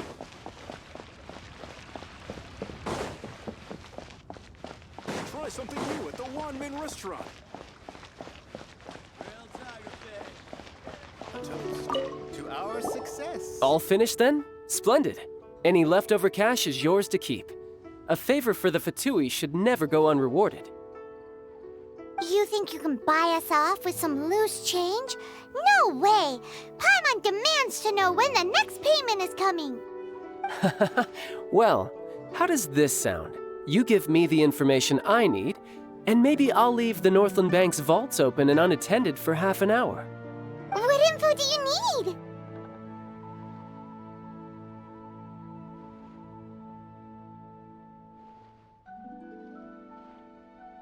Huh. Does that mean you know what he's after?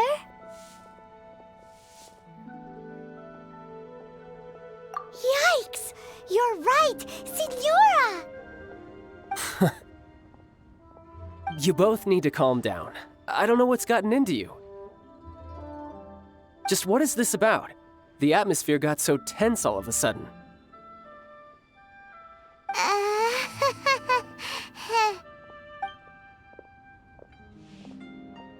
Next, we need some everlasting incense.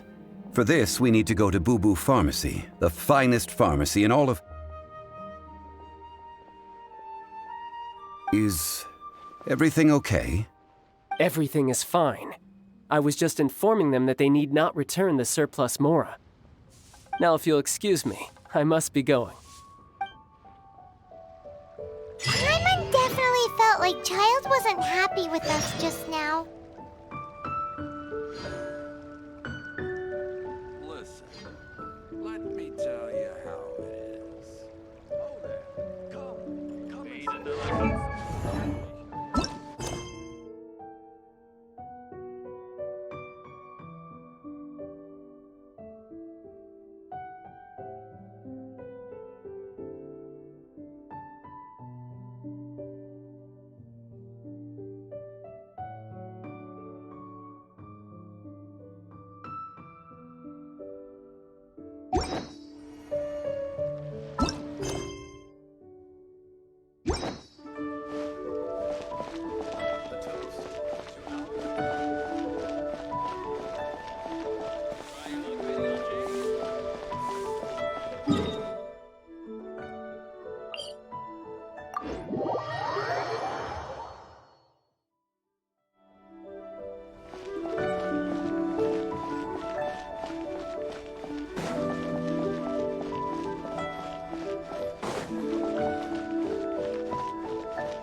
The reception is deserted, and it seems kind of spooky in here. Hello? Is anybody there? Welcome to Bubu Pharmacy. Huh? Did you hear that? Where did it come from? The reception, it seems. How about you go check it out, and Paimon will bring up the rear.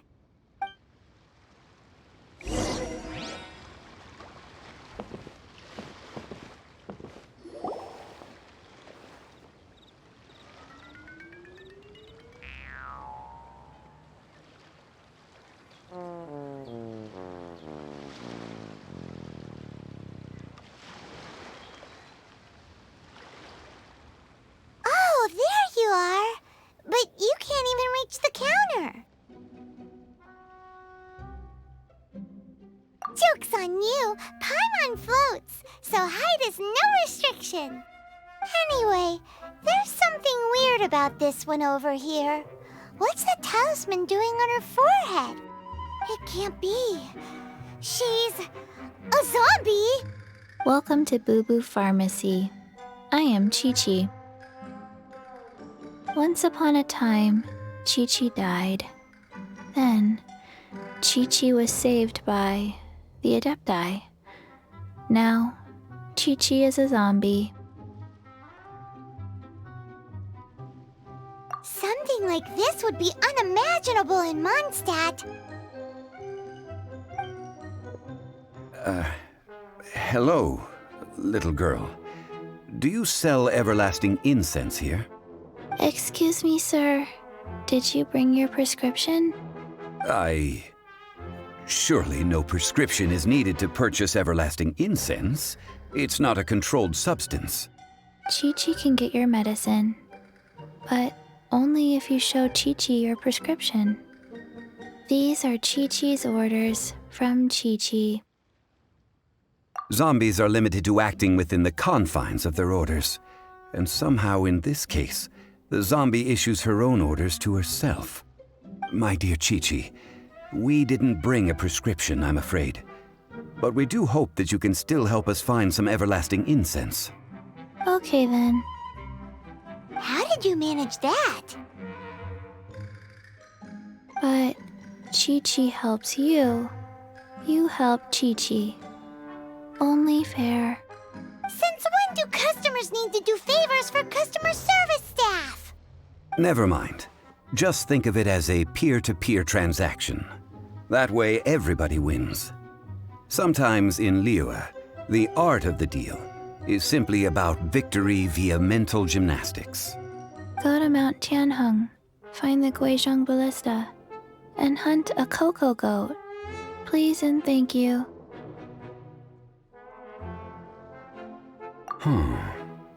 Guizhong Ballista. I have heard of this device before. It's a kind of crossbow turret, installed on Mount Tianheng by an Adeptus in the distant past. An early mechanical device. Located in Tianheng Pass, it was designed to automatically fire at large monsters, protecting Liyue from external threats. Mr. Zhongli really knows Liyue inside out. Apparently not quite. This is the first I have ever heard of the cocoa goat. The cocoa goat is a legendary animal, an Adepti beast. Did you want to add anything else, or...? No, just that the cocoa goat is a legendary animal, an Adepti beast. What it looks like, don't know. Where to find it, don't know either. Where it came from, also don't know.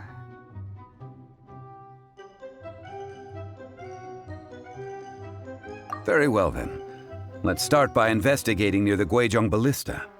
Perhaps we will find some clues. What the heck is a cocoa goat?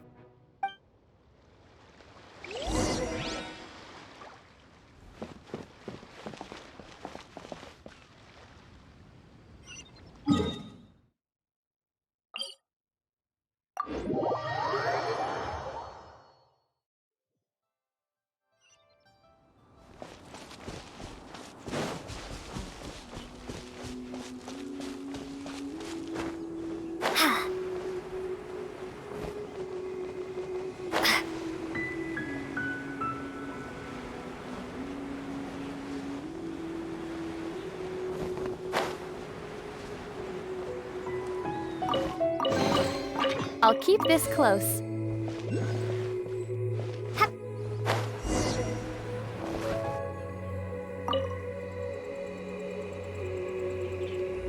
It's huge! Paimon can totally believe it took an Adeptus to build this. But how do you operate this thing? Just think how much strength you would need. It is currently inoperable in any case.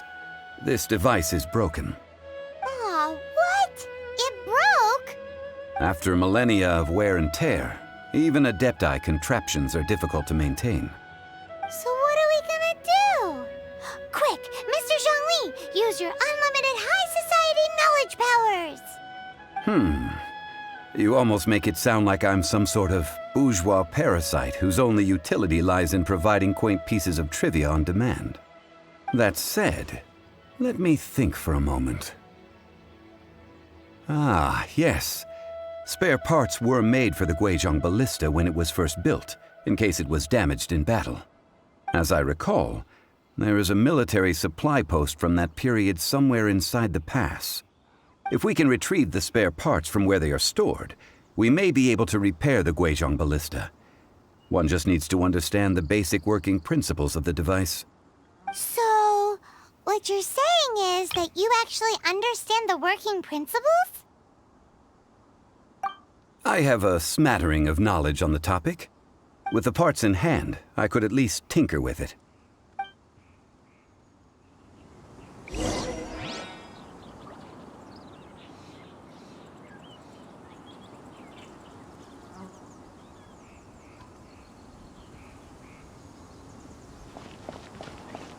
Where is that supply post?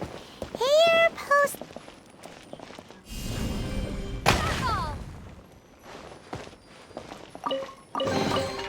I'll keep this close.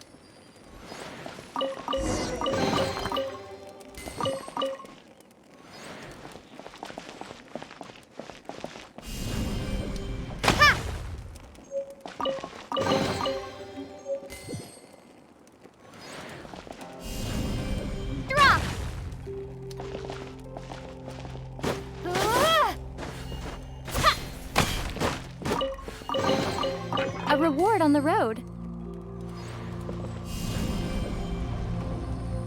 Starfall!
Ah, these parts look useful.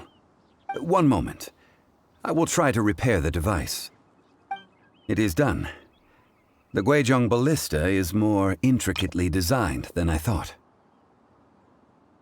Ooh! Now how do we turn it on? It's easy enough. We simply need to do this. Look, it even has a scope.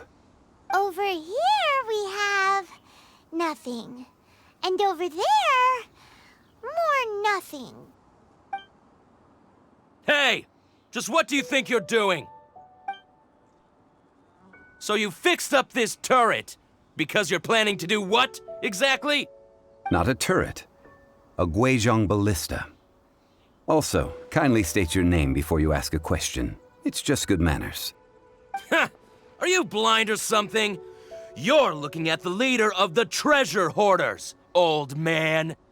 This area's supposed to be chock full of hidden treasures, but you can't get anywhere near them with this thing keeping watch. It might look like any other mechanical device, but trust me, it's got a mind of its own. Last time we approached the mountain, it nearly skewered one of our guys. A few of us risked our lives to disarm it, which amazingly we managed. And then we turn our backs for 2 seconds, and you've already gone and repaired it? The next thing you'll be repairing is your faces, and that's if you get out of this alive! Tut tut. Vandalizing the legacy of an Adeptus for selfish gain. Disgraceful behavior. It is not we who need reprimanding, but you.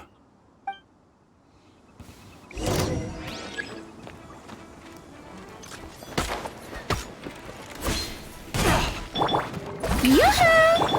Animal test 6308. No escape! Absorption test.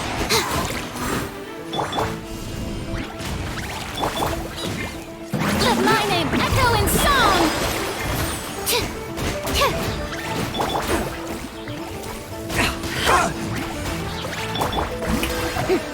Stand clear.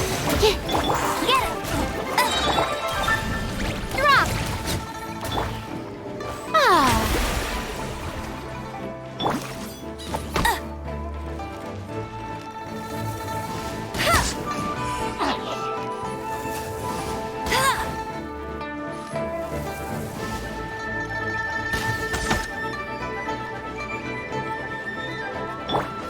The show begins!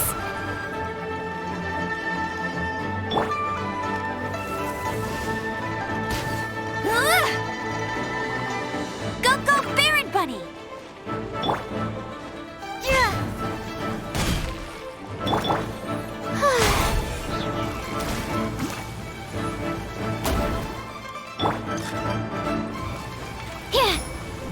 Animal test 6308. Absorption. May I present? Becomes the hunted.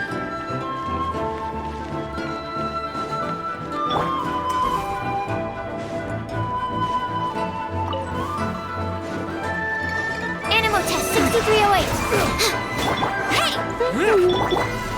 Ha! Oh, brilliant!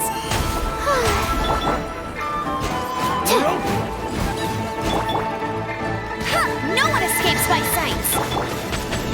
Starfall! Absorption test. Stand clear.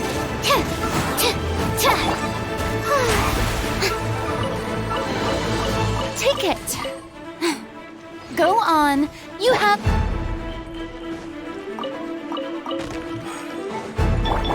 The show begins!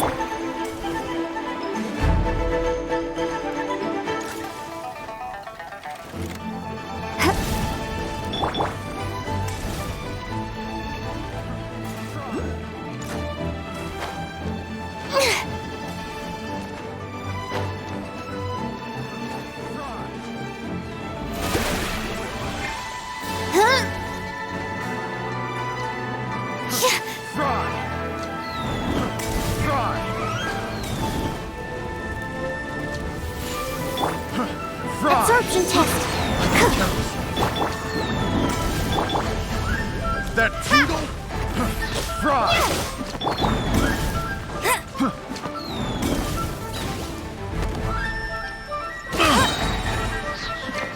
Stand clear.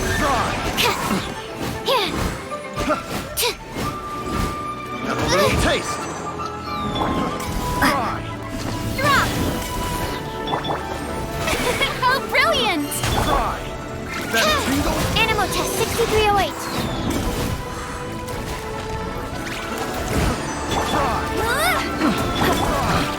Picked the wrong test subject.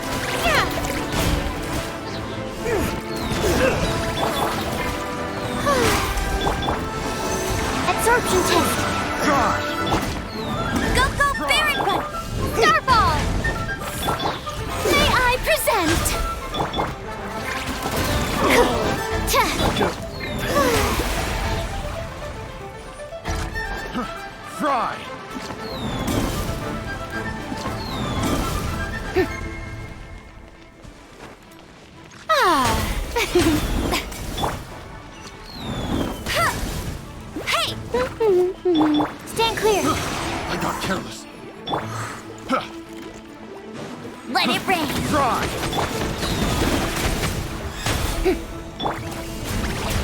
Ha! Ha! Try. Absorption test. Try. Try.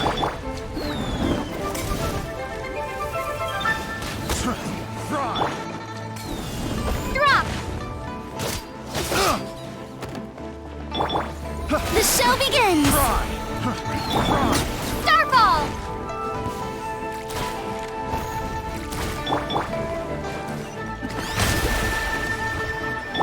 Have a little. Animal test 6308. Picked the wrong test subject.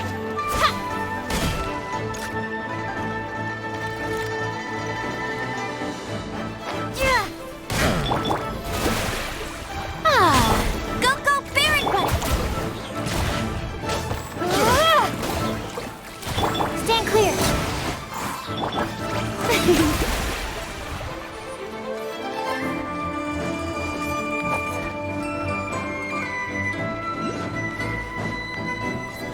You're open. Animal test. Animal hypostasis emulation. No escape. Drop. Crumble apart. Absorption test. Stand clear.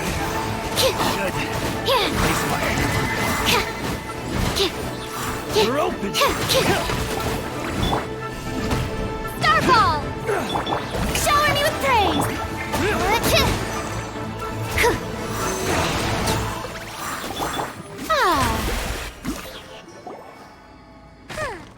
These lowlifes didn't know who they were messing with. Troubling ourselves over this rabble is not worth the time. We should focus on our contract with Chi-Chi. Oh yeah, that! So we've got the Guizhong Ballista working, but where's our Coca-Goat? A search using the Guizhong Ballista revealed no significant life forms nearby, save for the usual wildlife. What's more, a contraption built using Adeptis technology should have no trouble detecting an Adeptibeast, as Chi-Chi put it. Which means... Paimon wouldn't go that far. We did something positive, right? We won't solve anything while standing here and racking our brains. Let's return to Bubu Pharmacy, explain that we could not find a Cocoa Goat, and review our next step. Good idea. We did our best, and that's what counts.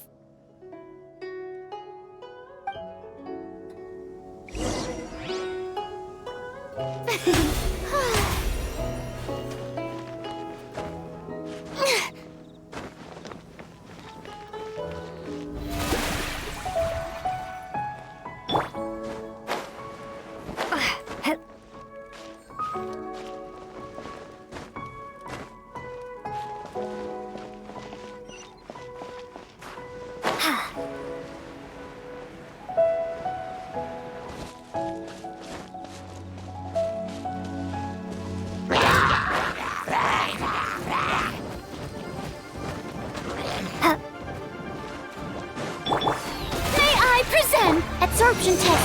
Stand clear. Hey!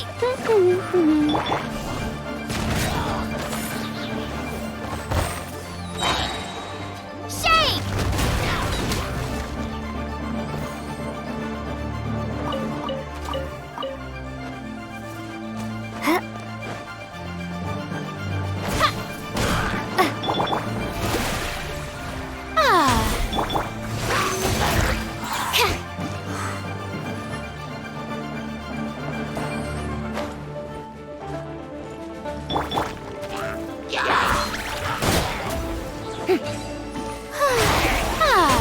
Absorption test. Stand clear.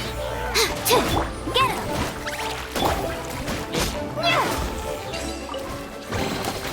I'll keep this close. Strike a pose.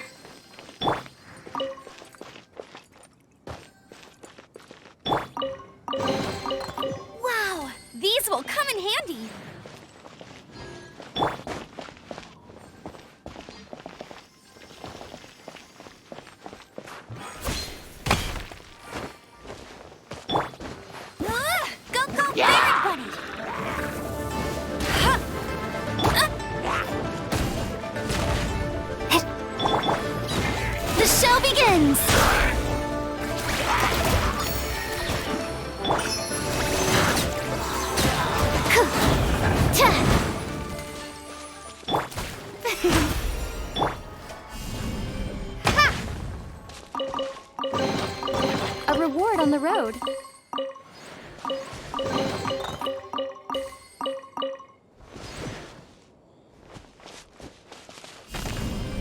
Drop!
Forgive us.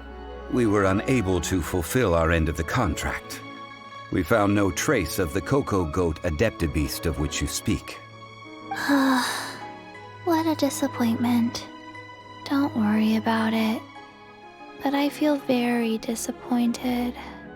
Aw, poor Chi-Chi. Why does Paimon feel so guilty all of a sudden? Cocoa goat milk is tasty. So tasty.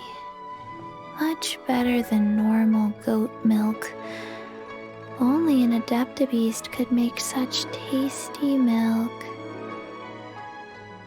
I'm sorry. I have a poor memory. I cannot remember the name of the milk. That's why I wrote it down. Where did I put it? Ah, here. This is the name. Coconut milk. Huh?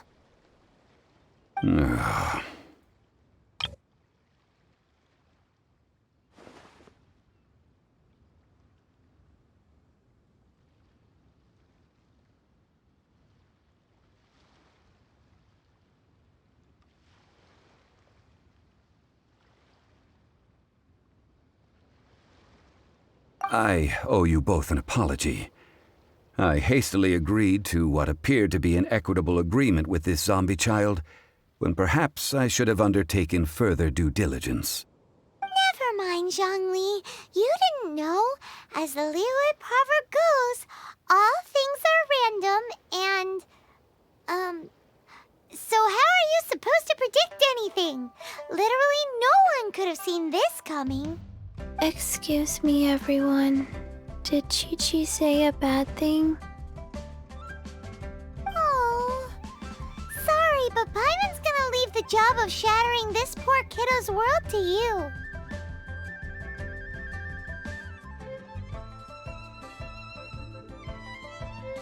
No. Impossible. Seems Chi-Chi took this pretty hard.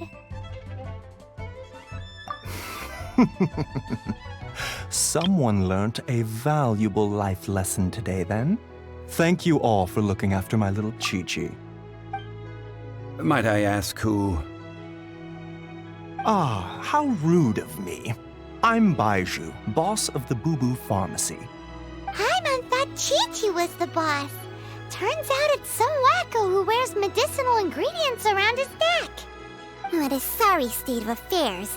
This little mascot is even more of a simpleton than Chi-Chi. Ah! The snake is speaking! I prefer to stay silent, but faced with strangers, I must speak, lest you mistake me for an escapee from the medicine cabinet, for I am a living, breathing serpent! Don't mind Chung Sheng. She's a good girl, really. As for you three, communal chaos causing with Chi-Chi aside, what business brings you here? Do you sell everlasting incense in this fine establishment? Everlasting incense? Why, of course we do.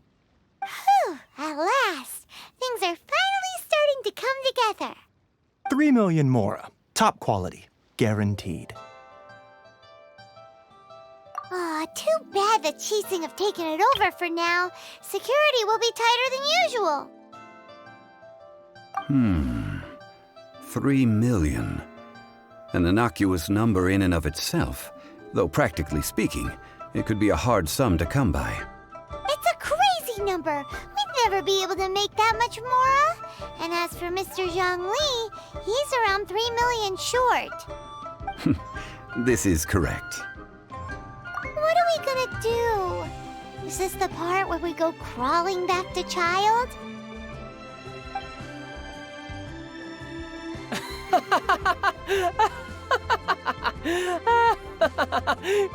Coco Goat! Coco Goat! My sides hurt. Oh my goodness. I cannot believe you fell for that. Hey! Less laughter, more sympathy! I'm almost in tears over here. Thank you. That was the best laugh I've had in a long time. In return, I'm more than happy to sort out this mess you've managed to get yourselves into.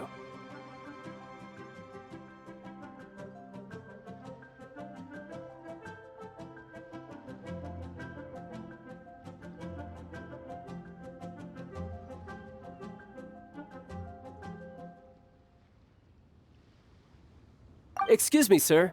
Dr. Baizhu, isn't it? Truly honored. I'm Childe, one of the Fatui Harbingers. Forgive my audacity, but I see a great many opportunities for us to collaborate in the future. If Bubu Pharmacy needed a stable supply of, say, coconut milk, the Fatui could help by setting up a robust and speedy distribution network. Strange. I knew the Fatui infiltrated businesses with seductive deals, but so much fuss over coconut milk? Coconut milk. Baizhu, quick. Chi-Chi wants coconut milk. Ah, yes, of course, Chi-Chi. Anything you want. Thank you, child. I look forward to a successful collaboration in the future. I can give you a discount on that everlasting incense, too. Let's say 2,990,000 Mora. That's like 0 difference from 3 million! 2,990,000. Also an innocuous number in and of itself, though practically speaking, it is a whole 10,000 less than the original sum of 3 million. Well, now that this is settled, we must head back to Yujing Terrace. Mr. Childe, Dr. Baizhu, little Miss Chi-Chi, see you soon.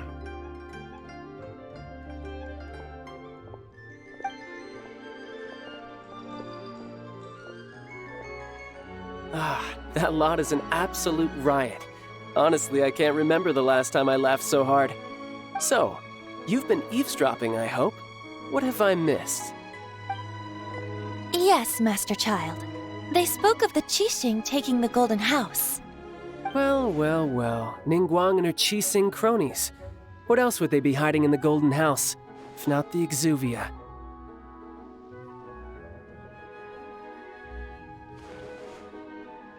I apologize, but I warned you, didn't I? As the old Liyue saying goes, the walls have ears.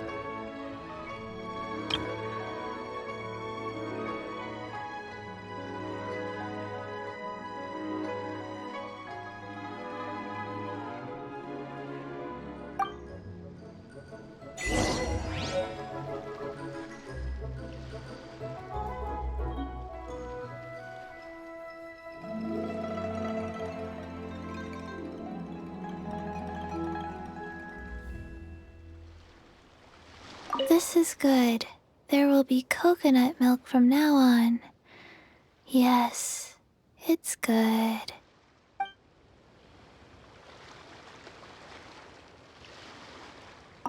What an odd exchange we've had. Well, I look forward to your patronage in the future as well. That sound is the laughter of a man who's found new people to fleece. Consider yourselves warned.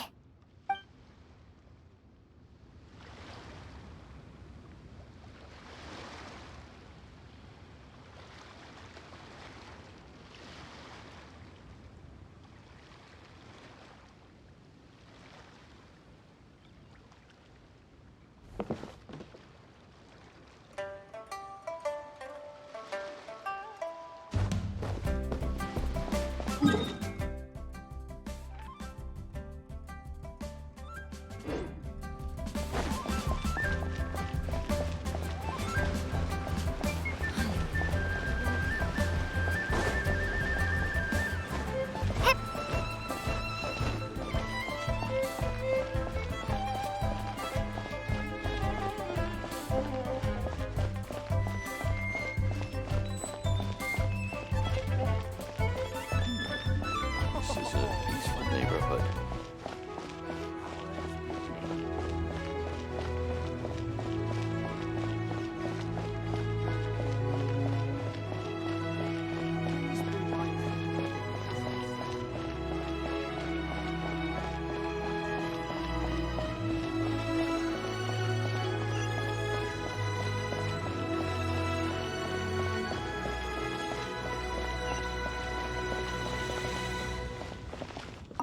Well, as it stands, we've hired helpers, and we've acquired the everlasting incense. The completion of our preparations is not far off. Whew! Finally!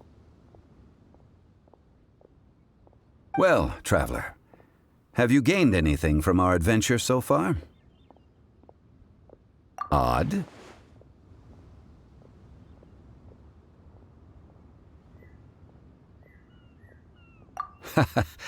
Which is it, I wonder? The questions that such travels raise are ever so complicated. Well, I'll leave you to ruminate over it yourself. As to remuneration for your help, I've decided to treat you to a meal. Oh, yes, don't worry. I will remember to bring the Mora this time.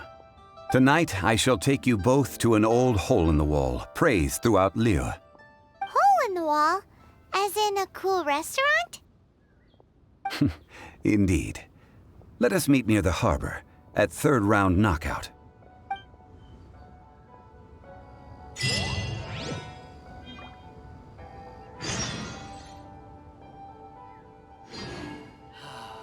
May the Lord of Geo protect you, and fortune find you.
How brilliant! Lord of Geo protect you, and fortune find you.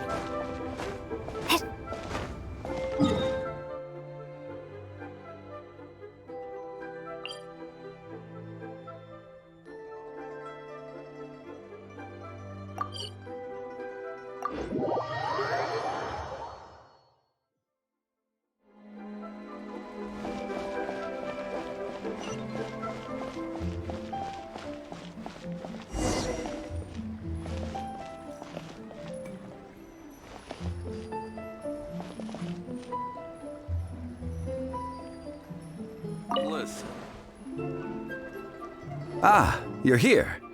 There's no need to order. I've already done so. Third round knockout is not for lightweights, like those taverns in Mondstadt. Here, the owner does not take such unorthodox orders as fruit juice. I ordered some wine-fermented sweet rice balls for you, if that counts. If it is to your liking, dear customers, I shall continue the tale of Lady Ningguang's Jade Chamber. Hey, there's even a storyteller here! Great atmosphere! Besides fine wine, the excellent ambiance is the reason why this place is so well loved.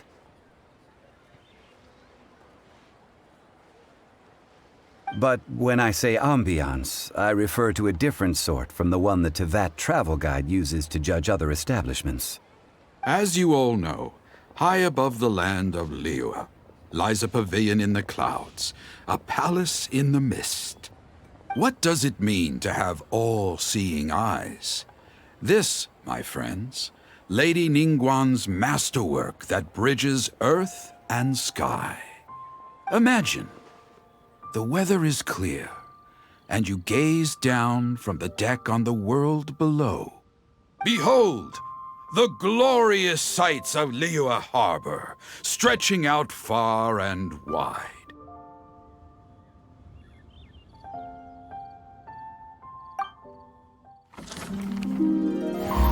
They say that when Lady Ningguang ponders important affairs, she retreats to her jade chamber with none but her 3 closest confidants in tow. Why brings she these trusted 3 to sift through sources, dig through documents, looking for information? Piece by piece, facts and figures paint a picture on the walls of the chamber. But well before the wall is filled, Lady Ningguang's mind is made up. Having made her call, she has every last document shredded, and whoosh, she scatters the shavings out her window. Ah, look at them, how they billow in the wind like a sudden swirling blizzard. As the fragments fall, traces of text flicker before the eyes of the merchants of Liyue, like ink stains in white snow. The saying goes, the rarest treasures in the land are the words brought by the paper snow. For the words of the Tianquan have the power to move mountains, and all throughout the land know it.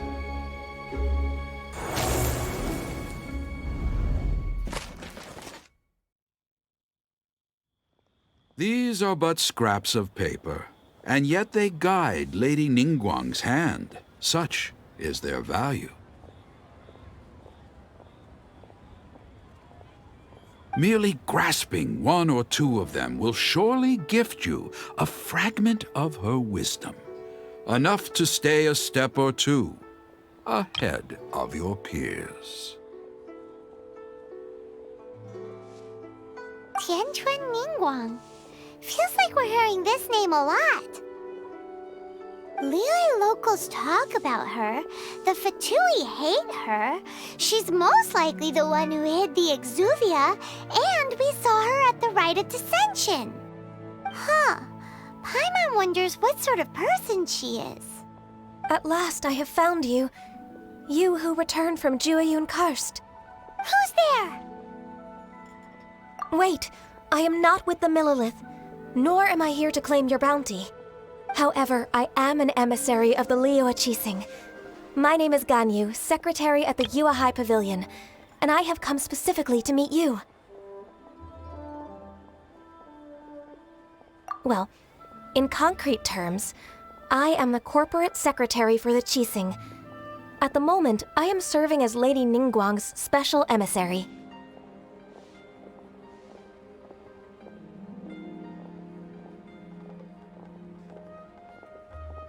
Ningguang sent you?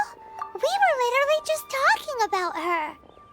My apologies, you who have returned from Jueyun Karst. I am duty-bound and cannot extend my courtesy to you in full. But I have with me a letter from Lady Ningguang. She extends a formal invitation to you in her capacity as Tianquan. She invites you to her palace in the sky. An official invitation? Lady Ningguang said this. Invite her to come here. I wish to meet her. At the Jade Chamber, together we shall snip every one of these entwining dark threads.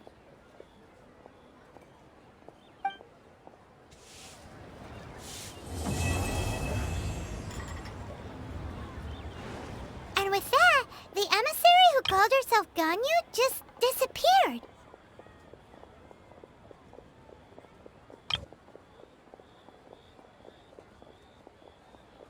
But we've received an invitation from the Liyue Qixing. Paimon still can't believe it.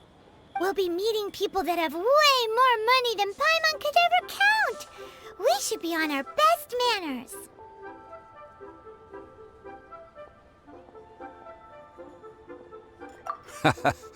An invitation to visit the Jade Chamber is a rare honor indeed.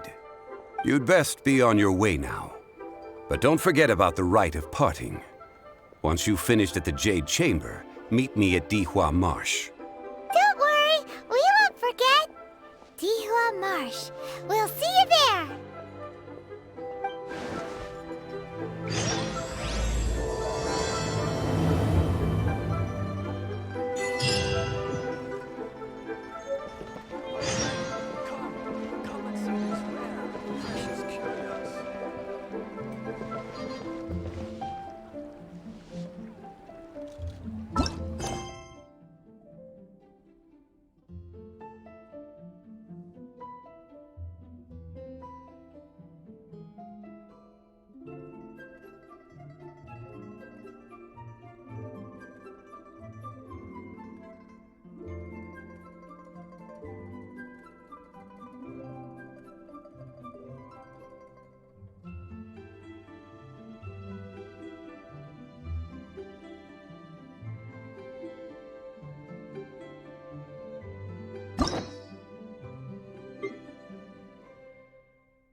Ningguang.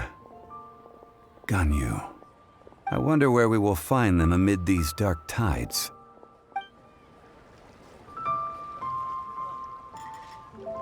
Listen, another handsome sum let today. me tell you how it is. A toast to our success.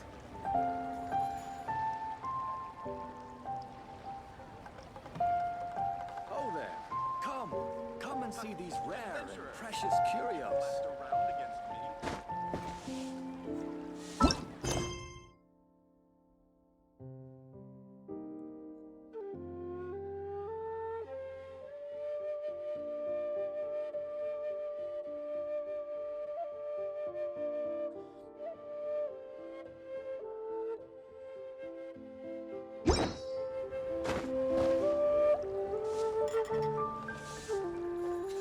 Made another handsome sum today.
Who's that skulking around?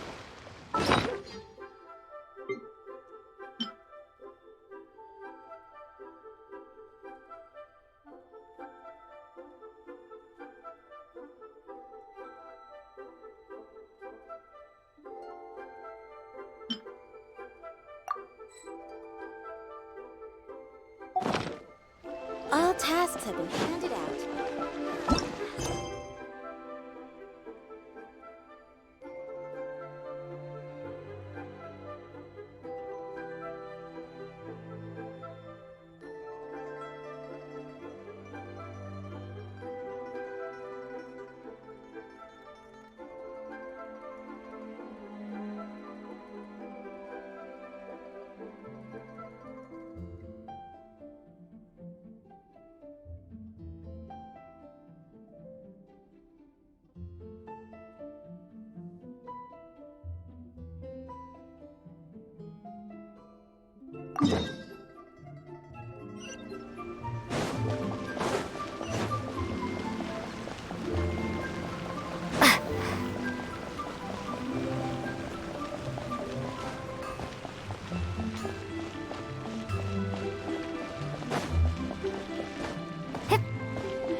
Ad Astra Abyssosk. Welcome to the Adventurers Guild.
the clouds may darken and light turn to glow, still the moon over the chamber.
May I present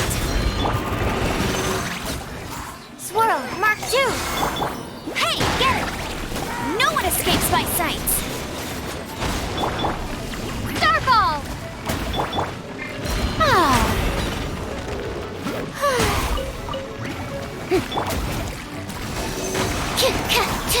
Yeah. Bet you can't keep up with. Ha! Shower me with praise!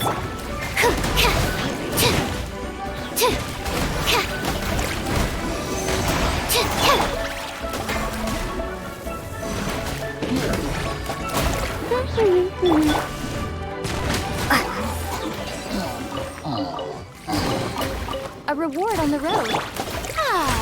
The show begins!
Absorption test.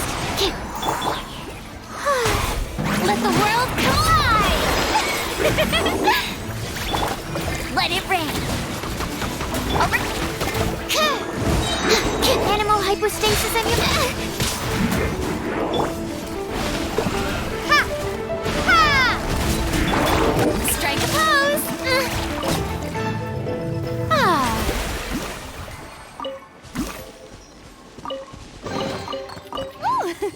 What a pleasant surprise! Truly an extra slice of joy.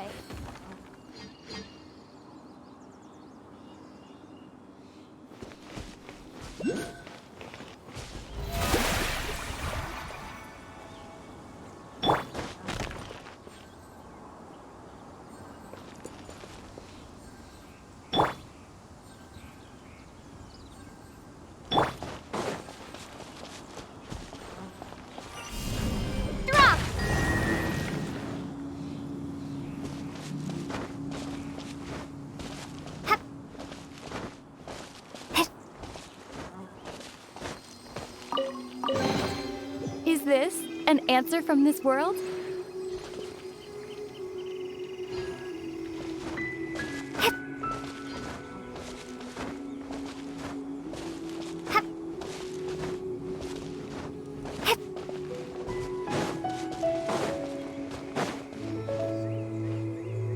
Look up there! That's the Jade Chamber!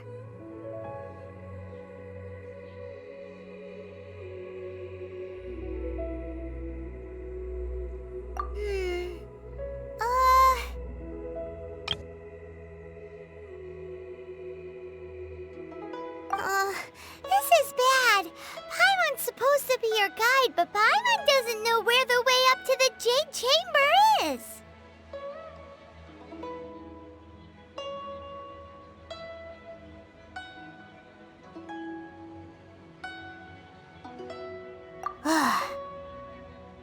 Well, since we want to go to the Jade Chamber, heading to its location on the map is the sensible thing to do.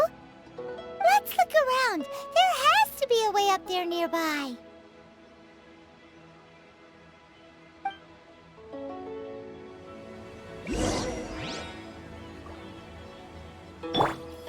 The show begins!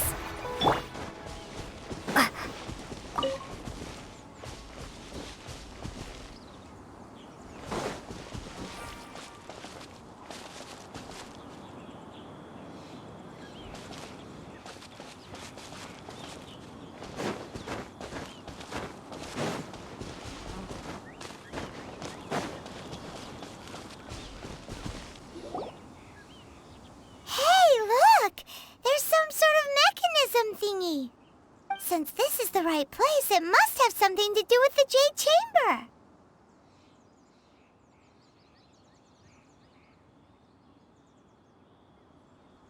Yes, this must be the way.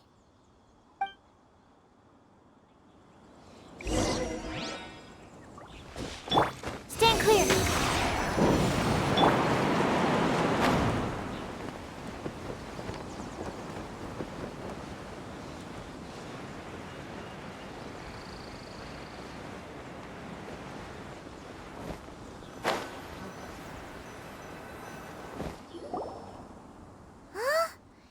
Takes us up to here.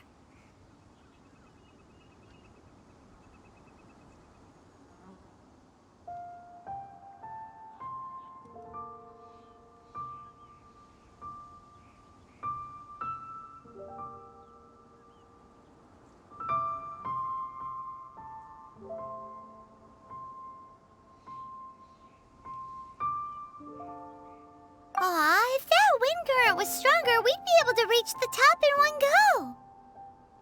Huh? Why? Or... Oh, Paimon gets it! If it was a secret, Ganyu wouldn't have let us try to find it ourselves, right? Alright, let's follow your plan. Then we can...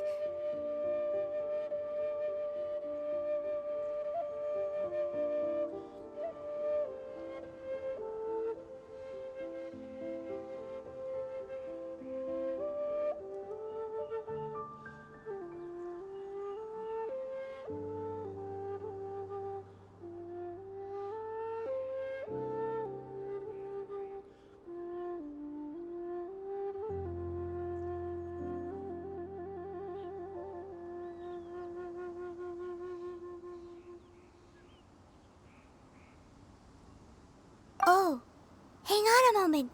Look down there. Looks like we've gotten close to the Guizhong Ballista. Paimon has a new idea. Why don't we shoot you up to the Jade Chamber using the ballista? No. Paimon may have just forgotten to think about the safety measures.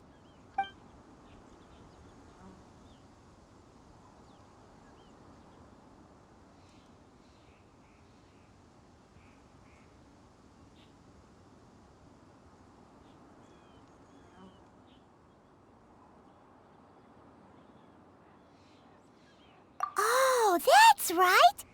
Now that you mention it, we could use the Guizhong Ballista to see if there's another way up nearby.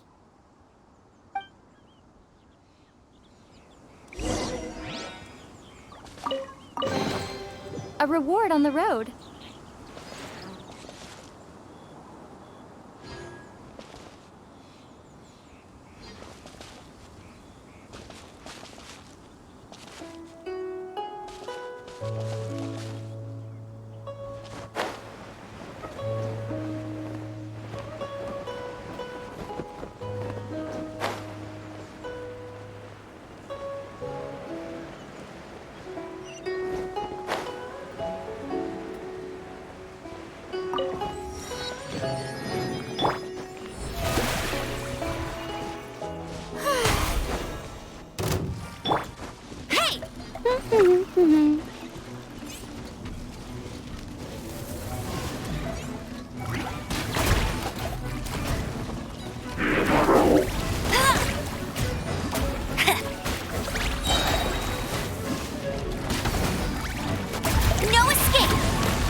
Absorption test.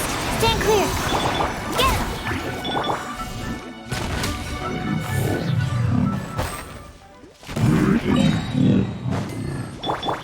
him! How brilliant!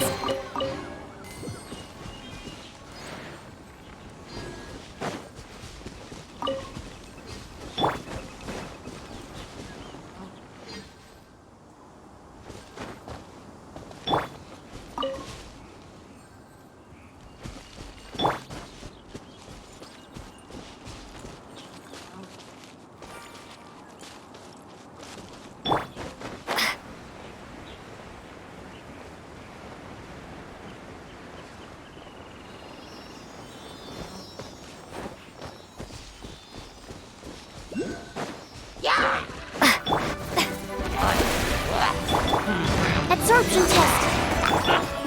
Go, go, very good. Crumble apart.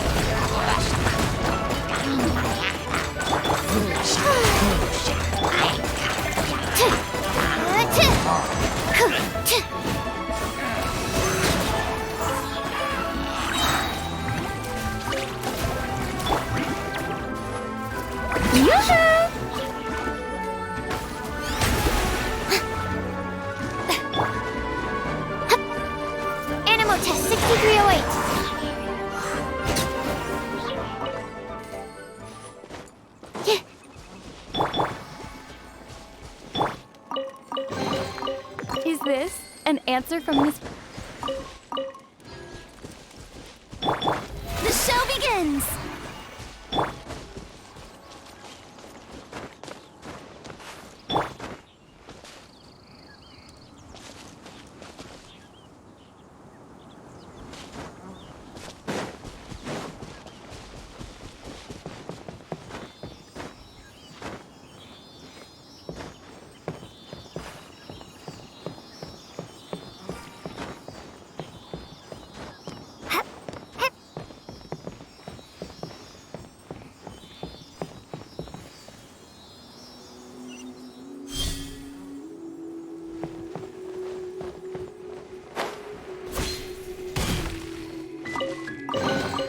A reward on the road.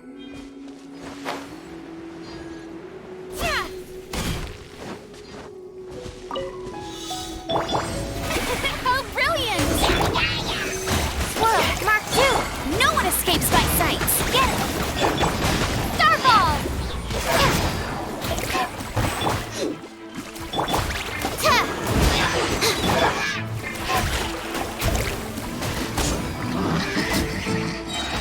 Stand clear.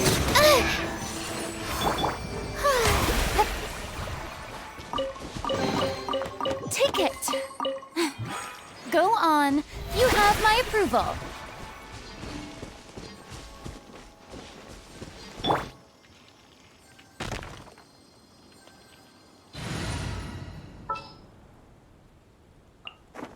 Got it. I'll start.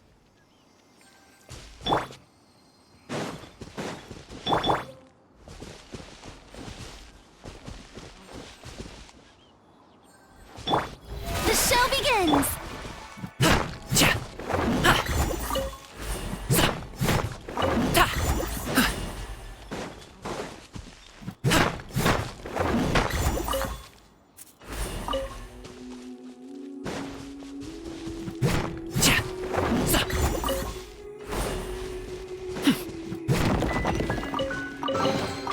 Good things come to those who wait.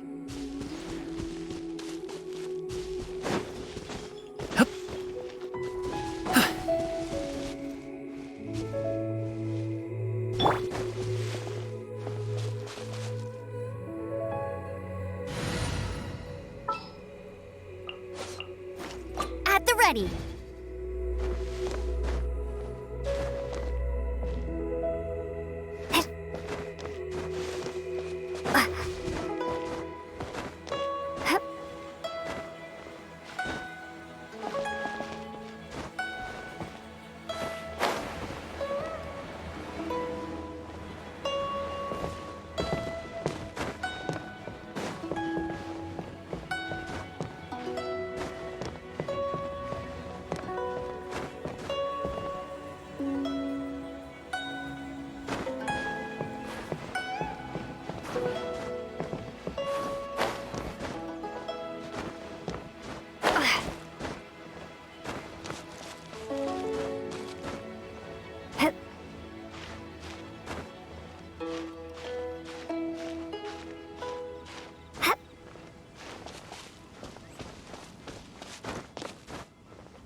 Is this an answer from this world?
Halt! Who trespasses on these hallowed grounds?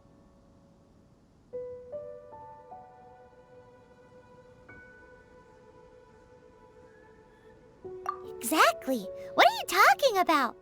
We're invited guests. What makes you think you can treat us like this? No. Wait.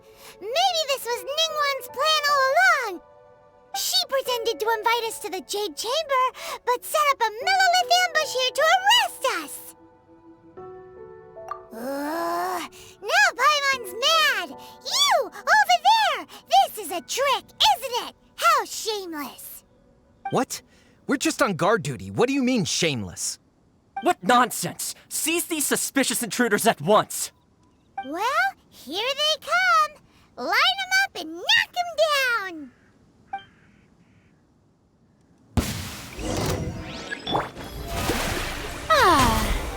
Absorption test. Starfall! Shake! Stand clear. Let it rain. Drop! Who goes there? Shower me with praise. Time to shine.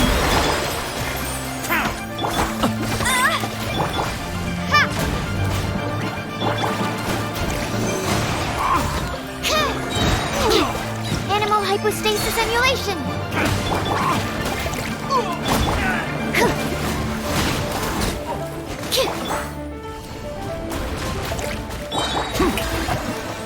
Animal test 6308. Bested. To arms! Take the target alive! No escape! Go, Barren Bunny! Crumble apart! Stand clear! Animal test 6308! Starball! Yoo-hoo! Let my name echo in some... Enhanced Animal Module 75! Get out!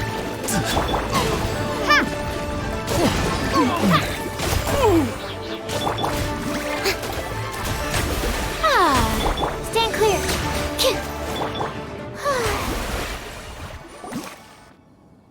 Stop! What's all this about? Lady Coaching, these two strange people suddenly appeared. They seem to have designs on the Guizhong Ballista. Who are you calling strange?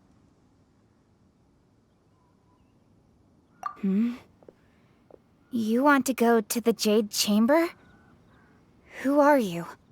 We're invited guests here to look for the Liyue Harbor. Who are you? Well, as it happens, I am one of the Liyue Harbor. Oh! I'm Kuching, the Yuheng of the Qixing. I know of you, traveler. You're Ningguang's guests, yes? Didn't expect to meet you here in the mountains. Wow. Paimon didn't think we'd meet some super rich big shot out here in the middle of nowhere either. The Guizhong Ballista in Tianheng Pass has long been in disrepair, and yet it was fixed in a single night. I came here to investigate that occurrence.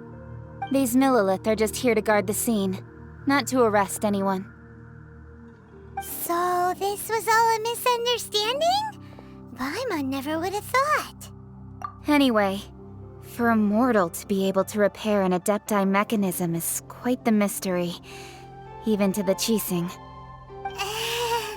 That was... Eh? Oh, right. So, Lady Yuheng, might you have any idea why Lady Tianquan invited us to go to the Jade Chamber? Just call me Kuching. I'd say that Ningguang's purpose is to request that the savior of Mondstadt take a more neutral stance, or at least to not wholly side with the Adepti. We're not taking sides. We spoke with the Adepti. They want to protect Liyue as well. When you say protect, you're referring to their sanctimonious arrogance, aren't you? Huh? You are mortals and thus under their protection. There was no way they would have regarded you as someone with the ability to assassinate a god. Naturally, they would also regard Ningguang's locking down the area, questioning the citizenry, and pursuit of the assassin to be pointless work. Perhaps they even wonder if there might be a cover-up. I'll say it like it is. They're underestimating us. Well, you've got a point there.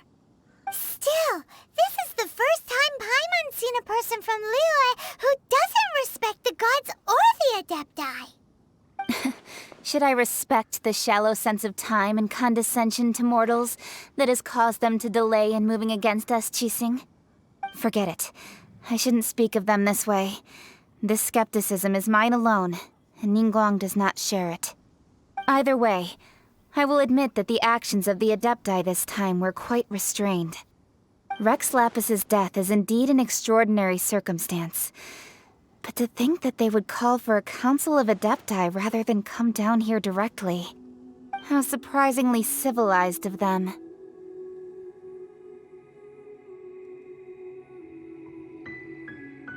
Well, for Ningguang, she would talk anything and everything out if she could.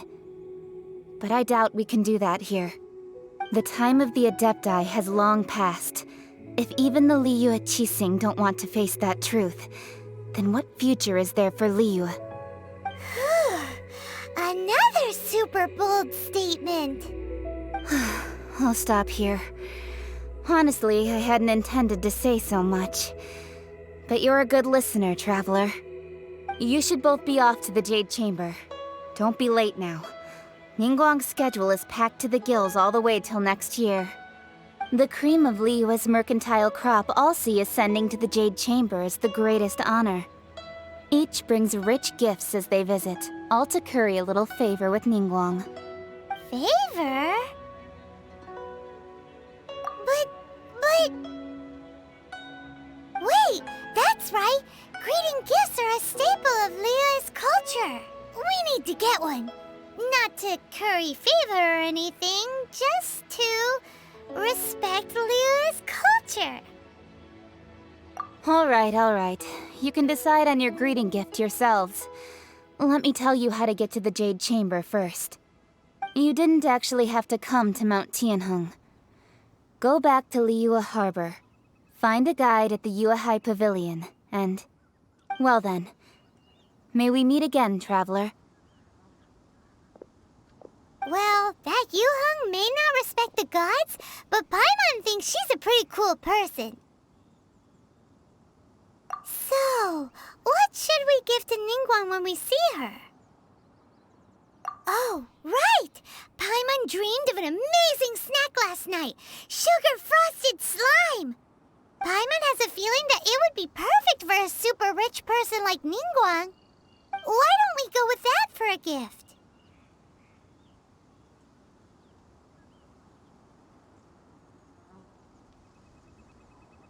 With a certain boom shakalaka, of course. Let's go gather ingredients. Time waits for no one, and neither will our riches.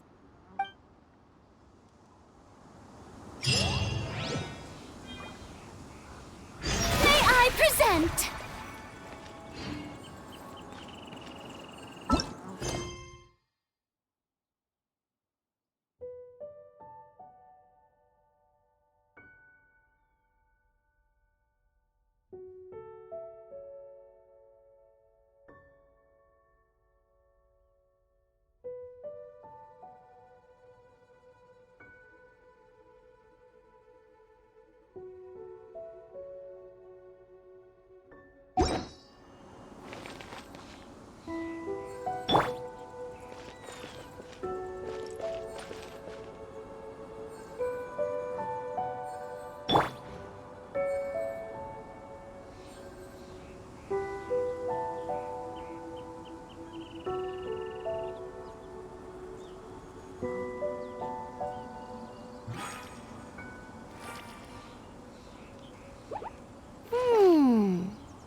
that slime. It looks crystal clear and very delicious. That's the one.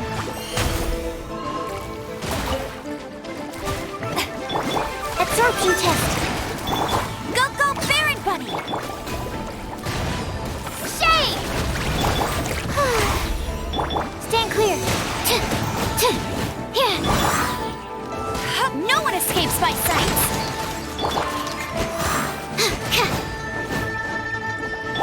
Get him. May I present absorption test? Swirl, Mark 2.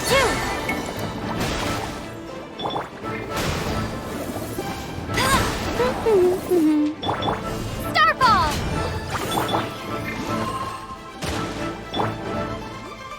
Stand clear.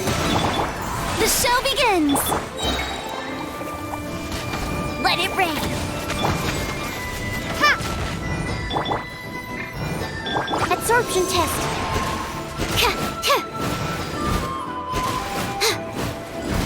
Go, Baron Bunny. Starball!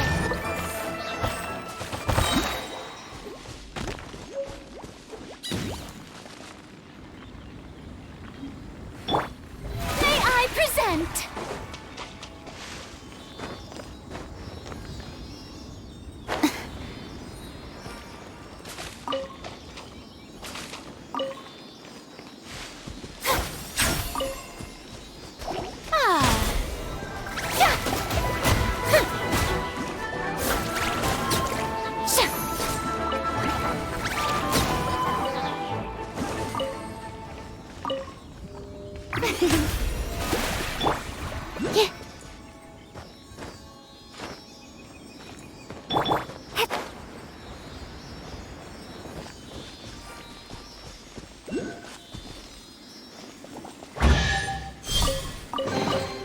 Is this an answer from this world?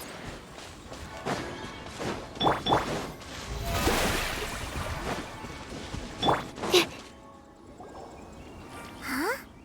Is it just Paimon? Or is there a sweet fragrance in the air? Huh? Did you hear that? It seemed like it came from those ruins over there. Uh-oh. It looks like the treasure hoarders have locked someone inside.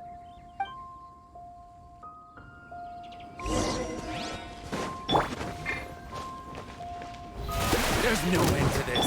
Animal test 6308. Get him! Ha!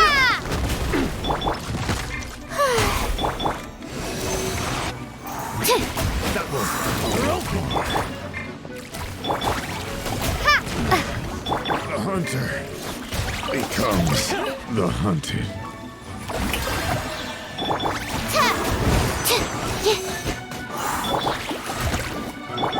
Drop!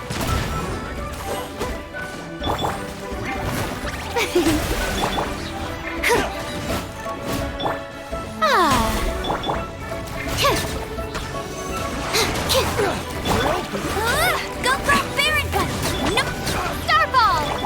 Strike a pose! Comes the hunted.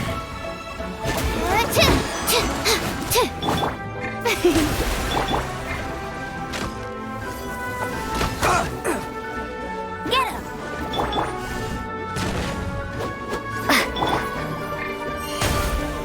Let the world collide!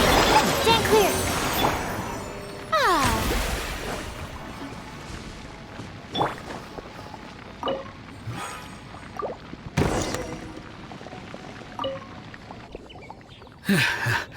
Thank you for your help, kind travelers.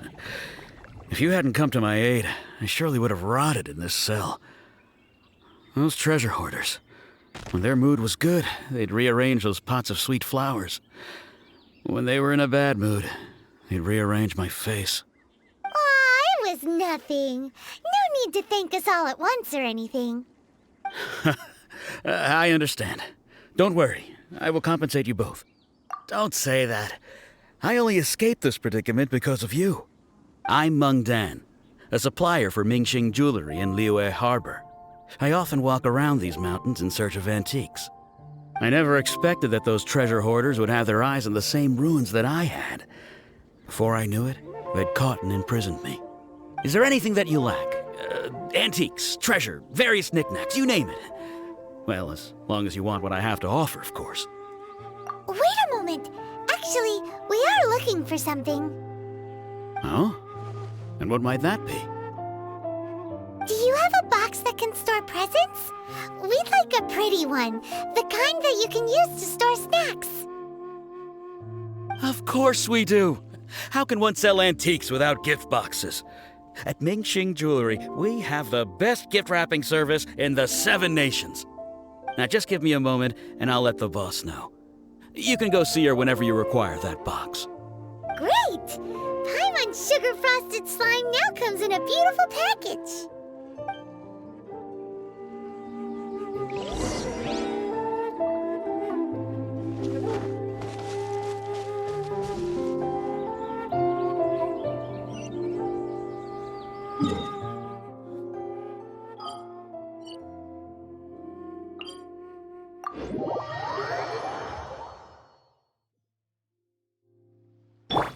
The show begins!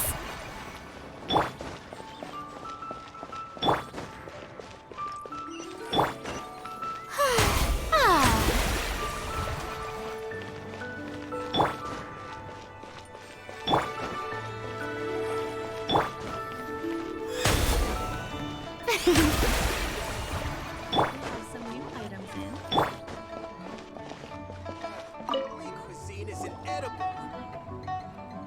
Hey there! A guy called Meng Dan told us that we could get a nice and shiny box from your store. Uncle Meng already told me about it. Thank you both for saving him. Many of the best goods in our store were found by Uncle Meng. If anything were to happen to him, it would be impossible for us to continue doing business. Here, this container is itself an antique, with at least 140 years of history. It's already been cleaned. Will it do? Yep. It's great! Hang on a moment. Could we borrow one other thing? Sure, please help yourselves, as long as it's on our shelves. Traveler, this clay pot looks really awesome.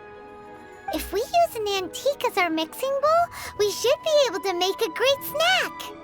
It's done! The one and only sugar-frosted slime! Carefully now. Into the box it goes and dust it over with a bit more powdered sugar. Oh yes, you might want to use these 2 freshly picked flowers as decorations too.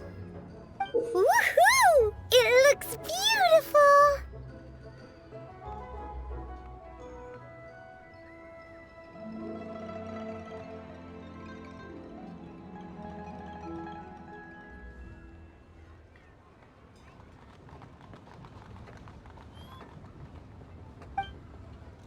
Great! Now that we've put all that we've got into this box, let's go to the Jade Chamber to see Ningguang.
shadows may darken and light turn to glow. Still the moon over the chamber roams. According to Kuching, this is what we should say. Excuse me, do you sell the moon here?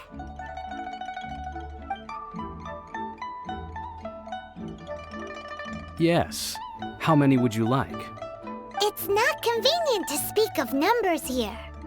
Ah, well said. Please, use this to ascend to the chamber.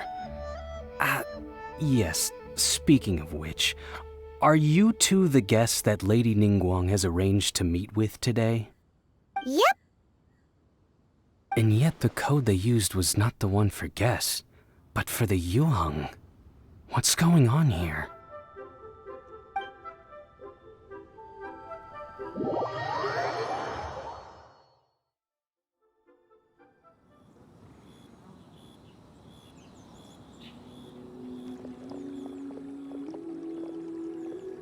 I've been waiting for you, returnee from Jueyun Karst.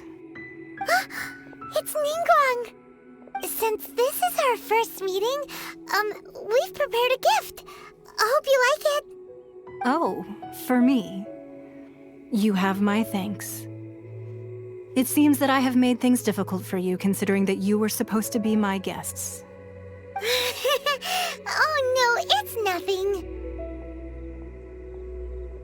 This palace floats in the skies, higher than the peak of any mountain. From this vantage point, one may survey all of Liyue. I have been gathering the funds necessary to build it from the time I began learning the merchant's craft. And since becoming the Tianquan, I have spared no effort in hiring the best craftsmen to constantly extend it.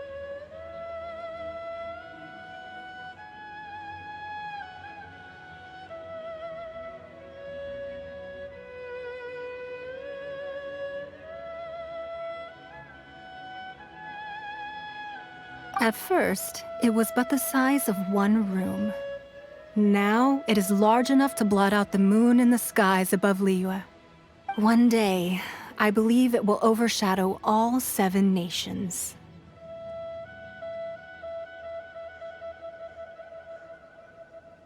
Not many from outside Liyue earn the right to ascend to the Jade Chamber. But I have been in correspondence with the acting Grand Master of the Knights of Favonius, who spoke highly of you. As such, I have been putting eyes and ears out ever since you reached Liyue. What? And I finally got wind of your movements when you were on the way to Wangshu Inn. Wait! Was Verr Goldet one of your people? Just Verr Goldet? No. Everyone at Wangshu Inn is one of ours.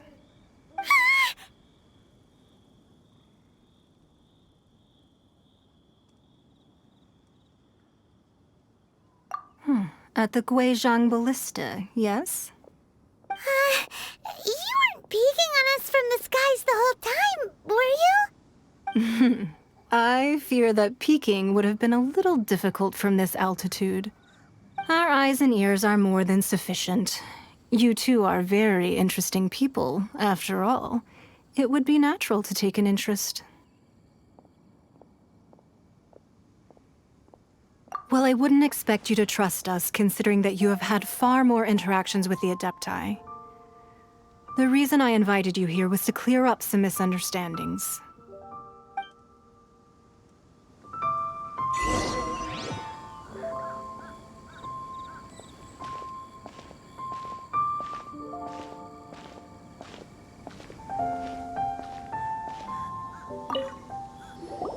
I believe that you've heard of the Archon War.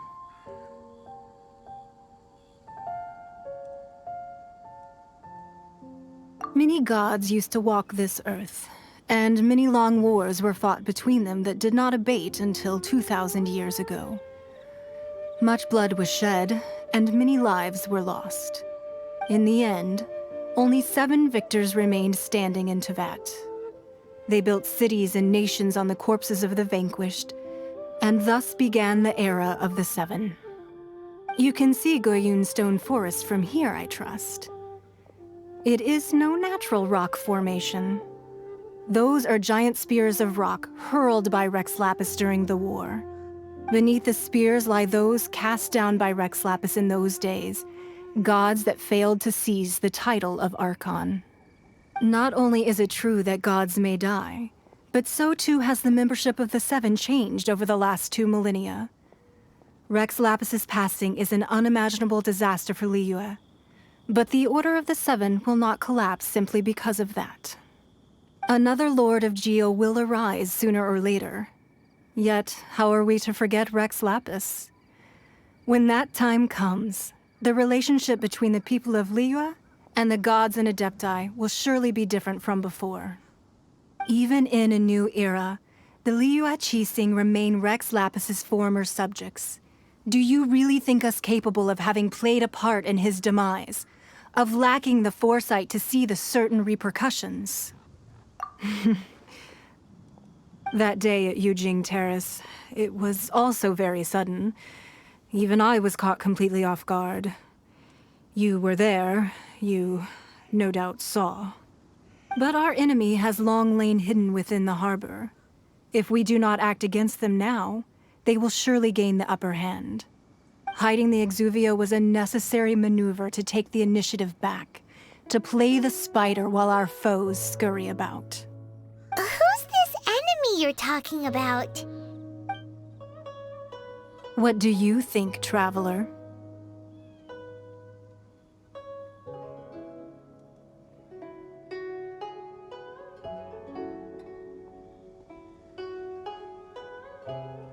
Huh?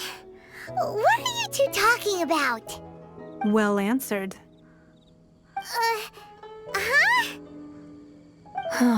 The scenery out here is fine indeed, but the wind is a little strong. Our preparations to receive guests within are complete, so please, this way.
Wowee!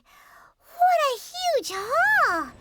Paimon's never seen such a fancy place before.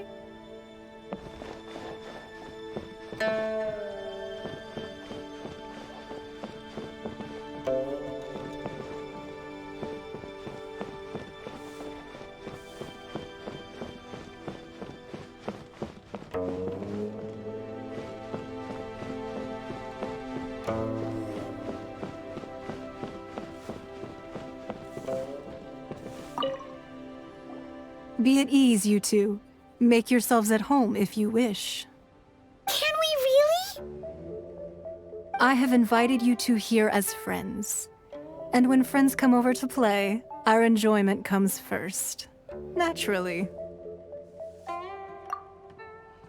Ooh! Isn't this that legendary wall? Why, you've kept your ear to the ground, I see. That's because even the storytellers are talking about it. Everyone's after a piece of paper from that wall. It's super famous. That's because that wall records Leo's secrets. Merchants have always been attracted to secrets. But the secrets of the mercantile world are of no interest to you, are they, traveler? You're rather special, really, and I think you're quite aware of that. If possible, I'd like to have your trust. But if you were to choose the more trustworthy person between myself and Kuching...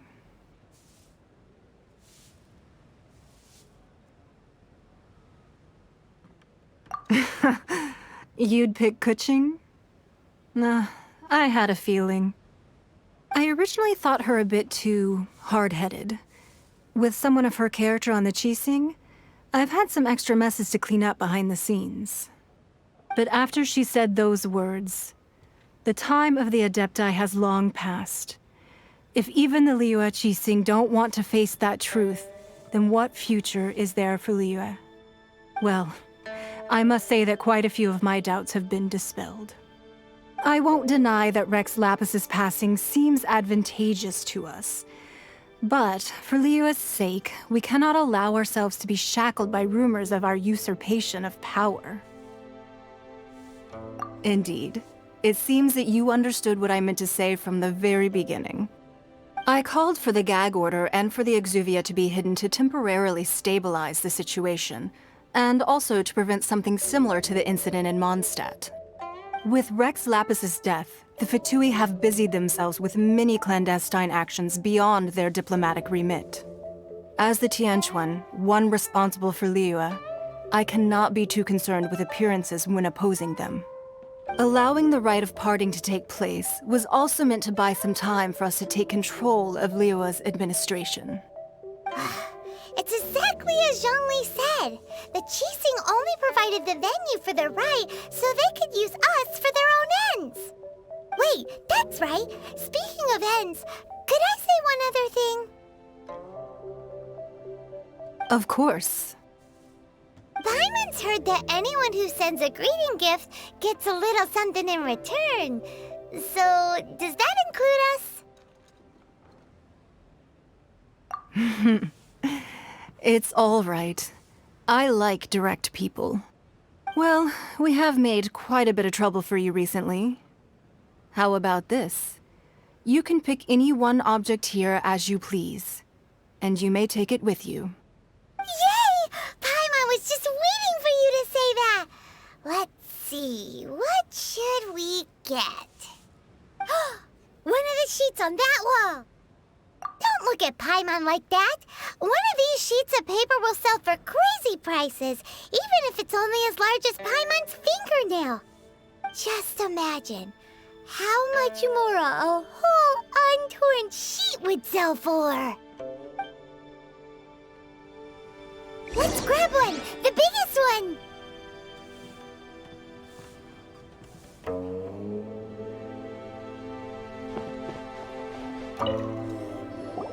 Huh?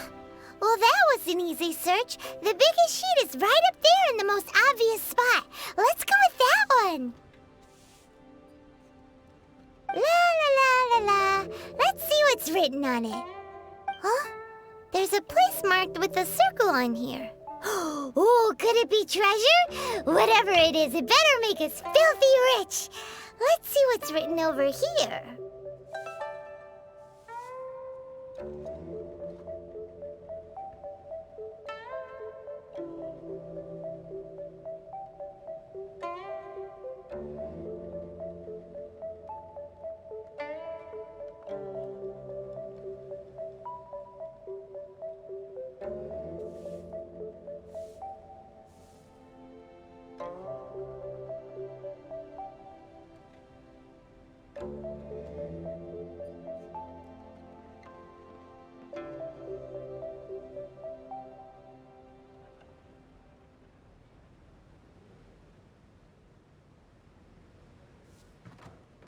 Sigil of permission, something, Fatui, research, copy. Huh?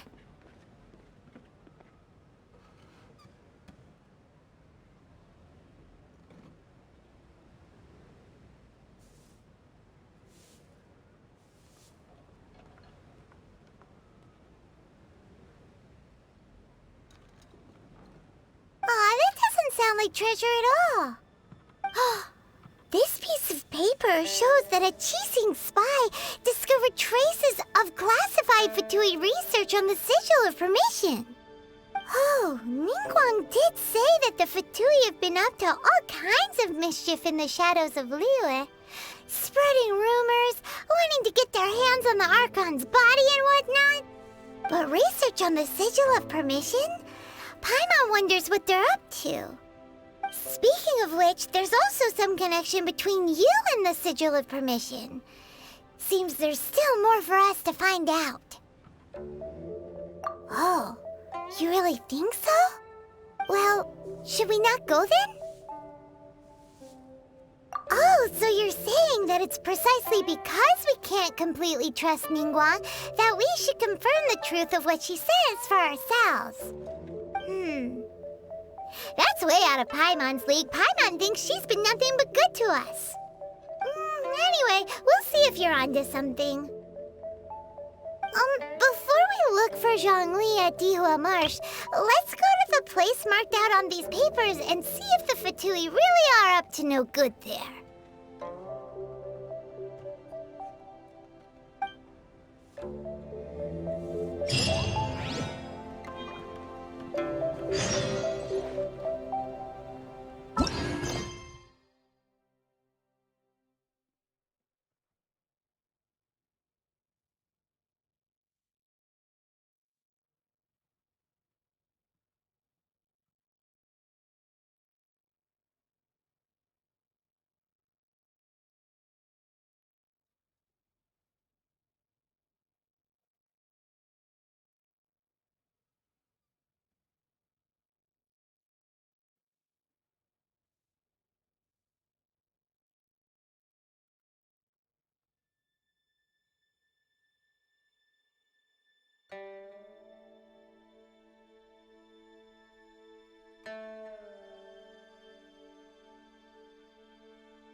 Location written down on this piece of paper. And they look really mad at us too.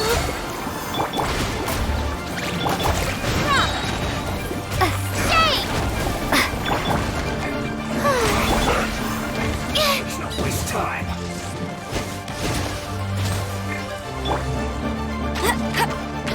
Freshness preserved. I'll race you, Nick! How brilliant!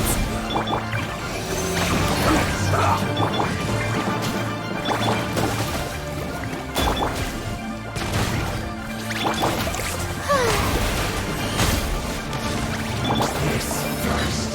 You're not going anywhere. Absorption test. Stand clear. Strike a pose. No escape. Oh no.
Drop!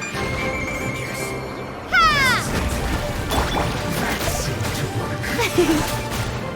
Stand clear.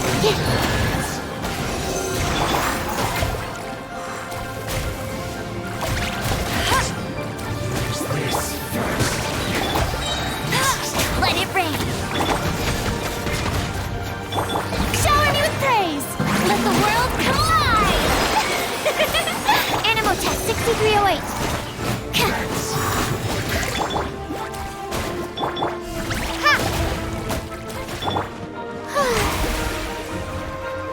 Use this first. Here, absorption test.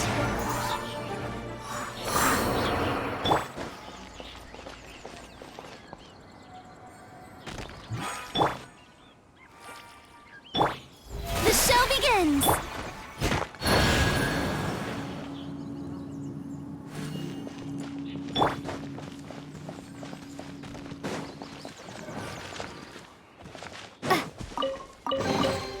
I'll keep this close. Have a load of this.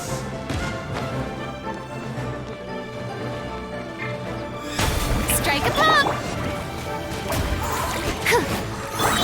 Hey! Let's move. Starball! Animal hypostasis emulation. Detoxifying heat. Drop! You need to hurry up. Shake! Roasted fried. How brilliant!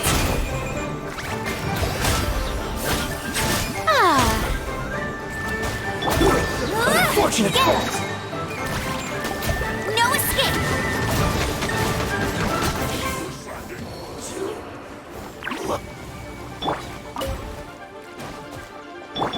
Shower me with prey! Hey! Go, Baron Bunny! Get out of my way. Ha! Let my name echo in song! Not breaking a sweat.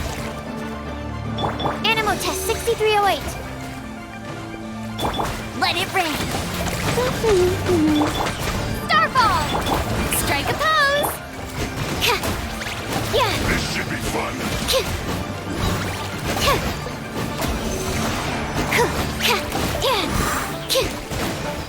it! Not breaking a sweat. Ha!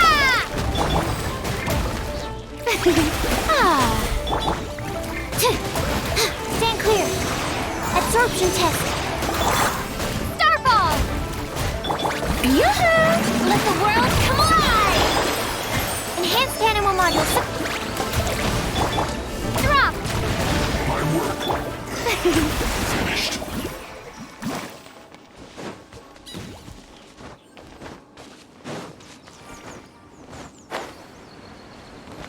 May I present?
parchments here. And some stacks of blank paper, too. What are they for?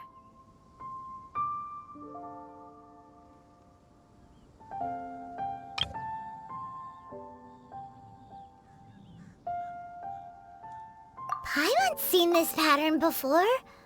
But where?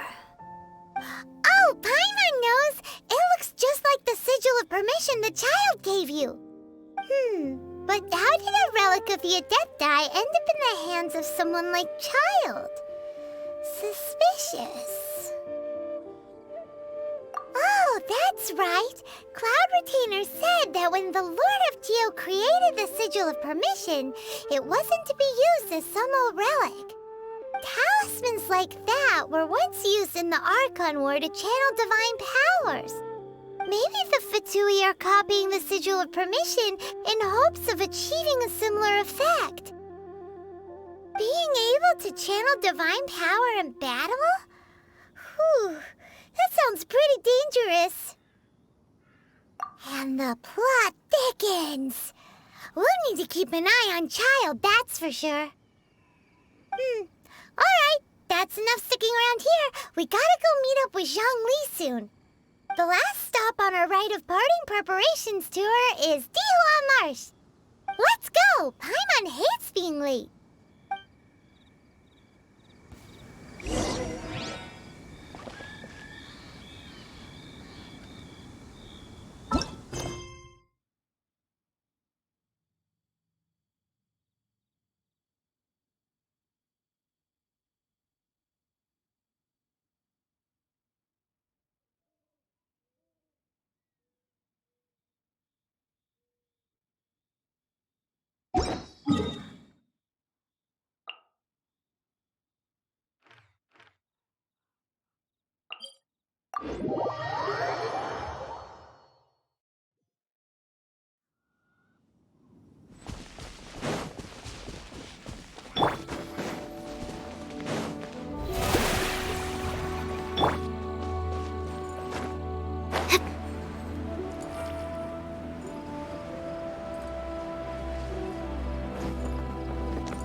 Right on time. I myself only arrived moments ago. Did you enjoy your visit to the Jade Chamber? It was so big and pretty and expensive. Paimon's never seen such a fancy schmancy place before. Indeed. It's second to none in all of Liyue. Then you met with Ningguang, I trust? What did you talk about with her? She's super rich and so generous. Paimon thinks she's very friendly.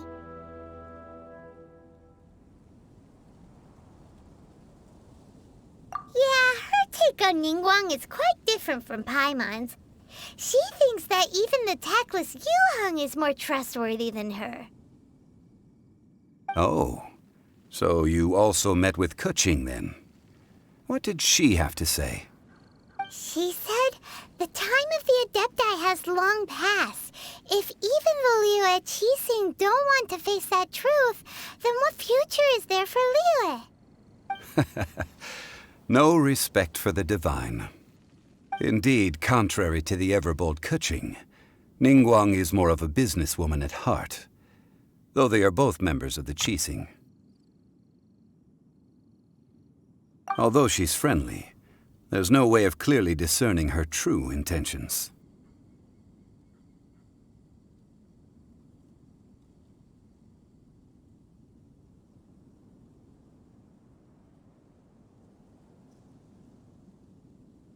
Yes, she has only relied on herself to rise to her current position.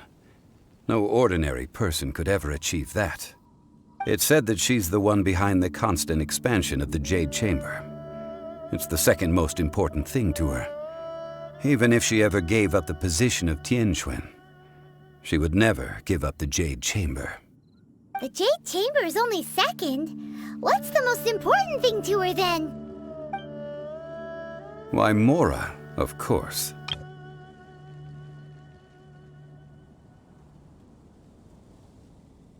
All Ningguang talked about was the Fatui this and the Fatui that.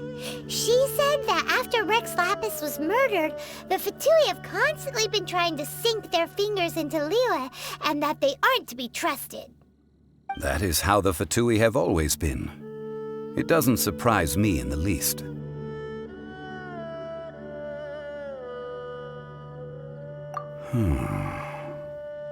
No matter what they may be planning, you must be careful when dealing with the Fatui.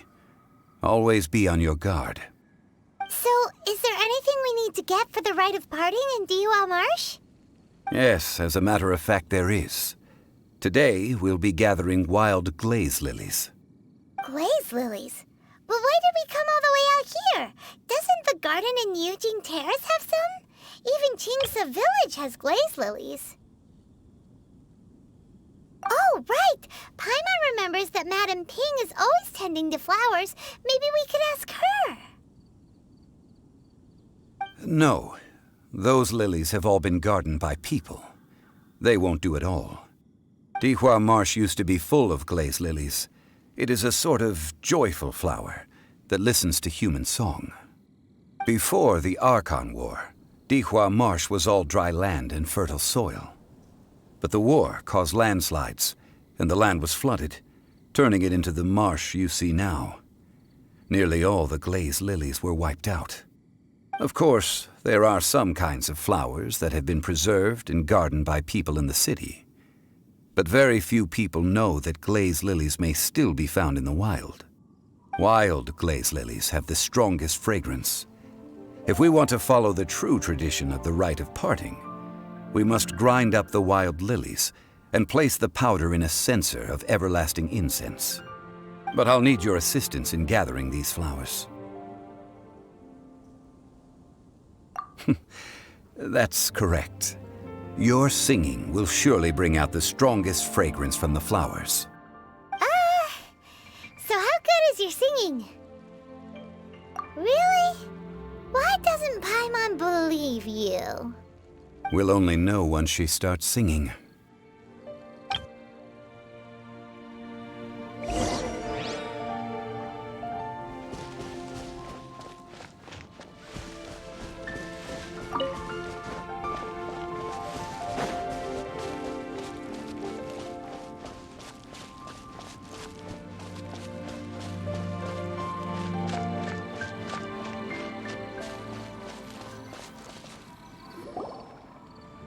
It's time to sing, whenever you're ready. Da da da da da da da da da da da.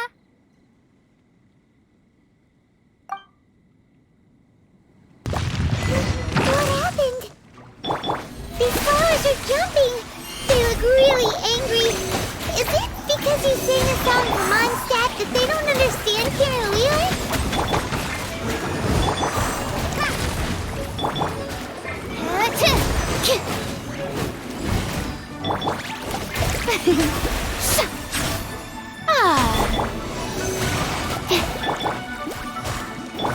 Drop! Chase! Strike a pose! No one escapes my sight! Stand clear. Absorption test.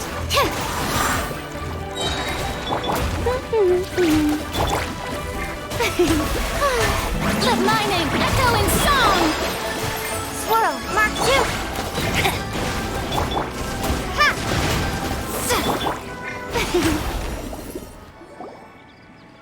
Those weren't glaze lilies. Glaze lilies wouldn't hit people. This little monster is known as a whopper flower. Strange. These petals look interesting. The glaze lilies used as a disguise were buried with the whopper flower for too long. The result seems to have surprisingly potent medicinal value. Let's collect what we can of these petals. Well, that's nice and all, but will those petals be useful for the Rite of Parting? Unfortunately, no. That's so lame. Excuse me. Are you searching for glaze lilies? Oh, hey! It's... What's-her-face? Hello, traveler. I'm surprised you still remember my name. Ah, that reminds me. How was your visit to the Jade Chamber? Well, it sure would have been better if you told us how to get up there.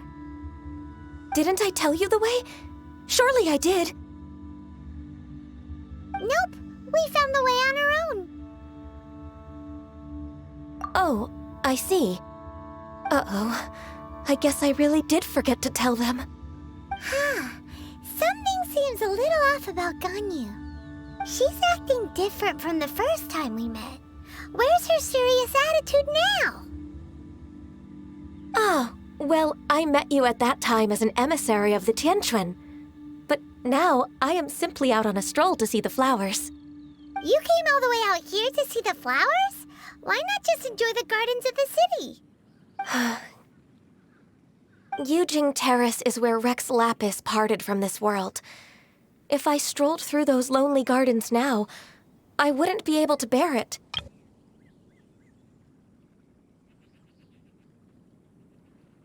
Whenever my duties take me near Yujing Terrace these days, I draw the windows to block my view of the gardens. Oh, sorry. We shouldn't have brought it up. No, it's quite all right. I just haven't processed my emotions yet. When the Archon War came to its end 2,000 years ago, the first iteration of the Seven would gather in Liyue and drink with Rex Lapis. But 5 of those original 7 had already passed before Rex Lapis. It's truly a changing of the guard.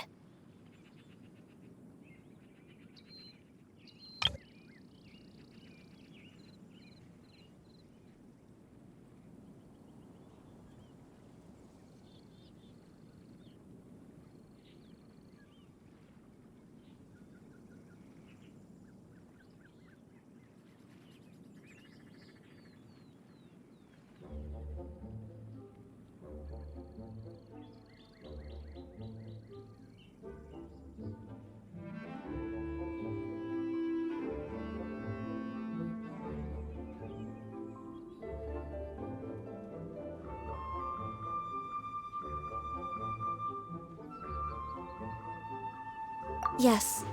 Now that the spirit of Rex Lapis has returned to the heavens, only Barbados of Mondstadt remains of the first 7.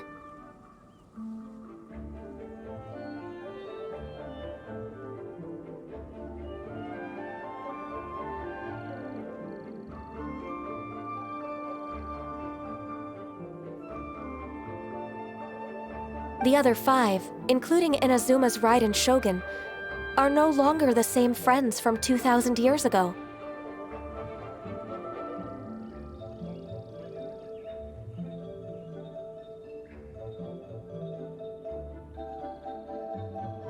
Of the current 7 Archons, the youngest is Sumeru's god of Dendro. She is merely 500 years old, whereas Rex Lapis was more than 6,000 years old at the time of his passing. This means that Liyue had been under Rex Lapis's rule from the moment it was first founded 3,700 years ago. The city has never had to bid farewell to its deity. So what do you think of this farewell? Huh? This is a little sudden.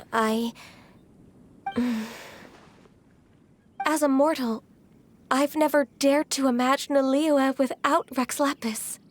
But as an Adeptus, I think I will eventually come to grips with reality. Since Rex Lapis has passed, the time of Liyue's contract with the gods and Adepti has now reached its end. Huh? Did you just say, as an Adeptus? Yes, I am a mix of human and Chilean. Adeptus blood flows through my veins. I fought for Rex Lapis and the city of Liyue during the Archon War. After the war ended, I signed a contract with Rex Lapis and took the position as secretary for the Qixing. I've continued those duties to this very day.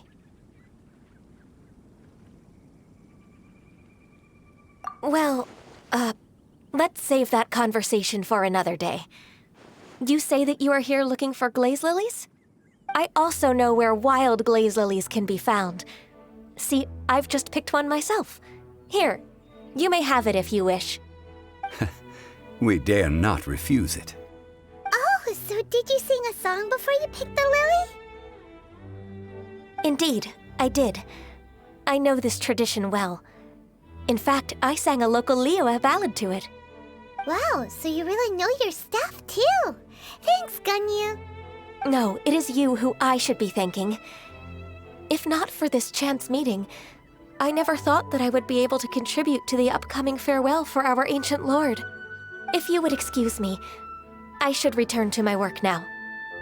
Good luck. And that just about does it. Our preparations for the Rite of Parting are mostly finished. Given the ease of picking glaze lilies, I think this was a fitting end to our tasks, in more ways than one. Yeah, Paimon can already imagine him starting a business in Liyue. I've had enough ventures in my life already. Beginning a new undertaking is always difficult at first, and requires no small amount of effort. And once business is at full steam, the stress of it all only wears away at you over time. So you must be careful to take the time to step back and re-examine yourself. If left unchecked, the wear and tear on your heart may go well past mending. Wow. See? Zhongli sounds like he's already seen it all. Alright, I think it's about time we head back to Liyue Harbor now.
Swarming with Monolith and the Fatui?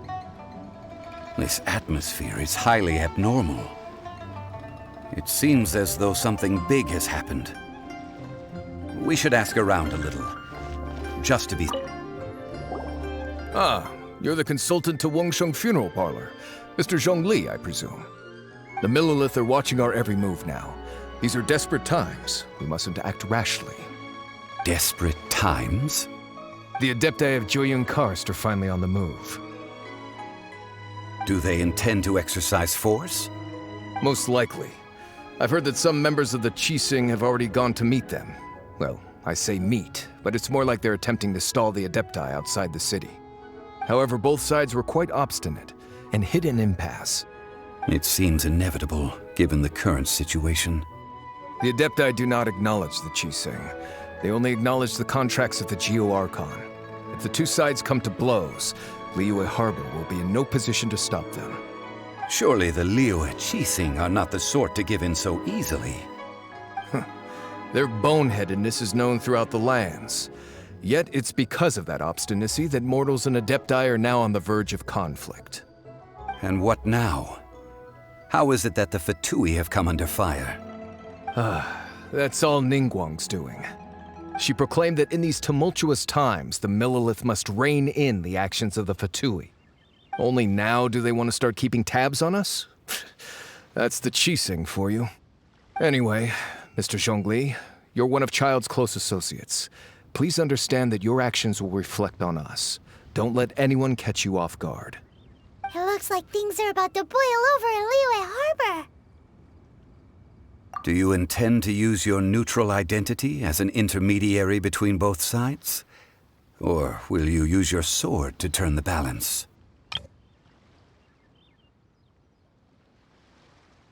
Neither path is an easy one. Oh, by the way, Mr. Zhongli, we've heard that the Wangshu funeral parlor has also been caught up in all of this. They're currently squaring off with the authorities at the gates. Things are taking a turn for the worse. I'm afraid I must leave now to handle things back at Wangshu funeral parlor. I hope that Master Hu has been able to keep things under control for the moment. Consider your next course of action carefully, traveler. If you're trying to prevent an explosion, it may be wisest to look for the fuse first. Whew. Having connections with the Fatui seems to be quite the double-edged sword. So what does Zhongli mean by looking for the fuse? Oh, Paimon gets it! If there's anyone that wants to see the whole city turned upside down, it's definitely him! He must be waiting for the moment when no one is watching to do something really bad. But where could we find him now? Where would he go at a time like this?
I can't wait any longer!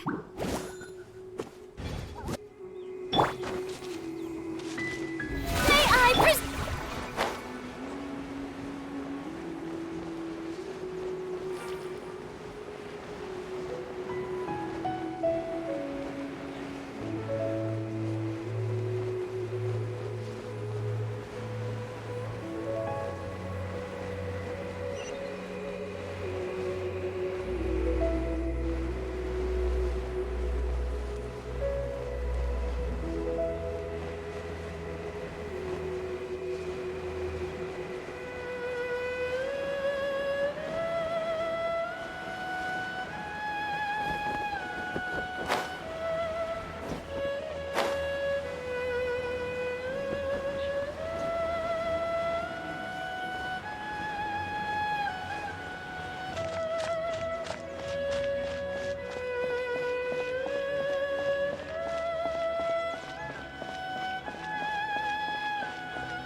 The Golden House?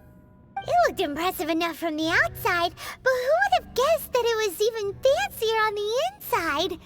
And so full of Mora. This is where all of Tibet's Mora is minted, right? In that case, maybe they won't notice if a few Mora go missing.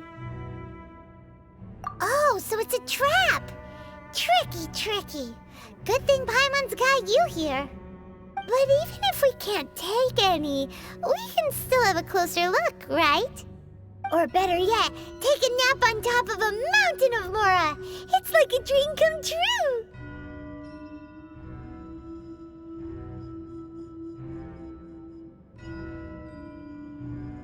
Oh, right.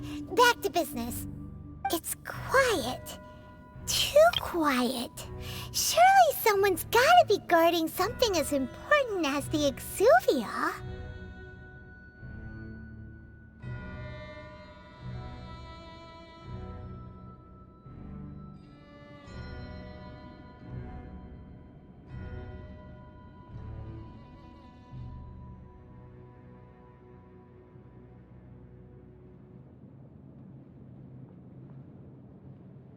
Huh?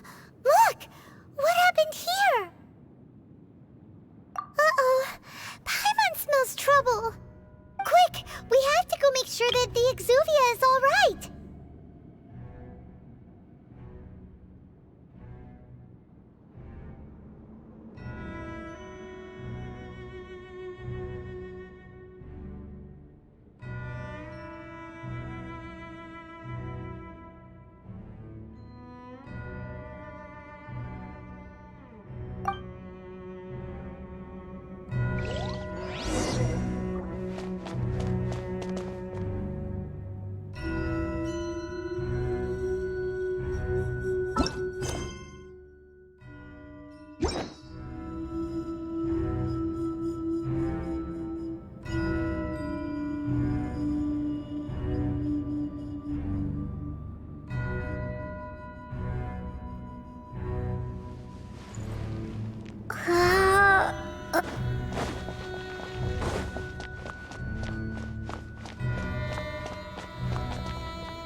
You've already fulfilled your task as guides, so why do you still linger here?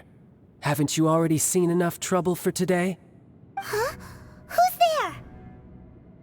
there? If you were Fatui, I imagine that you would be entitled to a generous reward from the Tsaritsa herself. But now, you're nothing but dross, and you're in my way. Although I'm deeply grateful to you that I was able to effortlessly find this secret location, don't you think that trying to stop me now would just be wasted effort? Stopping the Mora Mints, hiding away the Exuvia. The Qixing are really pulling out all the stops this time.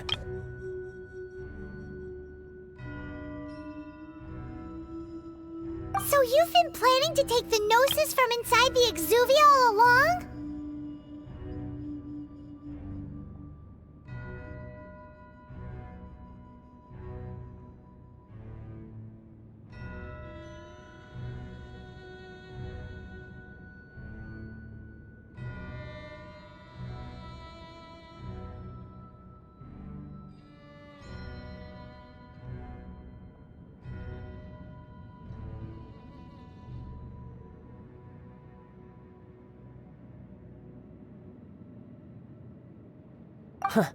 As one of the 11 Fatui Harbingers, it's my duty to see the will of the Tsaritsa fulfilled.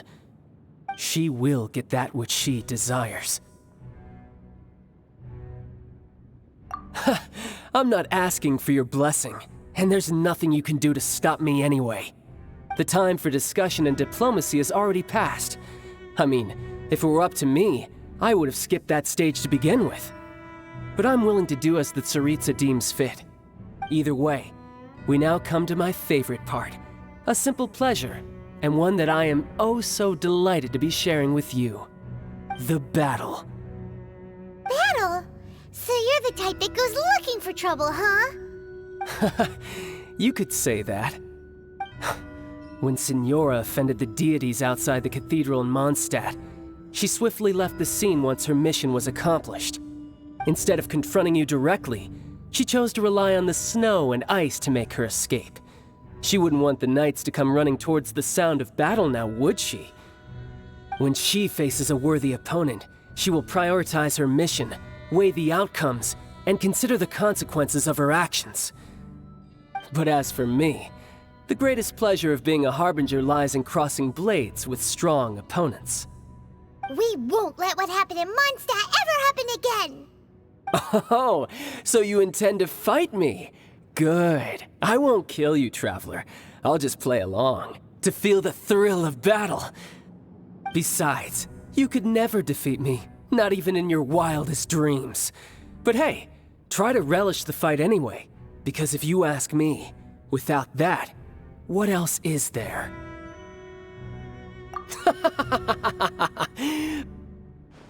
Fighting talk, I love it!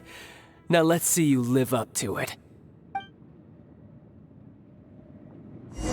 This chance is hard to come by, so show me all you've got. So very few ever get the chance to square off with a Fatui Harbinger. So come now, amuse me, and don't you dare disappoint.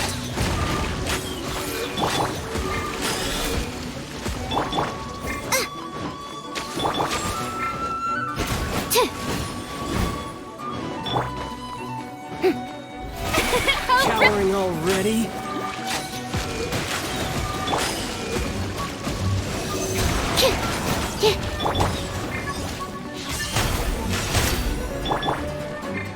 Eat this! How unbecoming. Nice and spicy.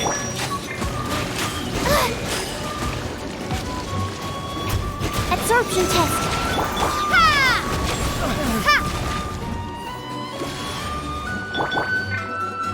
Stand clear. May I present? Boba, get them!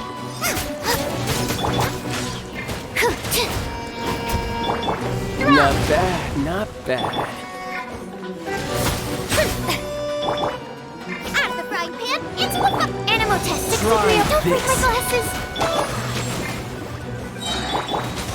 Run all you like. Starball! Celestial Voyager!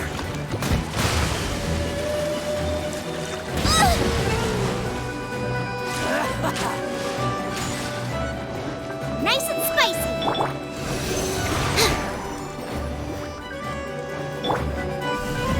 Drop.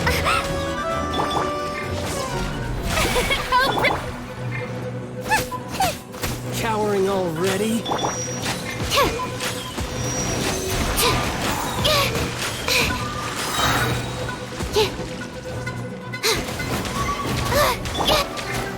Boba, get them. A fine opportunity. Stand clear. How unbecoming. The show begins. Nice and spicy. Don't break my glasses.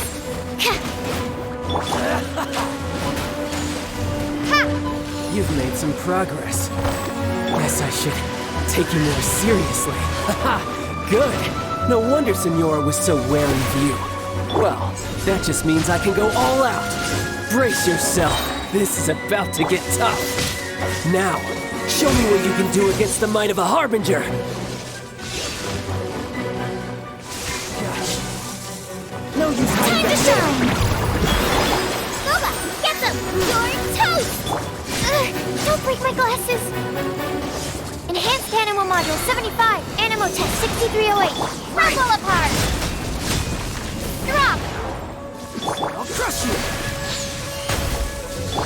Nice and spicy.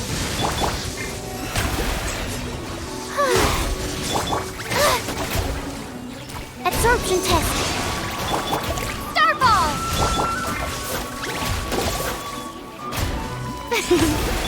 Break.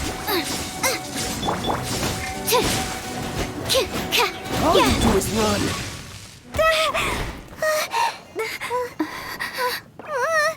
Not bad. Your swordsmanship is quite impressive. But that's about as far as you'll get.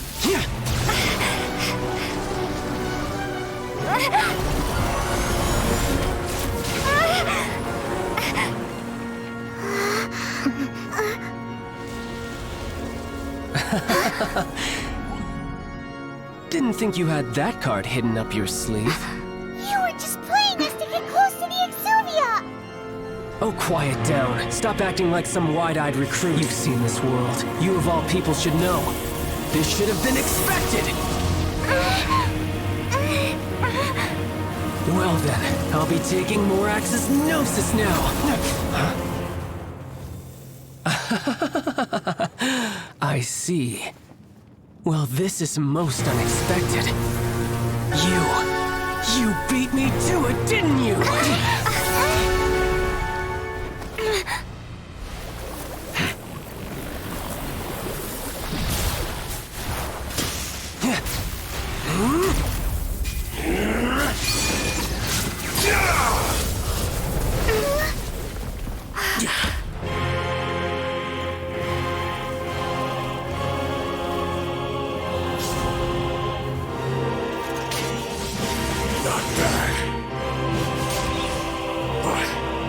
This is going to cost you!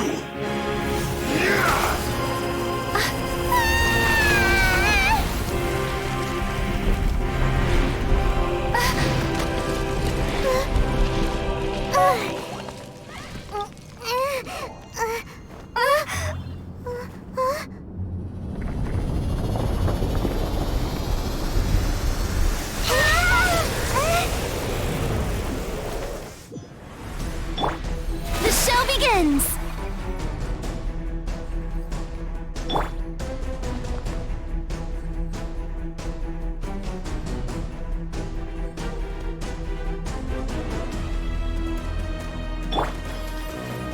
You got to the Gnosis ahead of me, didn't you? Did you simply move faster? Or did you leak the information regarding the Golden House to me on purpose? No matter. Hand the Gnosis over, now! Don't make me take it from you! We didn't take it!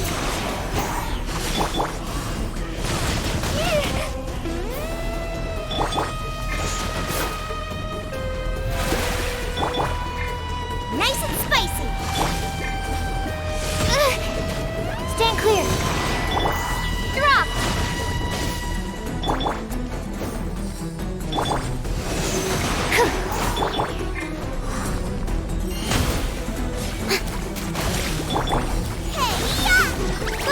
Get them!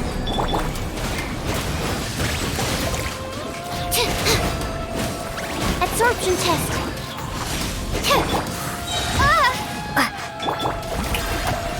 Let the world collide!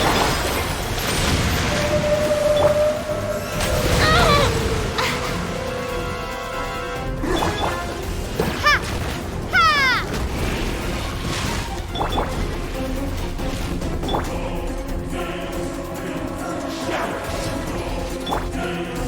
Starball!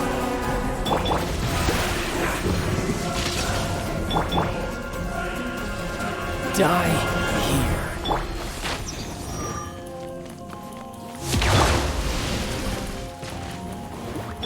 Stand clear. Swirl, Mark 2. At the right hand, the show begins. Shatter! Ha! Dog! Nice and spicy.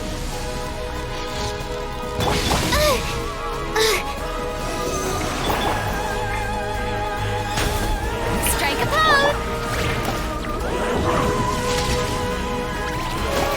Goba, get them. Starball.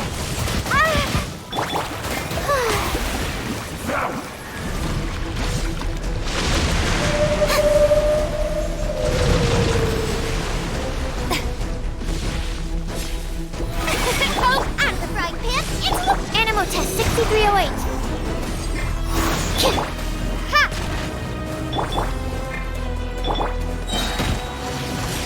Eat this! Die here.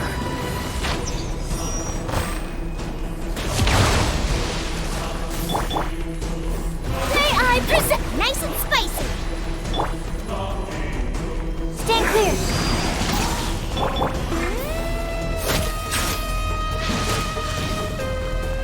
Dog!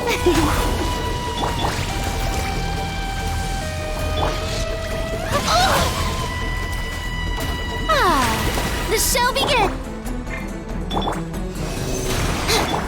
Starfall! Rumble apart! Time to shine! Nova, get them!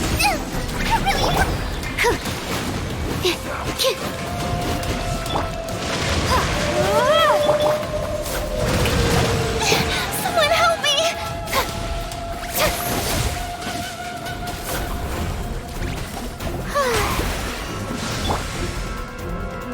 Drop!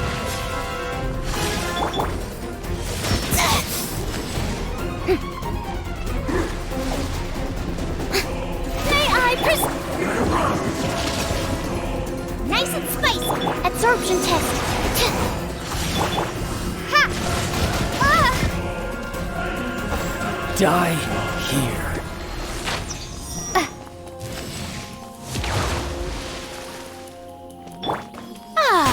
Shower me with grit! Out of the frying pan! It's Animo test 6308! Some you win, and some you lose. Look! Childe's back to normal again! Well then, time to cool off. It seems the burden of the foul legacy transformation was too great for my body. I lacked the opportunity to think this through. And now that I consider the matter more carefully, you never had any chance of beating me to the Gnosis. You had no connection to the Gnosis, no matter where it had been taken. That's what we've been trying to tell you! We didn't take it! Your show of ability today far surpasses that of Signora's initial assessment of you in Mondstadt. Tell me, how could that be?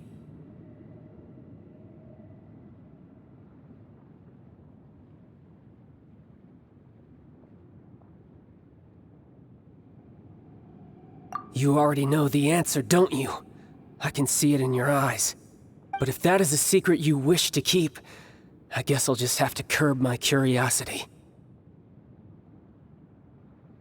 This battle has already left me satisfied. Anyone who strives as I do to grow stronger shall be called a friend, even if our friendship can only be shown in battle against one another. Pretty sure that's not the normal way to make friends. Unfortunately, I must bring this amiable conversation to an end. My quest still beckons. Given that the Gnosis wasn't taken by anyone, then we must look once again to the beginning. Perhaps it was never in the Exuvia to begin with. In fact, it might be that the Exuvia was just a diversion of sorts. What? So you mean that... Yes, it appears so. Interesting to say the least. It seems that the guardian deity of the capital of commerce is also well versed in little maneuvers beyond the boundaries of contracts. As such, we must now look to our backup plan. Backup plan? I had hoped it would never come to this, for the weak will be swept away in the process. The truth is, the world belongs to those who pursue strength. I seldom willingly involve myself with the weak. Unfortunately, we cannot be picky about our methods as Fatui Harbingers. Children must all learn to eat their vegetables sometime. So what are you planning to do? I will awaken the god that lies dormant beneath Guyun's stone forest. A god? Osial, overlord of the Vortex, who was defeated by Morax, the Geo-Archon in the Archon War, and who has remained pinned beneath the waves by the Geo-Archon's stone spears ever since. If such an ancient god were to be unleashed upon Liyue Harbor, defenseless without the protection of its deity, do you think the cunning Rex Lapis would just stand aloof and watch the ensuing destruction? But the Archon War ended 2,000 years ago. How can an ancient god appear in a world now overseen by the Seven? Simple. I've already prepared the means to awaken it. Hey, those are sigils of permission! Oh, Paimon remembers now. The Fatui have been researching them. Indeed. The one that was given to you was just a byproduct of our research.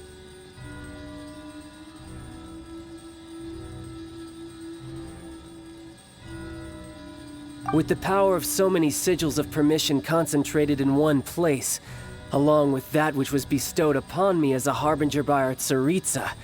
Breaking the subduing might of the Geo-Archon spears for a time should be no obstacle. Using the powers of ancient gods in such a situation fails to interest me, and is largely against my principles. But knowing that such an action will not only force the Geo-Archon to show its hand, but you as well, that makes matters a little more intriguing.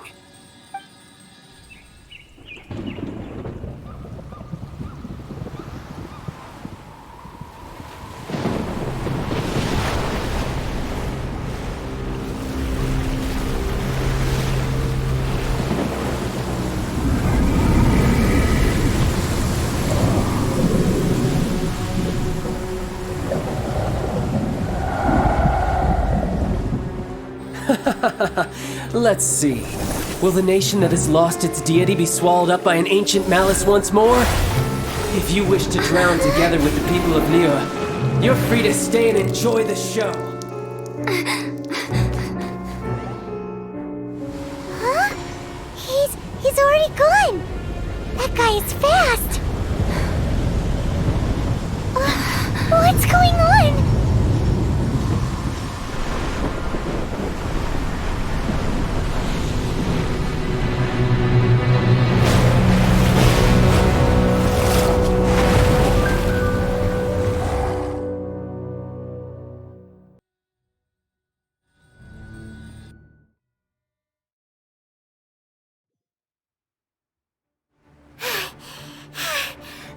Exhausted.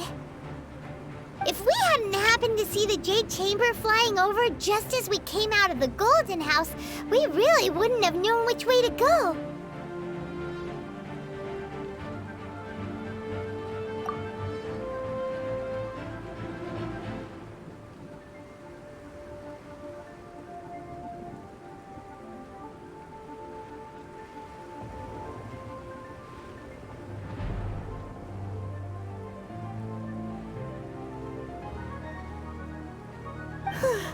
Do we make it in time?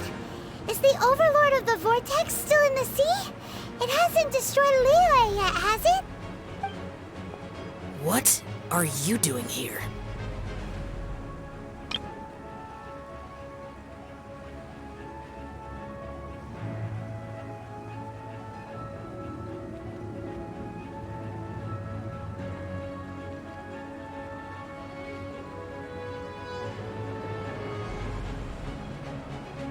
Huh? Hold on! It's the Adepti! What are you doing on the Jade Chamber? Paimon thought you were arguing with the Qixing. Is the fighting over? Faced with a calamity of such magnitude, we have agreed to put our differences aside for now and unite against this common enemy. Oh, Paimon gets it. So how do you plan to defend Liyue?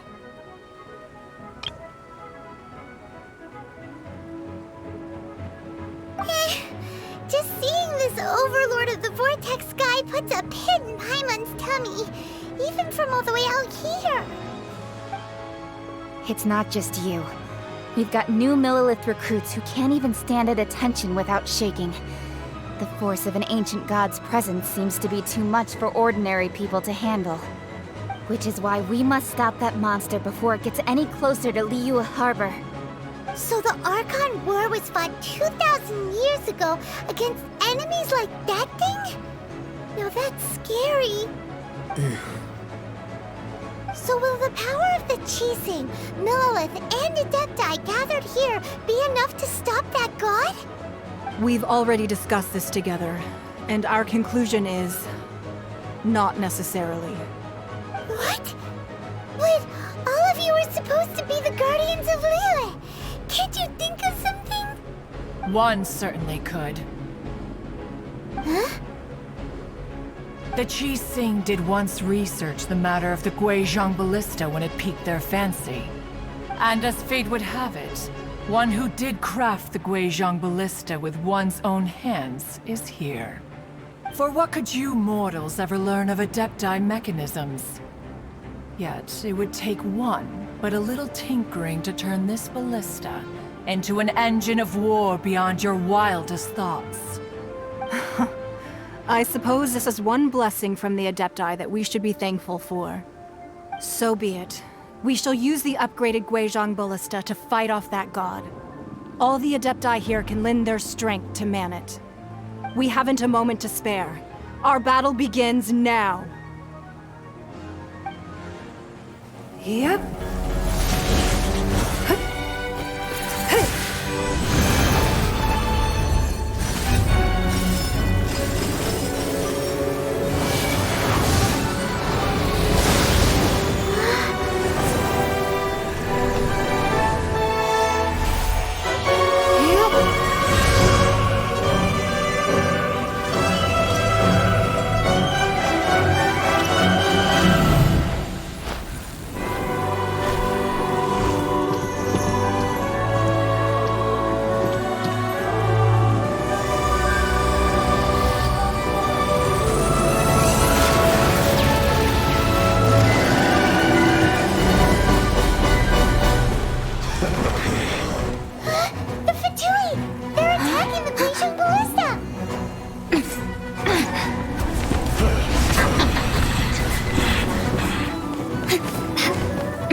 The 3 Adepti are manning the Guizhong Ballista. Do not let the Fatui disturb their work! All able Monolith, with me! Let's go help too! We Adepti have not faced a god in several millennia. Let one see what you're made of then. What strength remains within you? One wishes to witness. Miscalculated. The show begins!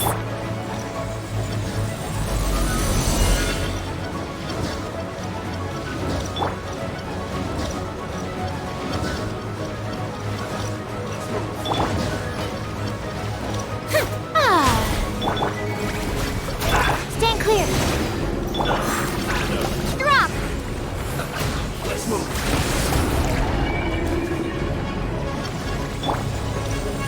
Yoo-hoo!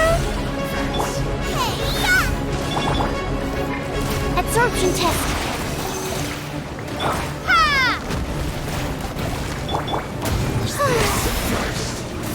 Nice and spicy!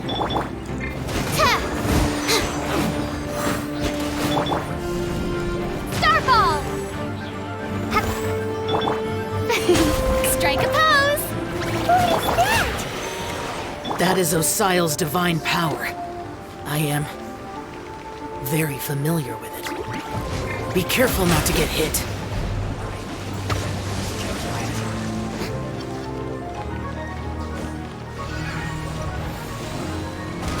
The Fatui! Their attacks are unrelenting! How daring. Snezhnai's diplomats will answer for this afterward. Every last one.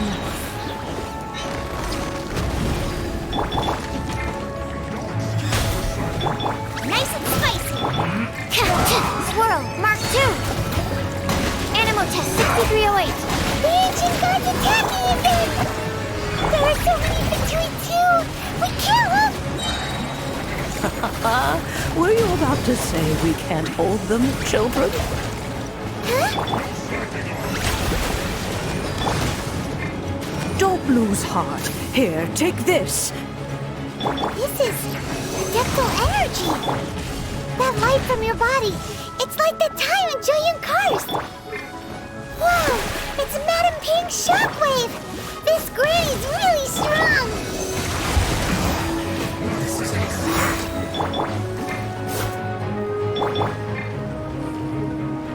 No slacking off! Drop! Right, man!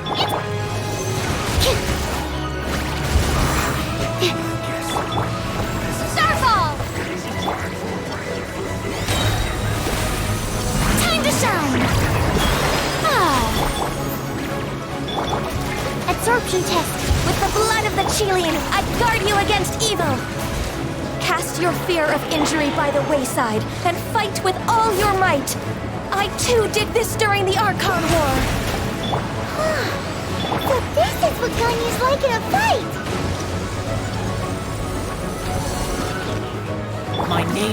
swiftness. Take my power and run as I do. We're going too fast! Help!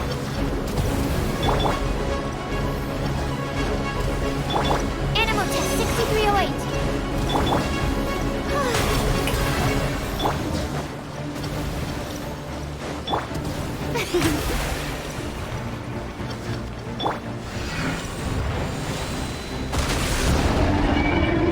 Child, you are strong in body and spirit.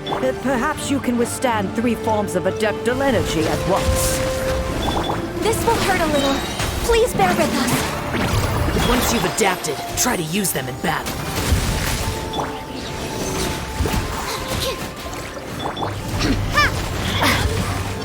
This isn't good. Guhua, get them! The merrier. Look at me. Drop! Amplified him. Absorption test. Animal hypostasis and... Crumble apart!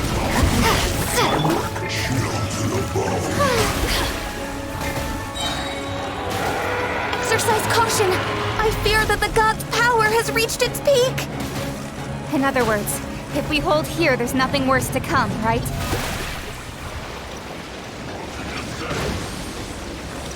Shine longer.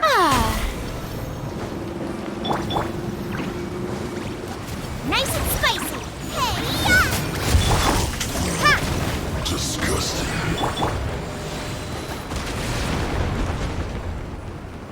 Shower me with prep. Right hand. Animal test 6308.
to Keqing, this is what we should say.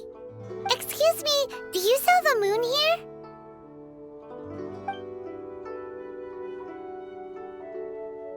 Yes.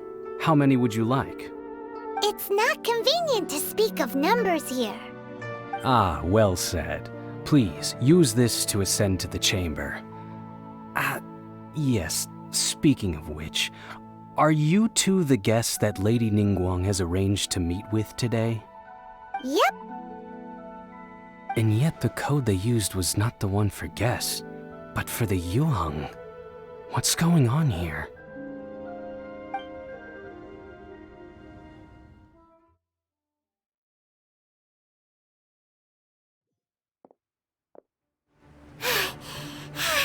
Paimon's exhausted. If we hadn't happened to see the Jade Chamber flying over just as we came out of the Golden House, we really wouldn't have known which way to go. Did we make it in time? Is the Overlord of the Vortex still in the sea? It hasn't destroyed Liyue yet, has it? What are you doing here? Huh? Hold on. It's the Adepti. What are you doing on the Jade Chamber? Paimon thought you were arguing with the Qixing. Is the fighting over? Faced with a calamity of such magnitude, we have agreed to put our differences aside for now and unite against this common enemy. Oh, Paimon gets it. So how do you plan to defend Liyue? Just seeing this Overlord of the Vortex guy puts a pit in Paimon's tummy, even from all the way out here. It's not just you. We've got new Monolith recruits who can't even stand at attention without shaking. The force of an ancient god's presence seems to be too much for ordinary people to handle. Which is why we must stop that monster before it gets any closer to Liyue Harbor. So the Archon War was fought 2,000 years ago against enemies like that thing? Now that's scary. So will the power of the Qixing, Monolith, and Adepti gathered here be enough to stop that god? We've already discussed this together, and our conclusion is not necessarily. What? Wait, all of you are supposed to be the guardians of Liyue. Can't you think of something? One certainly could. Huh? The Qixing did once research the matter of the Guizhong Ballista when it piqued their fancy. And as fate would have it, one who did craft the Guizhong Ballista with one's own hands is here. For what could you mortals ever learn of Adepti mechanisms? Yet, it would take one, but a little tinkering to turn this ballista into an engine of war beyond your wildest thoughts. I suppose this is one blessing from the Adepti that we should be thankful for. So be it. We shall use the upgraded Guizhong Ballista to fight off that god. All the Adepti here can lend their strength to man it. We haven't a moment to spare. Our battle begins now. Yep.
The three Adepti are manning the Guizhong Ballista.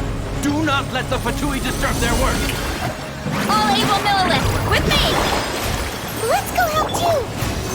We Adepti have not faced a god in several millennia. Let one see what you're made of then. What strength remains within you? One wishes to witness.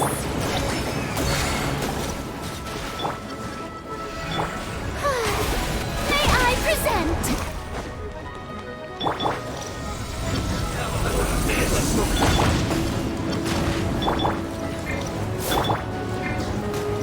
Animal test 6308.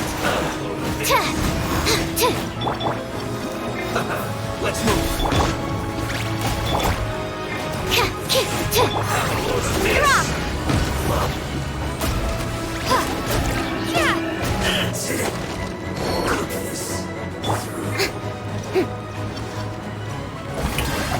Let the world collide! You're toast! Absorption test, animal test 6308. Just capture it.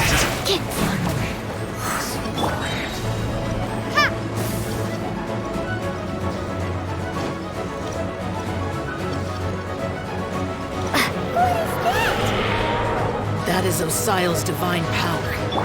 I am very familiar with it. Be careful not to get hit.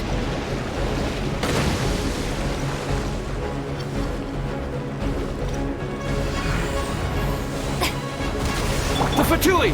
Their attacks are unrelenting! How daring. Snezhnai's diplomats will answer for this afterward. Every last one. Absorption test. Don't break my glasses. Ha!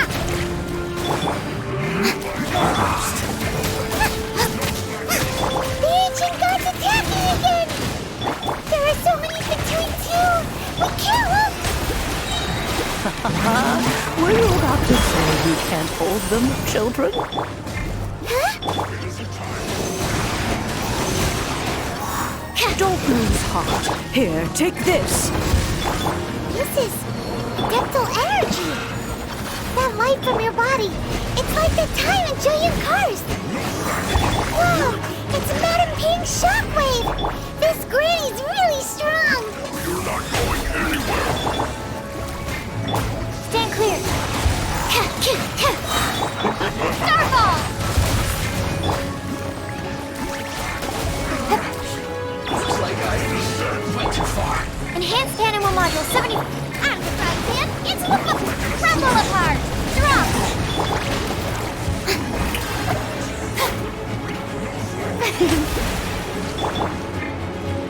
Absorption test. Ha! With the blood of the Chilean, I guard you against evil. Cast your fear of injury by the wayside and fight with all your might. I too did this during the Archon War. So this is what Ganyu's like in a fight! Starfall! My name means swiftness. Take my power and run as I do. We're going too fast!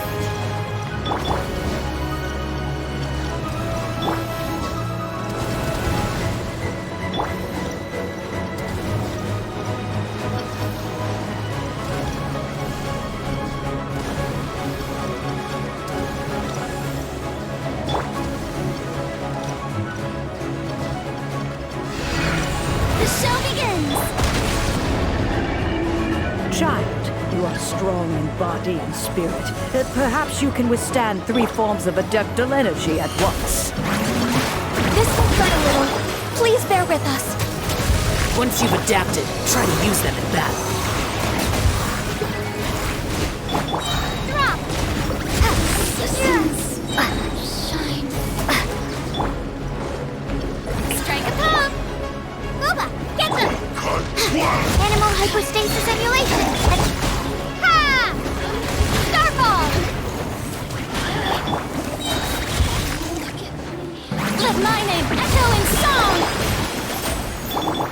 Time to fulfill my duty.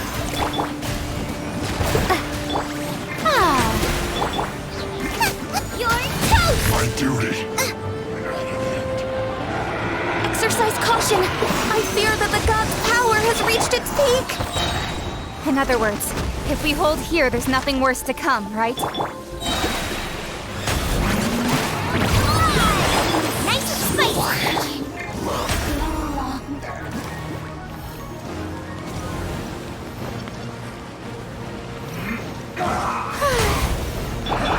That all you got?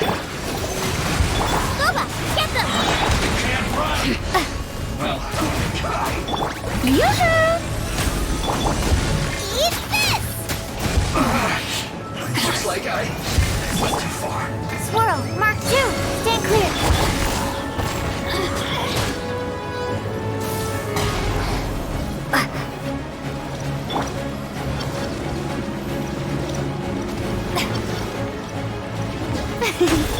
Nice and spicy. Animal test 6308. Starfall! Ha! Shower me with The Fatui's numbers are thinning! Fight on, comrades! Once we finish this lot off, the Adepti will be able to deal with the god in peace.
to Keqing, this is what we should say. Excuse me, do you sell the moon here?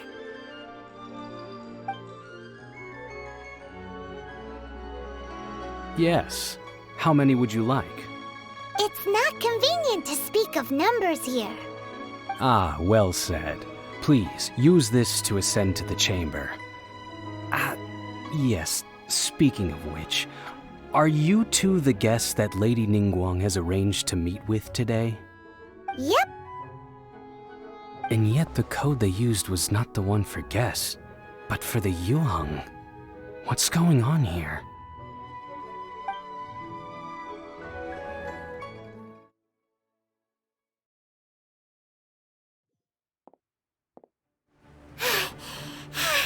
Paimon's exhausted.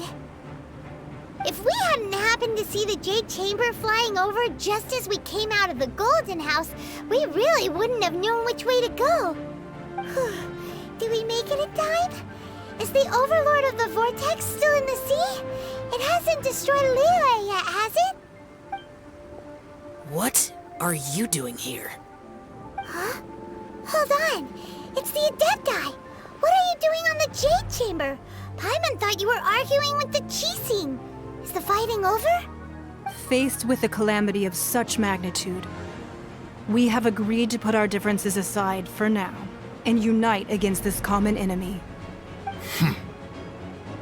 Oh, Paimon gets it. So how do you plan to defend Liyue? Just seeing this Overlord of the Vortex guy puts a pit in Paimon's tummy. It's not just you. We've got new Monolith recruits who can't even stand at attention without shaking. The force of an ancient god's presence seems to be too much for ordinary people to handle. Which is why we must stop that monster before it gets any closer to Liyue Harbor. So the Archon War was fought 2,000 years ago against enemies like that thing? Now that's scary. So will the power of the Qixing, Monolith, and Adepti gathered here be enough to stop that god? We've already discussed this together, and our conclusion is... not necessarily. What? But all of you are supposed to be the guardians of Liyue. Can't you think of something? One certainly could. Huh? The Qixing did once research the matter of the Guizhong Ballista when it piqued their fancy. And as fate would have it, one who did craft the Guizhong Ballista with one's own hands is here. For what could you mortals ever learn of Adepti mechanisms? Yet, it would take one, but a little tinkering to turn this ballista into an engine of war beyond your wildest thoughts. I suppose this is one blessing from the Adepti that we should be thankful for. So be it. We shall use the upgraded Guizhong Ballista to fight off that god. All the Adepti here can lend their strength to man it. We haven't a moment to spare. Our battle begins now. Yep.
The three Adepti are manning the Guizhong Ballista.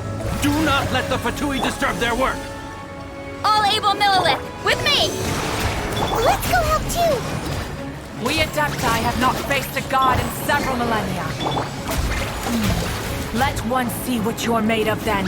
What strength remains within you? One wishes to witness.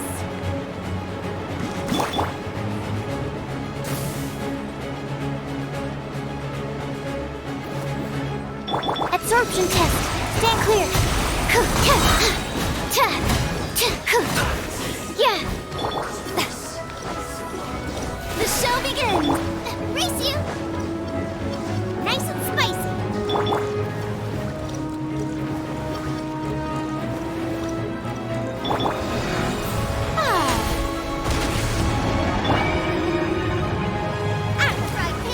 Animal test 6308. Enhanced animal.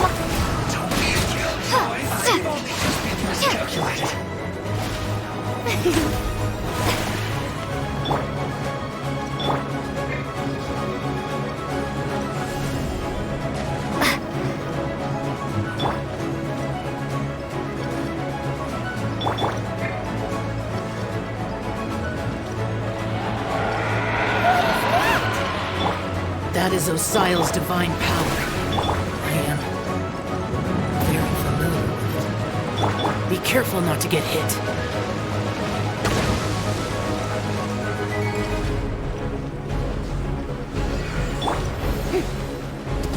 The Fatui! Their attacks are unrelenting! How daring. Snezhnai's diplomats will answer for this afterward. Every last one. Animal test 6308. Yoo-hoo! Let the world collide! Quickly! The ancient god's attacking again! There are so many between two! We can't look! Were you about to say we can't hold them, children? Huh? Don't lose heart. Here, take this. This is Adeptal energy! That light from your body! It's like the time in Jueyun Karst! Wow! It's Madame Ping's shockwave! This granny's really strong!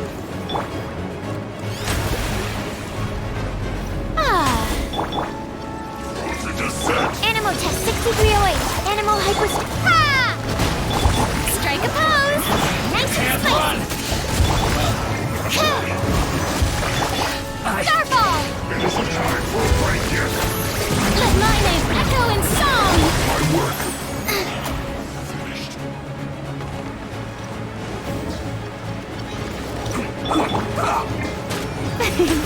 The show with the blood of the Chilean, I guard you against evil. Cast your fear of injury by the wayside and fight with all your might. I too did this during the Archon War. So this is what Ganya's like in a fight! My name means swiftness. Take my power and run as I do.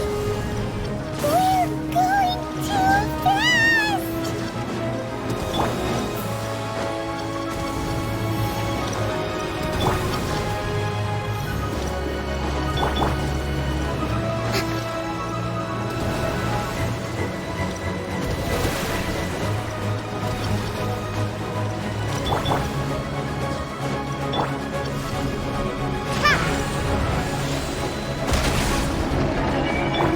Child, you are strong in body and spirit. Perhaps you can withstand 3 forms of Adeptal energy at once. This will hurt a little. Please bear with us. Once you've adapted, try to use them in battle.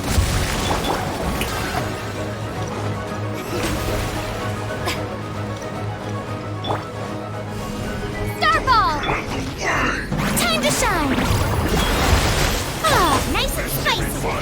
Stand clear!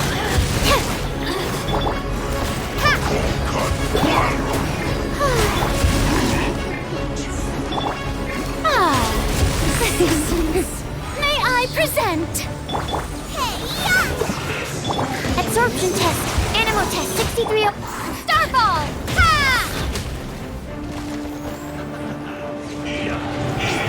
Exercise caution. I fear that the god's power has reached its peak. In other words, if we hold here, there's nothing worse to come, right?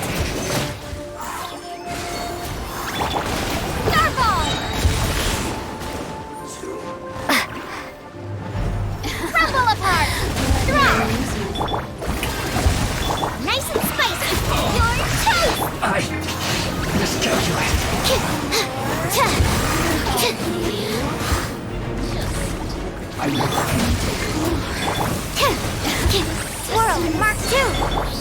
Ha! This isn't good. Yoo-hoo! Drop! Out of right there, into the fire! Absorption test! Time to shine!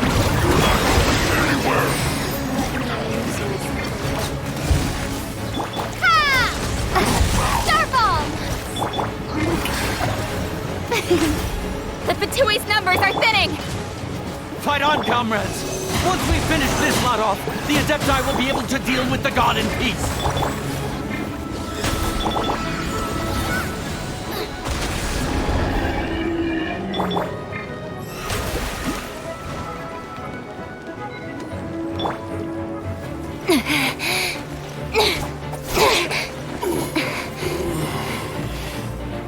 The interlopers are no more. Now we may commit ourselves fully.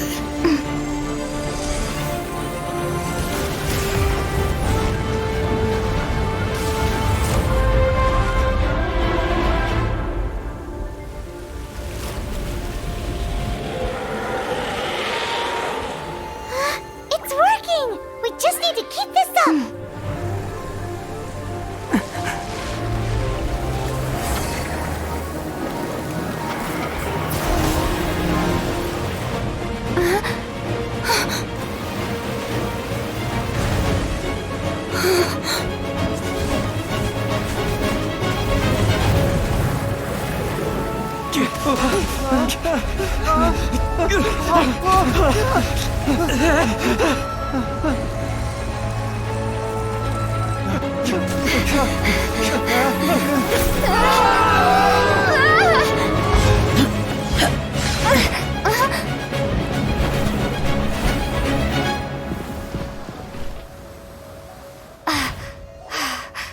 Be careful now. The Guizhong Ballista is destroyed. Without its covering fire, retaliation shall be difficult. But the Jade Chamber is our last line of defense. We can't give another inch, no matter what. I have another idea. What do you mean, Lady Ningguang? I'll sacrifice the Jade Chamber. What is the meaning of this? I understand. Traveler, lend me a hand. Farewell, old friend. Goodbye for now. Let us meet again in the future.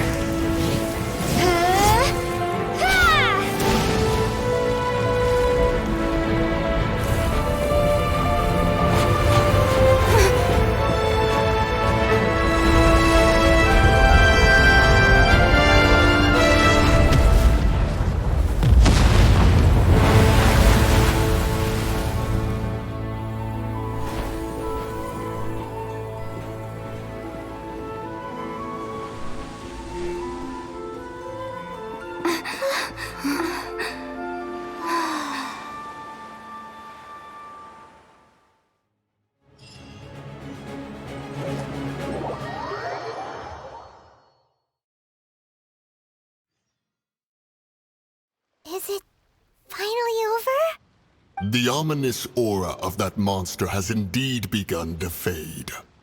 The effects of the Sigil of Permission last but a short time. It will be some time before the Overlord of the Vortex can make any waves again. We are indebted to you for your assistance.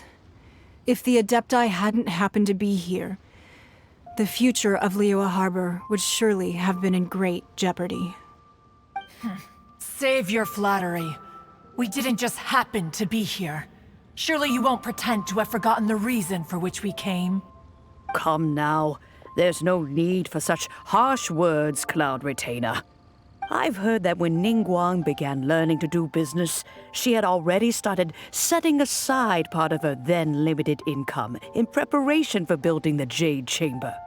At first, it was only the size of a small room, but with continued expansion, it has become the palace that lies before you now. It is a testament to Ningguang's entire life, both as a businesswoman and as the backbone of the Liyue Qixing. Seeing the Jade Chamber destroyed in the defense of Liyue means much to her. To me, such cooperation and sacrifice deserves at least some recognition, don't you agree? Well, I was really hoping you would say that such sacrifice could at least be used as some leverage in our negotiations. Thank you all for hearing me out. We know very well why the Adepti came here today. But please forgive us. We cannot yield to your wishes. Oh? 3,700 years. According to our records, the Adepti signed a contract with Rex Lapis to protect Liyue 3,700 years ago. Even to this very day, Liyue and its lands have stood the test of time, immovable as stone, just as it was thousands of years before. This is truly no small feat. But that does not mean that the Liyue of today is the same city as it was all those years ago. Do not merely cast your protective gaze upon the land. Instead, focus your sights on our city and each of the citizens that dwell within it. Are you questioning our means of protecting Liyue? I mean no offense. I simply hope that our Adepti forebears would see Liyue in a new light. Forebearers, you say? One doubts you would be fit to be part of such a lineage. This morning, Rex Lapis appeared to me in a dream. What? In the dream, I yearned to tell him that we Qixing, though mortal, are equally bound to the contract. Each passing generation of the Qixing leaves many things of value to be inherited by the next generation. I also thought to tell him how the past generations of Qixing had strove under his rule to survive in our mortal world, establishing a network of contracts which has since come to be known as trade. But I dared not speak. I could only gaze at him in silence until the moment I awoke. Oh, Ningguang. Yet another perspective. What are you trying to say, Outlander? Right! That's something that happened in Mondstadt. It's a story about the Four Winds and the people of the Animal Archon. The Animal Archon sought to quell the strife between the two sides, because he believed that such conflict would only scar the hearts of both, and that nothing good would come of it. Each of the 7 nations has its own scars from the past. Though your point is the very height of simplicity. As Adepti, we've become a laughingstock, to be chastised thus by an outlander who has lent us such succor. All right, all right. Didn't Ningguang suggest that we should focus on the city and each of its citizens? I know I already have, so why not see for yourselves? I apologize for appearing in full armor. I am afraid I cannot show the proper courtesies. And who are you? I am Feng Yan, a sergeant of the Monoliths. I have come to extend my thanks to the Adepti. I thought this battle would perhaps be my last. But thanks to the aid of the Adepti, our forces were not as badly battered as I feared we might be. Although I am a mere mortal soldier, I promise to hold the line and never betray the grace given to us by the illuminated Adepti this day. Huh?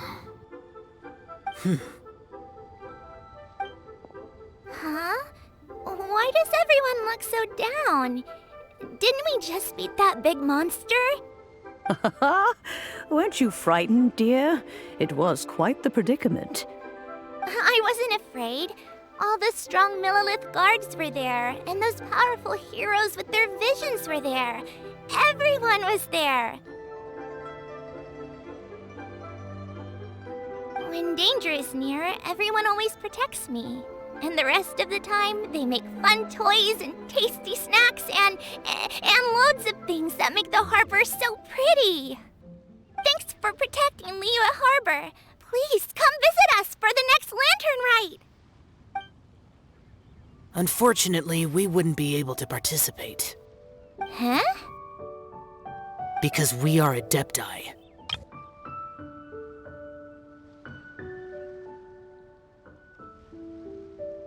Oh, okay. It must be hard being an Adeptus. Aww.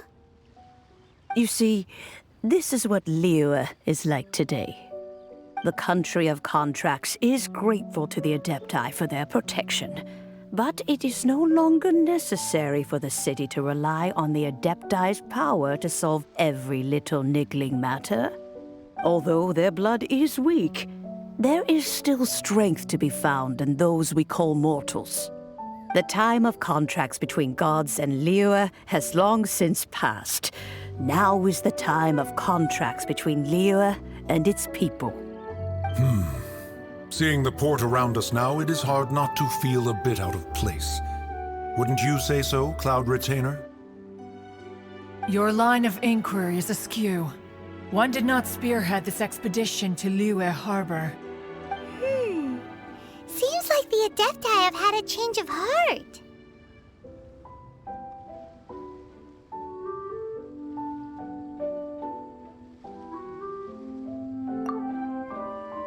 Let us return now.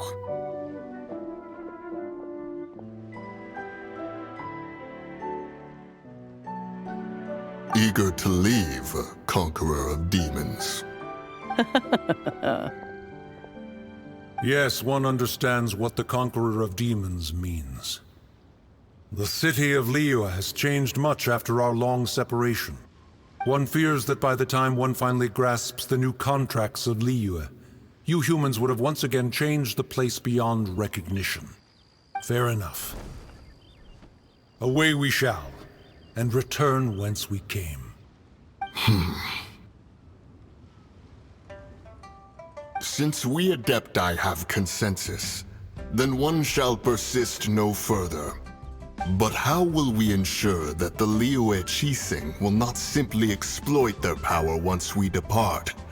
In my view, that is still a thing to be guarded against. All right, Mooncarver, you needn't worry. It seems to me that this right of supervision is best left to the people of Liyue. Looks like the conflict between humans and Adepti was avoided. All's well that ends well, huh? Oh, right! It's nice that we've got peace and all, but we're forgetting one thing. Childe wanted to unleash the god so he could lure Rex Lapis out. But we were able to handle the Overlord of the Vortex on our own, so Rex Lapis never showed up. Oh, and speaking of that, don't we still need to get to the bottom of that Archon's death, too?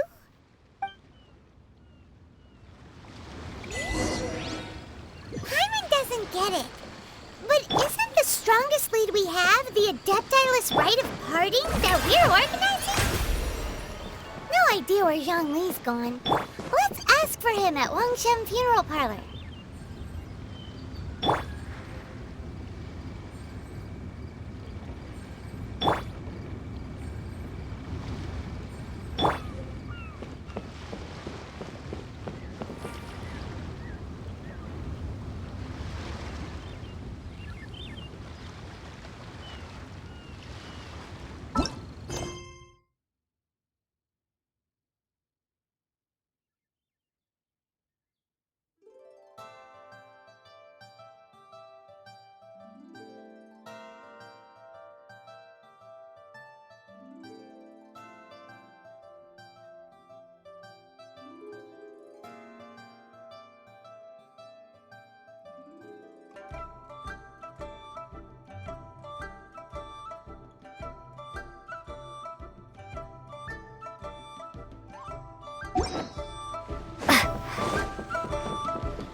Is there anything I can do for you two? I'm afraid that Wangshu funeral parlor isn't in the best state to receive guests. We've come to see Zhongli. Could you please tell him we're here? Unfortunately, Zhongli isn't here at the moment. It seems he went to Northland Bank. Doesn't the Northland Bank belong to the Fatui? Last time we saw Zhongli was before we went to the Golden House. Do you think he doesn't know about the attack on Liyue? Visiting the Fatui at a time like this could only mean more trouble.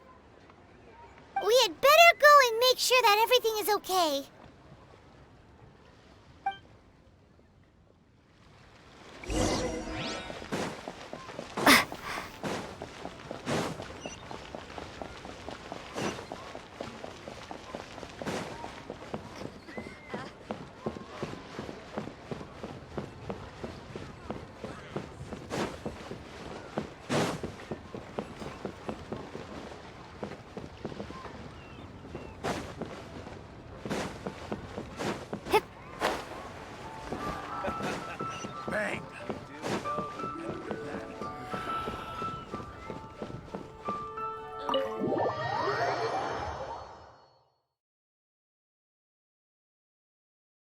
You call this cooperation between Harbingers? Cooperation involves communication, you know. Don't take it to heart, child. Besides, aren't you happy that you got to skip the formalities and bring chaos to the land? I'm sure you must have enjoyed that. Oh, it seems that some of your friends have arrived. Hey, it's Zhongli and Childe. And... It's you two. I believe we've met once before. In the City of Bards, was it? I'm glad you still remember my name. Ah, right. I imagine that it must have been rather hard to forget watching helplessly as something precious was snatched away from your friend. No, don't let her get to you! You've yet to gather the powers of all 7 elements, and our last battle at the Golden House was almost more than you could handle. So it might be best to keep things peaceful this time, seeing that 2 of the Harbingers are here. Well, if it isn't you two. This is our first time seeing each other since Liyue was nearly wiped off the map. This is certainly a bit awkward, wouldn't you say? Paimon knew that we should never have trusted a Fatui Harbinger. Oh, now don't say that. Sure, I may have misled you, but I never had anything against you personally. Besides, I thought we were getting along quite well together, didn't you? Except for that little tussle we had at the end. Nothing personal. We just have different views, that's all. Of course, you may very well hold this against me, but that's up to you. The real deceivers here are Senora and Zhongli. Curse them for leading me on.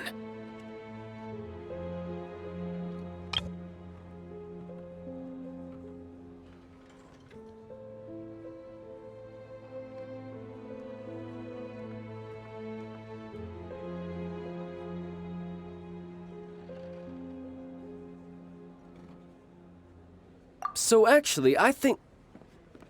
Stop wasting time, child. There'll be plenty of time to chat once I'm through here. You remember the agreement, Morax. Now, if you would be so kind. The Gnosis, please. What in the world are you talking about? The contract is fulfilled. That which thou seeketh is now bestowed unto thee. For my promise is solid as stone.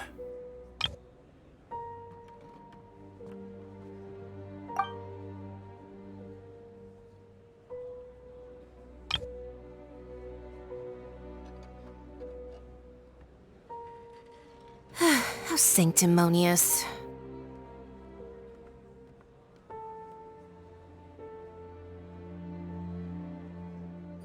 What? So you're the Lord of Xiao?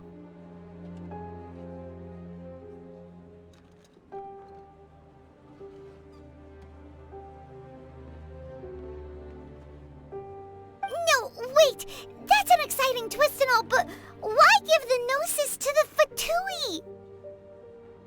I do not give it for free.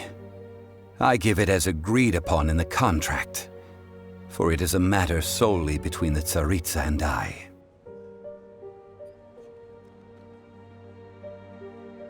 Yeah, you don't think you went a little bit too far with that whole fake death thing? Everyone was preparing the ceremony for you and splat! This big dragon falls out of the sky and all of Liyue goes into an uproar. Talk about a disaster.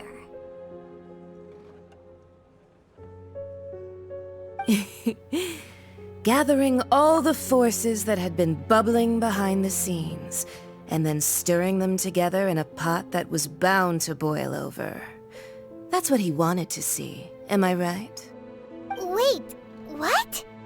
Perhaps it's best that I explain. As you know, I've dwelt upon this world for more than 6,000 years. It is now 3,700 years ago that I founded Liyue together with the Adepti. Even boulders that can withstand whirlpools will erode with the passing of time. I kept convincing myself that cracks had not begun to form, and that the end of my time had not yet come, until one drizzly day, as I was strolling along the harbor, I heard a merchant tell one of his workers, "You finished your duties. Go ahead and call it a day."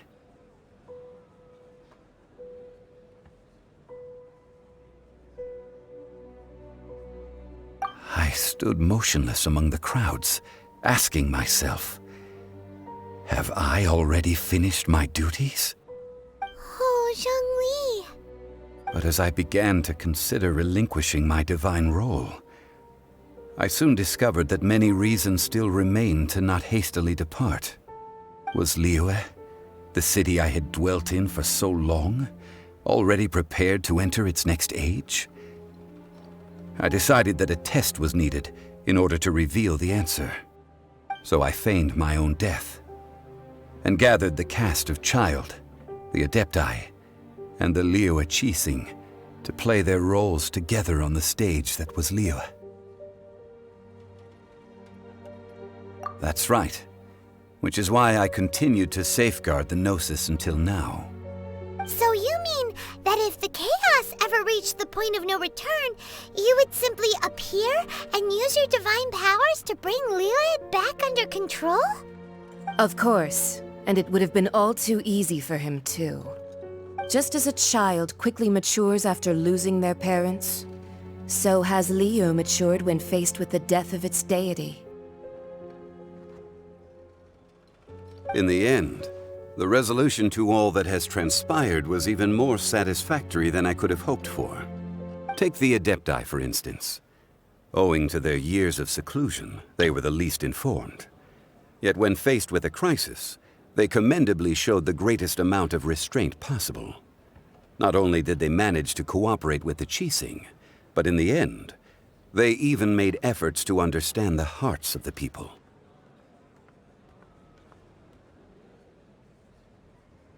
Credit is also due to Signora, the emissary dispatched by the Cryo-Archon to fulfill our contract. At my request, she kept everything she knew in strict confidence. This despite the eavesdropping ears of her colleague, Childe. This meant I could remain as Zhongli, even having the chance to fulfill the age-old traditions of Liyue in this mortal form. Thank you for joining me on this journey, traveler. All of these things turned out as I had planned. There is only one thing that I had not anticipated, and that was the conduct of the Liyue Qixing.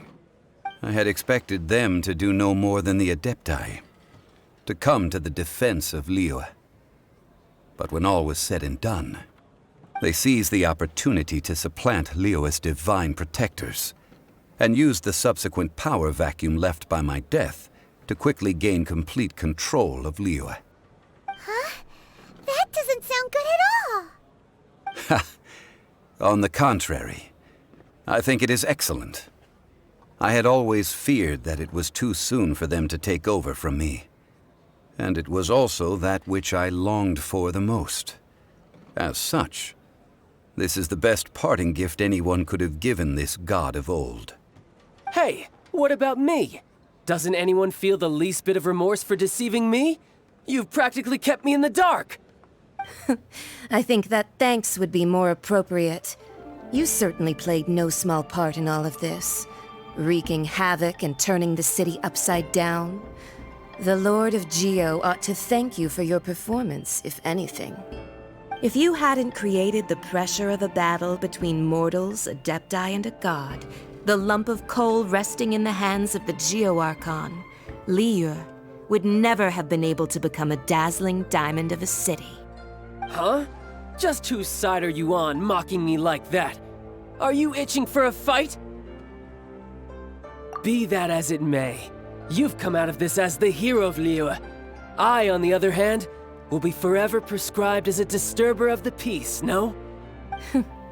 Well then, with the Gnosis in my possession, I have no use for such idle chatter. We should return to Zapoljarny Palace and seek an audience with Her Majesty, the Tsaritsa. Come, child. Fine. I'll meet you there later. I'm not sharing a boat with the likes of you. Do as you wish.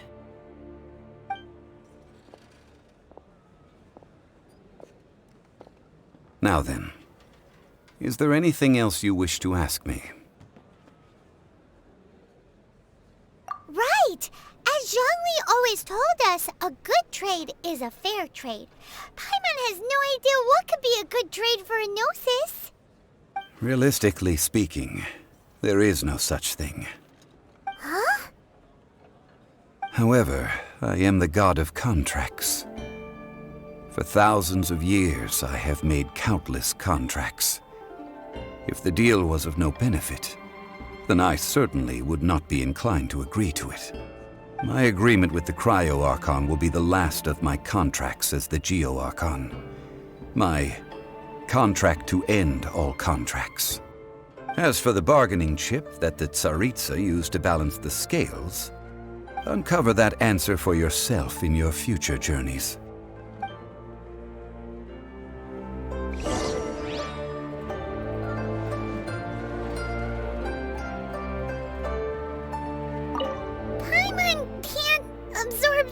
Information at once. So, Zhongli, what sort of contract did you sign with the Cryo-Archon? Paimon's so curious. One of the clauses of our contract was not to divulge any of its contents. Ugh, you're so petty.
Today's the day of the Rite of Parting.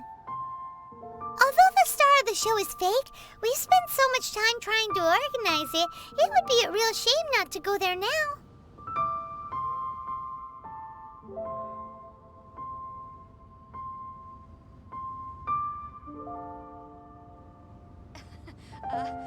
Join the Adventurers Guild.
Well, since we're going through with this Rite of Parting, I guess it means that those rumors hit the nail on the head. So Rex Lapis is really... But they didn't catch the culprit, did they? Oh, come on. Do you think that the assassin could have been a normal person? You know what I think. I don't think any of the gossip on the streets you hear from those shady types is worth anything. There's only one real possibility in my mind. I've heard that the assassin was that Fatui fellow. Youngish, pretty high in rank. I think they called him Childe. The Fatui? They certainly are very suspicious. Who knows what those greedy, crooked folks... Shh! Lower your voice. If the Fatui catch you in their sights, Rex Lapis won't be around to protect you this time.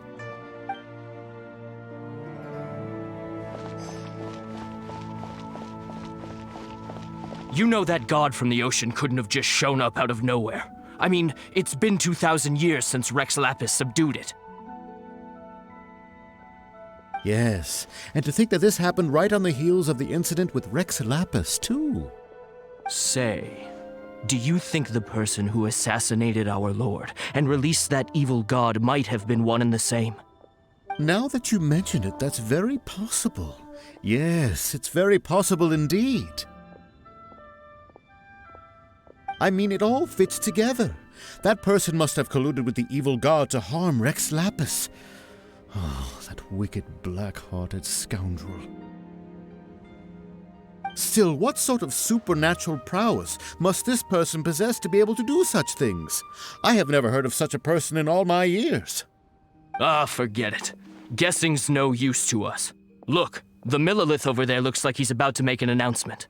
Let's hear what the Ministry of Civil Affairs has to say first. Please be mindful of your personal safety.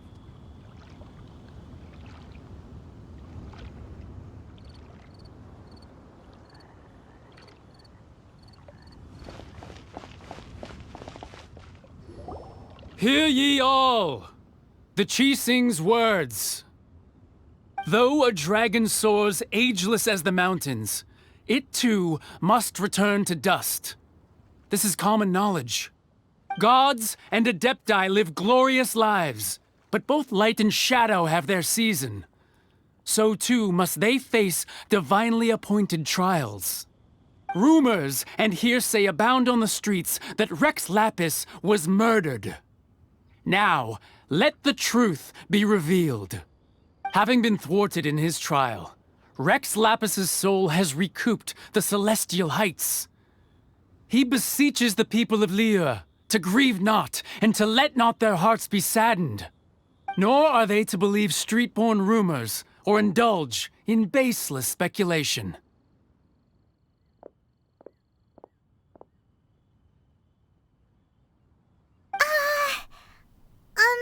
Paimon needs a translation on what the Qixing's announcement said. So that's how they're spinning it. Something feels off. Why would they suddenly give up looking for the murderer? Not to mention how this excuse sounds like something they just made up on the spot. Could the Qixing already have known that Rex Lapis wasn't dead? But Zhongli said that neither they nor the Adepti knew anything. Did Zhongli tell them in secret after his gnosis changed hands? Exactly, right? Ooh, seems like the Rite of Parting has been going on for a while now. Let's go have a look.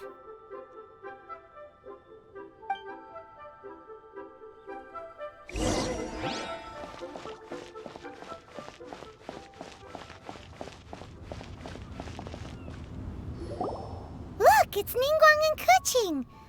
Are they saying something? Are their speeches over? As said previously, Rex Lapis's soul returning to the heavens is the end of the contract. And it is also the end of an era. 3,700 years of contracts burnt and reduced to ash. We, the people of Liyue, were indeed prosperous. But blinded by our prosperity, we forgot that time can be pitiless. The long, unending dream of our Archon walking among us. Now that we have awoken from our dream, we must learn to say farewell. Will you stand with us as we re-establish our contracts? As we build a new age of prosperity? So concludes the words of Her Eminence the Tianquan. Does Her Eminence the Yujing have anything to add?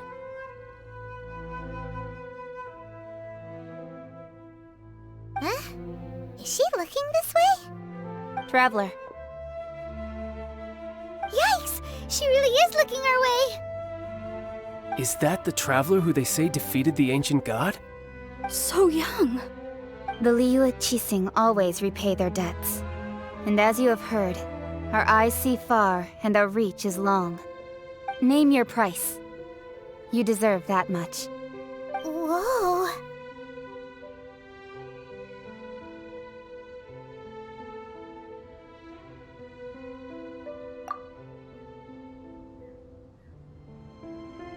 Well, could you help me put up some missing person posters?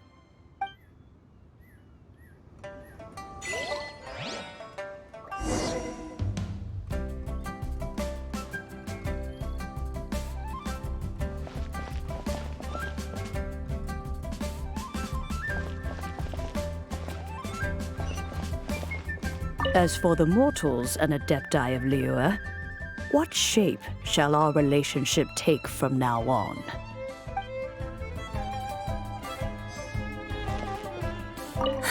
And to think I'd put my best perfume on before coming here, thinking you'd like it.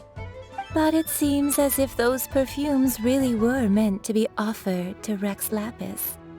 Well, that's fine. Suffer no rivals in love, they say. And that's 3 gone in 1 stroke.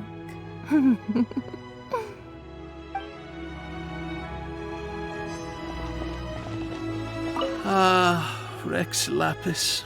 Rex Lapis. Now that I think about it, if everyone's of the same mind as me, perhaps mementos for Rex Lapis might be the best short-term business opportunity.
friends, thinking that they'll never see Rex Lapis again.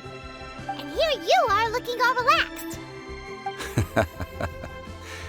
Why would I not feel more at ease after laying down the burden I have borne for 3,700 years?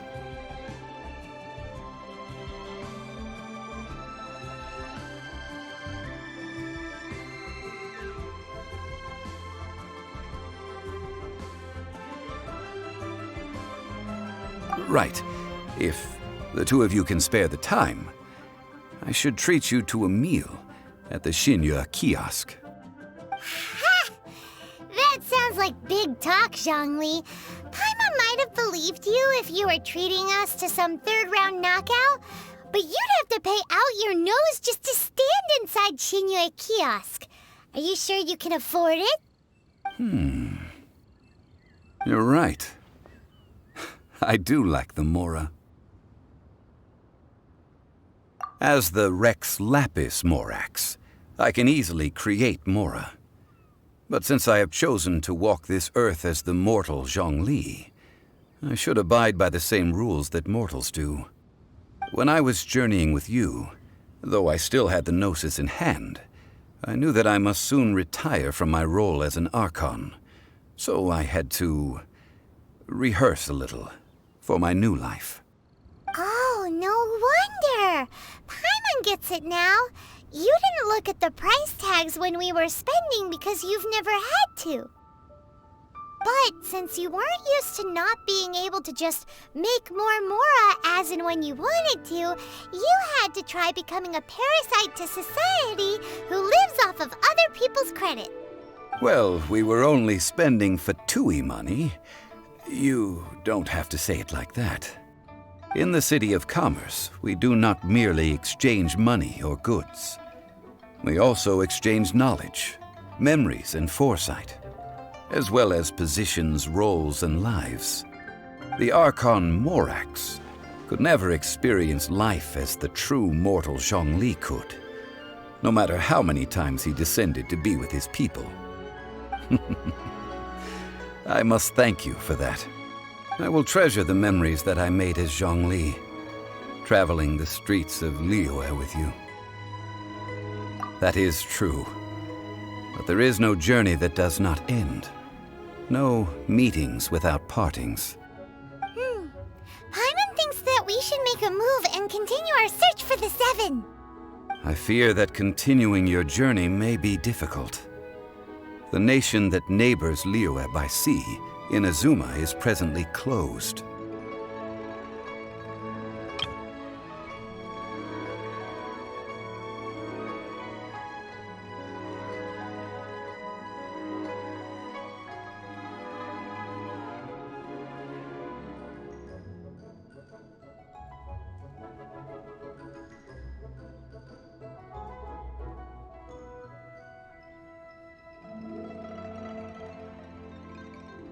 Yes, the nation has been closed by order of its deity, the Electro-Archon Ball. And just as the people of Liyue preferred to call me Rex Lapis, she too goes by another name among locals in Inazuma. Paimon thinks we've heard that one before. Raiden? That is the case. And since Raiden is also the shogun of Inazuma, people call her the Raiden Shogun. That said, though people at the wharf were saying that the situation in Inazuma is very tense, Paimon doesn't remember that always being the case. It wasn't that bad last year. Zhongli, since you're Rex Lapis, shouldn't you know something about what's happening there? Just how did Inazuma become a closed nation? It's because of visions. Visions? When faced with circumstances beyond their control, humans often bemoan their lack of power. But if a person shows true strength of will at a desperate and fateful moment in their life, the gods will look upon them with favor. This is what visions are. Magical foci bestowed upon those who have been acknowledged by the gods.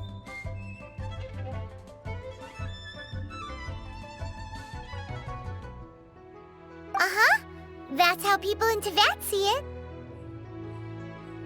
But starting from last year, the Raiden Shogun began promulgating the Vision Hunt Decree. Vision Hunt Decree? Yes.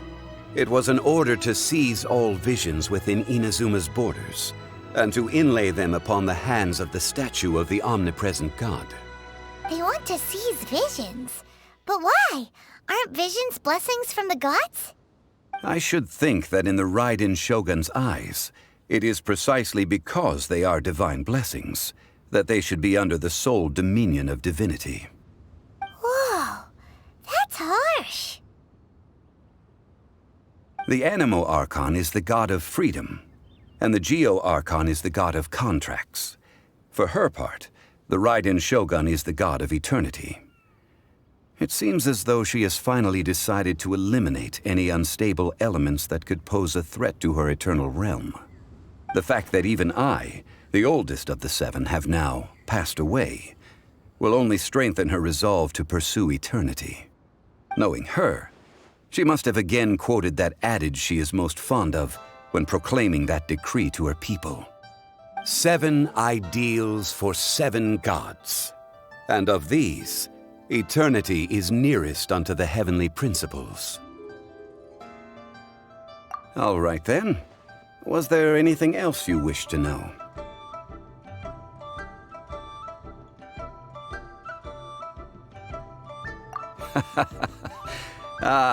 That was a good one. Failing a divine trial. How they came up with that excuse, I will never know. That said, the reason why the Qixing were so eager to resolve the incident and stop pursuing the culprit was indeed because they received news in secret that Rex Lapis was not dead. I hinted as much to the Adepti as well. How did I accomplish that, you ask? Have you ever heard of this particularly convenient Adepti art known as gifting dreams and visions? All right then. Was there anything else you wish to know? Yeah, about that. Before the Qixing made their announcement, we listened to a lot of people talking on the way. Most of them put the blame for everything on Childe. These are indeed false accusations. But it remains undeniably true that Childe did send people to the Jade Chamber to prevent the Adepti and the Qixing from defeating the ancient god. I've heard that Ningguang is busy milking that for all it's worth on the foreign relations front at the moment, browbeating the envoys of the Fatui. Ha! Those poor Snezhnayan diplomats. If it were not for Childe's exalted position as a harbinger, I'm certain that they would have shifted all the blame to him and called for his dismissal by now. All right then. Was there anything else you wish to know? The time of the Adepti has long passed. If even the Liyue Qixing don't want to face that truth, then what future is there for Liyue? Kuching is absolutely right in saying this. Now, though I did laud Ningguang's desire for power, believing this to be a good thing, and thought as a matter of course that she must have been behind the Qixing's plan to take governing power over Liyue from the hands of the gods and Adepti. Could the original person who brought up the idea of seizing power have been... All right then. Was there anything else you wish to know?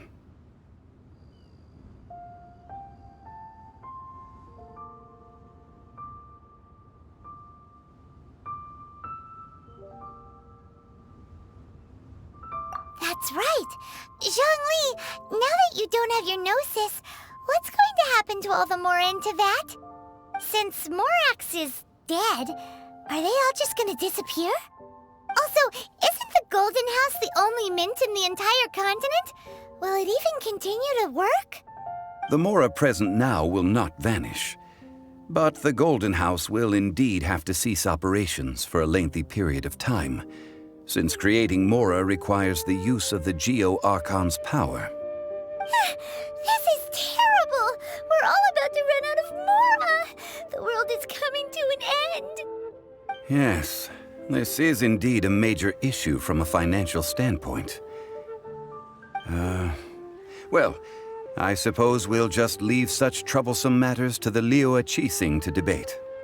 Then, did you at least set some private funds aside for yourself? Oh, a private fund. This does seem like a good, logical, common-sense idea. It's a shame. What's a shame? It's a shame that I didn't think of it at the time. All right, then. Was there anything else you wished to know? Well, then. I suppose you'll have to find a way to get inside this closed nation. Have patience. I suspect that some serendipity must first come into play.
All right then.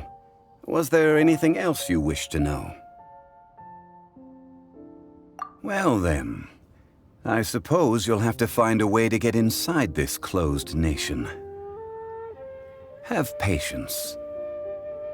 I suspect that some serendipity must first come into play.